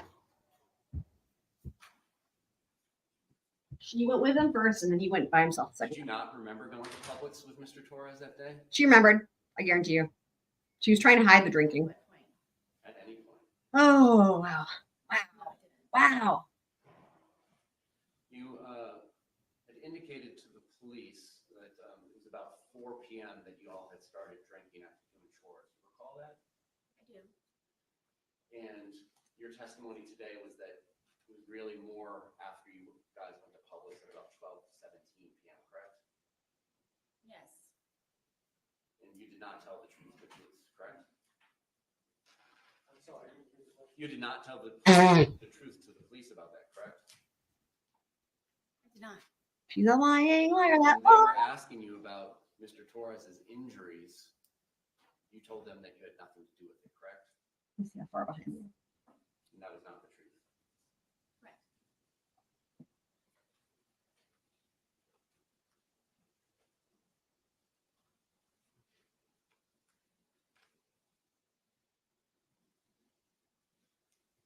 What did y'all have for breakfast on the 23rd? I love this. I don't remember. Did y'all have lunch? I believe we had leftovers from, I think, something that we had in the fridge. And do you recall what those were? You know what I think he's doing here? I think this is brilliant. I think he's just trying to ask her questions. Look at her face. I'm going to take a screenshot of that. Holy mackerel. Wow. So I think what he's doing here is he's asking her random questions. This is beautiful because he knows that if it's not something she's prepared an answer for, she's not going to have an answer for. Like just random shit, right? It's like, because she's so, I mean, this whole time, it's like, there's these certain things. It's like this, and this. She's got these things that she's leaning on, but like, there's so much that doesn't make sense about this day, right? Like so much that doesn't make sense about this day. There's just so much missing in terms of just what would a regular human be doing, right? And so I think he's just asking her these questions just to catch her off guard because she's not going to have an answer, and just to show the jury like how fabricated and, you know, scripted everything else was. I know. And then I believe you mentioned having a sandwich of some sort for dinner. She did say something about a sandwich. No, I believe it was for, I'm guessing, he and I eat at the same time. Huh?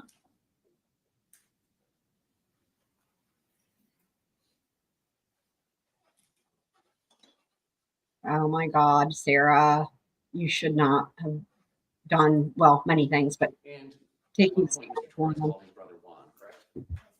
is she, Do you admit that you Please- were yelling in the background? please? Mr. Torres to tell his brother that. please can you point to, oh, she called him John? Because he just said Juan and she said yes. She's not like, who's Juan? Oh boy. I don't know if I was yelling. I know that he could hear me through the phone. So how long had that been going on that day? When did you start getting on Mr. Torres about choking you in the past? I had, he Wow. and I had conversations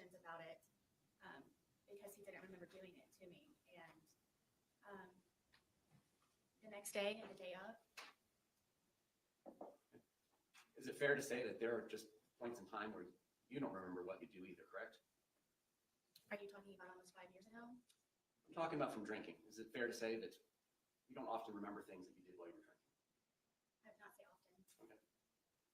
In the course of your relationship with Mr. Torres, are there things you don't remember happening that happened the night before between you and him? I can't say that at this point. But you said that you don't remember taking that photograph at 11:03 p.m. on February 23rd, correct? Yes. Was there anything else that you were telling Mr. Torres that he needed to tell his brother? Not that I can recall. Was there anything you were telling him that he needed to tell his daughters? Not that I can recall.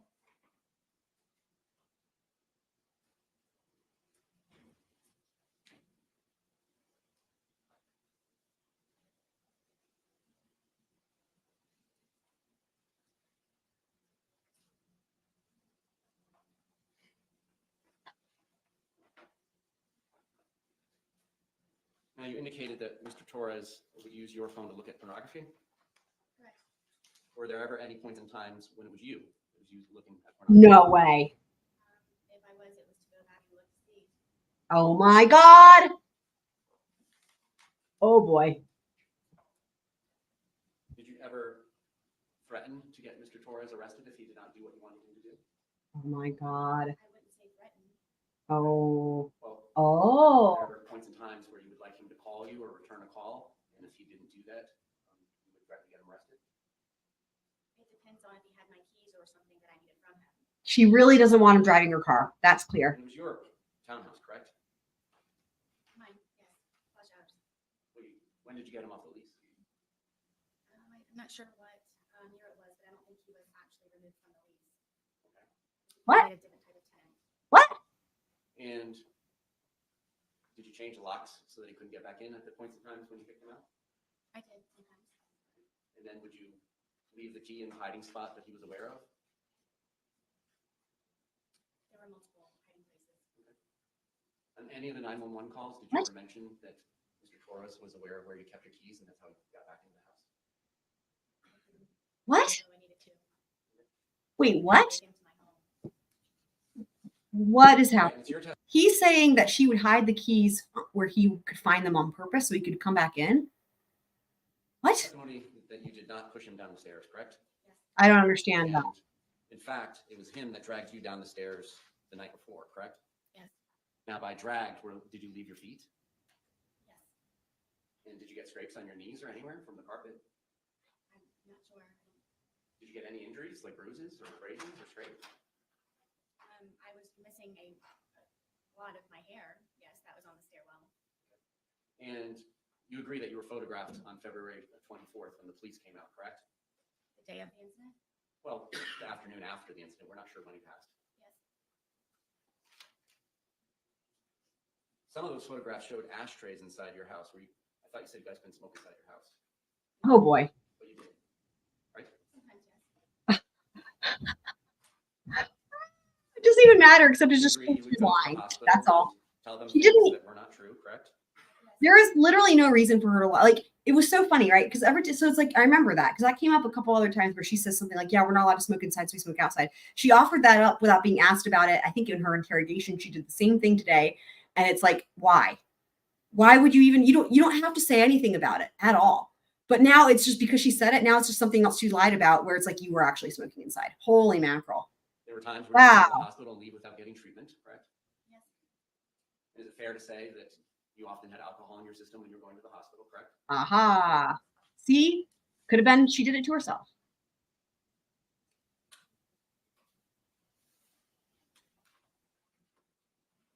Dang.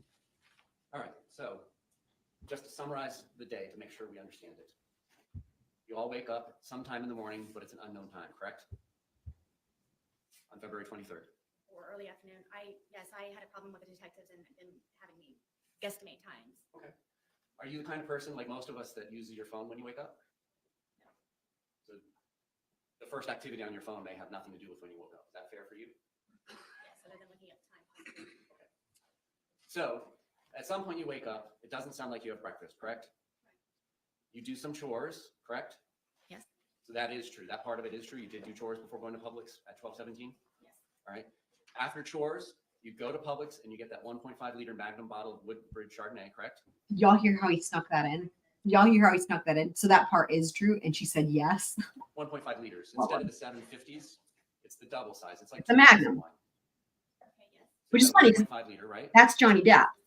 She's like, got home. half and Johnny you Depp, at half 100 Amber. pounds, and Mr. Torres at 103 pounds began drinking this wine, correct? I'm guessing so. I'm not going to guess times. Well, don't guess. I mean, you got home from Publix. When was your first drink? oh my God. We could have continued to do whatever was left over from what we didn't do before we went to Publix. Okay. So you may have started drinking even later, correct? And 12:30 when you get back from Publix? I don't know. Was it 1:30 or Yeah, 2:30 when you she's began? drunk. I don't know. Was it before any of the phone calls to the brothers and his daughters? Yes. And so you drink what's left in the bottle of wine from the day before that's halfway label, correct? That's the point.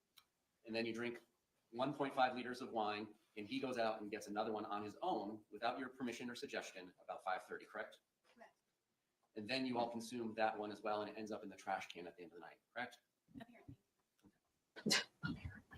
At what point in the night does your memory tape stop? You described that it wasn't on at 11:03 p.m. when that photograph was taken. What's the last thing you actually do remember prior to these videos being made? I don't recall it at this point. I don't remember. She doesn't remember when she couldn't remember. Love it. So it ends in hide and seek after Art's. Good job, Sarah. Correct? He says, tag, you're it, but you run and go upstairs and hide, right? So does that mean he's it and he's supposed to come find you? This is it. Y'all, we called it. Hide and hide. Y'all, we called it. Dude, all the things that we were joking about, like, what the fuck, this makes no sense. He's doing it. Thank you, sir. Thank you, Mr. J. He's saying, wait, this is hide and hide. This makes no sense. Oh my God. We said You it. both hide. No. Yes. How does this work? Oh my God. Thank I you. don't know how to tell you. Yes. Okay. Yes. Was it, and Yes. I went ahead. Oh my I God. mean, Hide and my hide. understanding of the rules of hide and seek is one person will be it. Thank Cover his or her eyes and you. count to 20 and then go find the person that's Thank hiding. you. Are familiar with Thank this? you. You guys have house rules. Oh my God. I can't. Understand how the- I'm sorry. the hide and seek- I'm going to rewind it and I'm going to try to be quiet. Here's the thing. This is my best day ever. Everyone has been like, what the fuck is your understanding of hide and seek? And the fact that he's crossing her on this is the best thing ever. I'm elated right now. This is the best day. I'm going to try to be quiet. Maybe I should mute my microphone. So you both hide. No, Okay. How does this work? I don't know how to tell you. Okay. I was it, and I went ahead.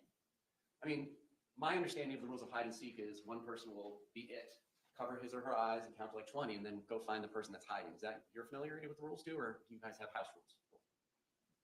I understand how the Okay. hide and seek. So explain to me, what was your expectation? You go up to the shower. Were you expecting him to come find you? I was. Okay. And after a while, he did not come find you. Yes. And that's when you return downstairs. Correct. And because of the way your townhouse is set up, you can kind of see over where the suitcase is and that he's trying to hide in there, but it's not successfully hidden just yet. I mean, yes, you have to come down a good ways in order to be able to. Right. do that. But you saw him, you testified those before you got to the bottom. Yes. And then you come over there and thinking that it's funny, you zip him shut, correct? Yes, we both thought it was funny. Okay. And the defendant, stand down. Entered into the well? Yes. Yes. Oh my God. Deputy, we release her into the well, please. I'm unmuting myself because I can't. He's going to make her demonstrate something. You guys, this is the best day. I can't. He's going to make her act something out. What's he going to do? Y'all, he is getting the suitcase. Oh my God. Take your time, sir. Make her wait. I'm not going to even zoom. Make her wait. Make her wait as long as you can. Dude, is she squirming? Is she squirming? Oh my God. This is the best thing I've ever seen in my entire life. Dude, I want to know what the people in the gallery's faces look like right now. This is a miracle of a thing. Look at this. This is the moment he's been waiting for since day one. Her and that fucking suitcase. That's what this comes down to. Her and that suitcase. That suitcase right now is her worst nightmare. I'm telling you. She does not want this to happen. This is not Boone, for her. can you demonstrate for the jury Wow. where Mr. Torres' head was and how his Oh body my God. if you don't mind. I'm All right, and then is it fair to say his feet are kind of down here, which would be the front left corner from their perspective in the jury box? And then his knees are kind of tucked up towards his face. If I remember correctly, yes, that's the position. Okay. All right. Can you help me understand how it was? yeah. My guess is it was the prosecution, just from context. It would make more sense. Can you show us where you say you left? Jules might have, something that I don't you know. got out of? Would it be easier to put it on here? I didn't want to make you go down there. If you're happy doing that, I'll let you. Hold on. She need to be wearing gloves. Agreed. I mean, She's gonna true. be True. manipulating it. Thank you. That's fair. She should be wearing gloves.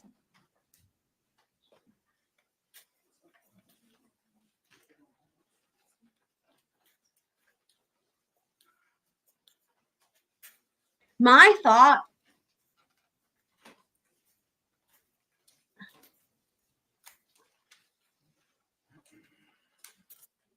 It really could have been either of them, really. What do you want her to do?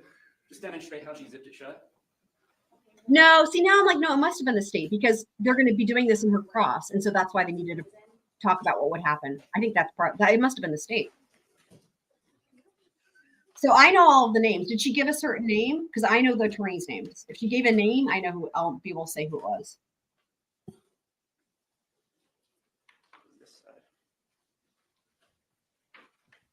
Mr. J is the prosecutor right now. Mr. Owens is the defense attorney that we're looking at right now. Now she's got there's other attorneys, but anyway, I know the names of them. So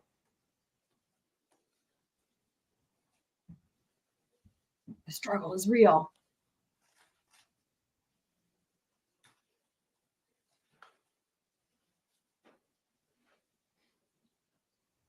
Just paperclip was on when this event occurred. When we pulled the suitcase out earlier, the paperclip was not attached. So now the prosecutor's attached the paperclip. We don't know if that's the way it was attached. Oh boy. We don't Okay. know if that's the proper way that it was attached. But he's asking her now to pull. Is there an objection? Approach. Oh boy.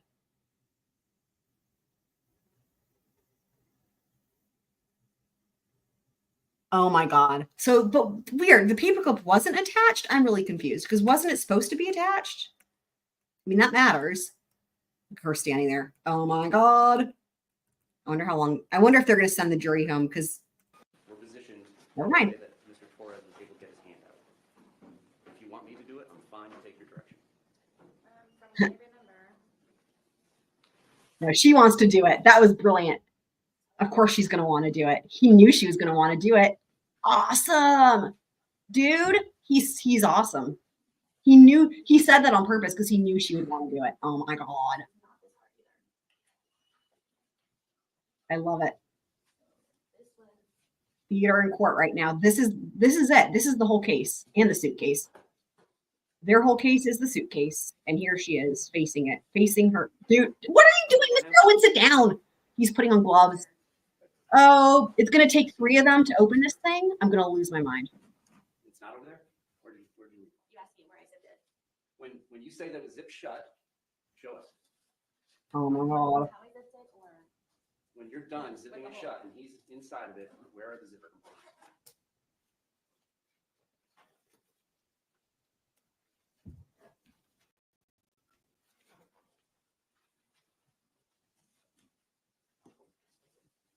Just tell me what's that up. What is happening? the corner. None of them can do it. I mean, Do we need to bring in the witness from the other day, zipper expert lady? yes, this one was on the image, Oh my God, what a mess. from what I can remember. Wow. Well, this is just great. Look at them all struggle. From the corner part. Okay. Right? Thank This you. is great. This is going to go down in history when it comes to court. Like them with this fucking suitcase. This is a miracle. Wow. What a thing. And they're zooming in on the suitcase. Zooming in on the suitcase. Shout out to the court Did you people. ever change the position of those zippers once you put it in that position? I did not. Judge Kraynick. Wow. Wow. Wow. Wow. Wow. So once he was zipped into there, there's some amount of time, but you don't remember specifically before you start taking the 2-minute video, correct? Yes. And then that's when you say what you say, and that's when he says what he says. We've all heard it, correct? I know. I noticed that too. And then between there, I noticed that too. second video of the 20. He took his gloves off. It's at this point where he's beginning to get angry, and then that's when you take the baseball bat that's in evidence, and your testimony is start poking him with the end. Poking him. So this was the second video? Hilarious. Between the 2 videos, that's when you started hitting with the bat as he was getting angry and trying to escape, correct? Right, I was not hitting him. Yes. Okay. Did you ever hit him with the bat while he was outside of the suitcase? No. So each time that he is hit with the bat, Oh boy. it's through this suitcase, Oh, and that's what leaves the marks on him because you didn't hit him with the bat outside of the suitcase, correct? I see where he's. No, it's Oh! okay. Suitcase will speak for itself. May I demonstrate? Holy shit, she loves this. How can she possibly love this? What is happening? So, he makes a good point, which is this. If she hit that suitcase with that baseball bat hard enough to cause the damage that she caused on him, wouldn't the suitcase, though, also have sustained some damage? I think that's what he's getting at, which would suggest she hit him outside the suitcase. Interesting. It's a good point. Would you like me to demonstrate Go upstairs and go to bed, correct? the Sarah show? I went upstairs and I used the phone to make a phone call. The Sarah show. And then I fell asleep. All right. And at the point in time when you left and went upstairs, he was still inside the suitcase, correct? Correct. Was he still asking for you and calling your name? Not connecting the call. Did you say shh to him again? I don't remember. Did you tell him that this was his problem and it's on you again? Don't remember. Did you do anything to help him escape from the predicament that you zipped him up in? No. No other questions. That's it. Direct examination. That's what? Wow. Okay, so I think what the plan is this. That was a short cross. Interesting. So I think the strategy is that the way they're going to contest all the prior abuse shit, pictures and stuff, is with expert testimony. They're going to have experts. And that's what, because we know they're going to have a rebuttal case. Like, if now that we know that came in, that's what I think they're doing. Instead of crossing her about it, just crossing her about what matters. And you know what it is? I think it's making a statement to the jury. Here's what matters, jury. Her in this fucking suitcase is what matters. That night is what matters. And then they'll have experts to come in and rebut the other stuff. But that explains why it happened today. I was like, why are they doing cross today? I was expecting a lengthy cross. But that's really impactful that it was so short. But that explains. So she's going to finish her time on the stand today, and they'll start with experts tomorrow. Wow. He just asked you the question that you poked him. Such a good point. Yeah, I think it was. You poked every time you poked him Oh, hard with the God. the bat. He was inside the briefcase, She's going to finish the suitcase. her But testimony do today. you remember when he put his hand out? Did you not hit him Wow. in the hand outside the suitcase? Okay. So that was the only time the bat touched Mr. Torres's body. Yeah, they're just going to leave it to the outside the expert. suitcase. Was when you hit him with a hand. But all the other injuries were with you poking him And pretty it, hard. I mean, you bruised your hand, correct? wow. Doing that. What matters is her, these wine bottles, and that suitcase. Ma'am, you can return to counsel's table. That's it. She's done. And Just a Oh, moment. for Let fuck's me sake. get her situated at table. Please. And then we can approach. she's done. Now, she could get called again. Well, no, she can't get called again. Yeah, because no, that's it. She's done. She's done. That's it. Just like that. Wow. Why is he smiling? Does he think she did well? What is happening?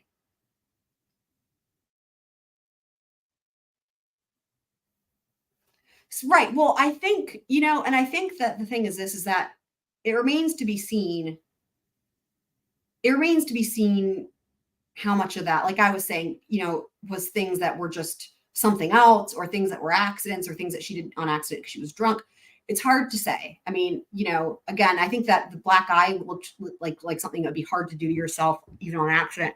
But the point is really that instead of essentially there was abuse, I would say essentially it doesn't matter if there was abuse in this case. Like it's going to be in the jury instructions. Like the even if you believe everything she said, again, when you look at the question that's in front of the jury in terms of, and that's also where the psychology is going to come in, right? Because they're going to have to show that she was on a regular basis afraid for her life and that there was something that happened that night that happened in the past, which would be why, like a PTSD response, you think it's going to happen. That none of that's happened yet, so it's like not that there was abuse or wasn't abuse. It's like that the abuse has to meet a certain standard and not just that, but it has to have had a certain psychological effect on the victim when it comes to battered spouse. When it comes to self-defense alone, it's really about the proportionality of the force. But the proportionality of the force does still matter in the sense that the force must have been severe enough in the past that she was afraid for her life in the past on a regular basis. But beyond that, that's not even enough. Then it still has to be connected to the events of that night. There's really no way. I mean, it did. I mean, I was thinking it, but I didn't want to say it. Thank you so much. It is 5:42. At this point in time, the court's going to go into recess for the evening. I thank you again for your continued service and your attention in this. I mean, I kind of agree. I didn't want to say it because, I don't know. That's kind of that's a lot to really allege that she would it did. Like, my thought was it looked kind of like it could have been done with makeup, like black eyeshadow, because of how even it was in color and it had even edges and it wasn't yellow on the edges and stuff. I don't know it, so at least I'm not alone in that. My first thought when they showed the picture, my first instinctual thought before I remembered what was happening, my instinctual thought was was this from a Halloween costume where she was a raccoon? That's what I thought. And then I was like, but that can't be it because the other eye doesn't have it. And then I was like, oh wait, that's not what it's supposed to be. Okay. But that was my first thought because it looked like there was a makeup kit for a raccoon or something. Okay. Yeah. Yeah. And it also just, the edges were very even, but the color was even throughout. And it was shaped. It was shaped, the shape of it too. Right. And also the other thing, it went all the way over the eyelid and okay, how to say it? Literally the way it covered all of the corners and stuff too. That's why my first thought was she being a raccoon for Halloween? And that was my gut reaction to the picture. I know that's not no reason to think that, but just looking at it, it's like if someone tried to paint their eyes to be a raccoon. Just the way that it hit all the edges evenly, you know what I mean? Because it's concave, so that's where the challenge is, right? Because if you kick, or hit, it's it shouldn't really get the eyelid where the eyeball is like that, right? I don't know. So yeah, I don't know. Again, they can have experts on rebuttal that testify about that, and if that looks like anything, they can bring in someone who works in this field and says that looks like no black eye I've ever seen. Matter. We're going to start tomorrow again at 9 a.m. here in 12 Alpha at the Orange County Courthouse. I'll read you another instruction. I know you've heard it. I'm sure you're sick of it, but I got to keep reading it. So thank you. Jurors, you must not conduct any investigation on your own. This includes reading newspapers, watching television, and that's the other thing. That was the next thought I had was there's no damage to her eyeball, but her eyelid was completely black and her eyeball was fine. And that's when I was I didn't say it, but I thought it of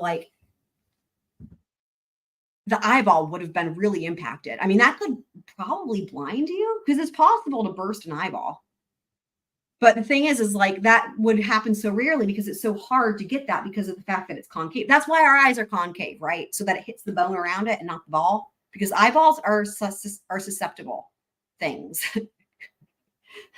Scroll quote of the day. So they're done. That's it. The computer, cell phone, the internet, any electronic device, or any other means at all to get information related to this case or the people and places involved in this case. This applies whether you are at the courthouse, at home, or anywhere else. You must not visit places mentioned in the trial or use the internet to look at maps or pictures to see any place discussed during the trial. Jurors do not watch local news or read local newspapers. Jurors must not have discussions of any sort with friends, family members, or even your fellow jurors about the case or the people and places involved. So do not let anyone make comments to you or ask questions about the trial. I want to stress again that just as you must not talk about this case face-to-face, you must not talk about this case by using an electronic device. You know what it is too? My guess is they're going to tear it apart on the rebuttal with the extras because it's I'm not even going to waste my time asking you about this prior abuse in these pictures like that. And like I said, normally they get rid of the jury at 5. he knew he could get that cross done in 45 minutes, and they must have asked the jury, can you stay till 6? He wanted the jury to leave, and it was smart. He wanted them to go home thinking about that cross and not her direct. So that the jury goes home and is going to be thinking what Candace said. Boy, is she done. That was a disaster. That's what he wants. Very smart. Very smart. And that's why he finished with the grand finale with the suitcase, which will go down in history in my book as a moment in trial that, that's like pointing the gun at the prosecution table. That's just like one of those moments in court that's like, we will never forget, and it will never happen again.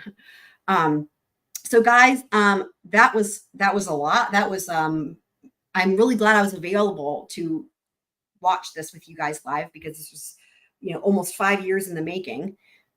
We've all been waiting for this day, but I might have to move the recap because I've got some other things to do, and I do have some lessons. So we'll have to see if I do I might move that till tomorrow and just kind of change the schedule around, because I wasn't expecting, well, we didn't know what time she would take the stand, but I also didn't think they would go till 6.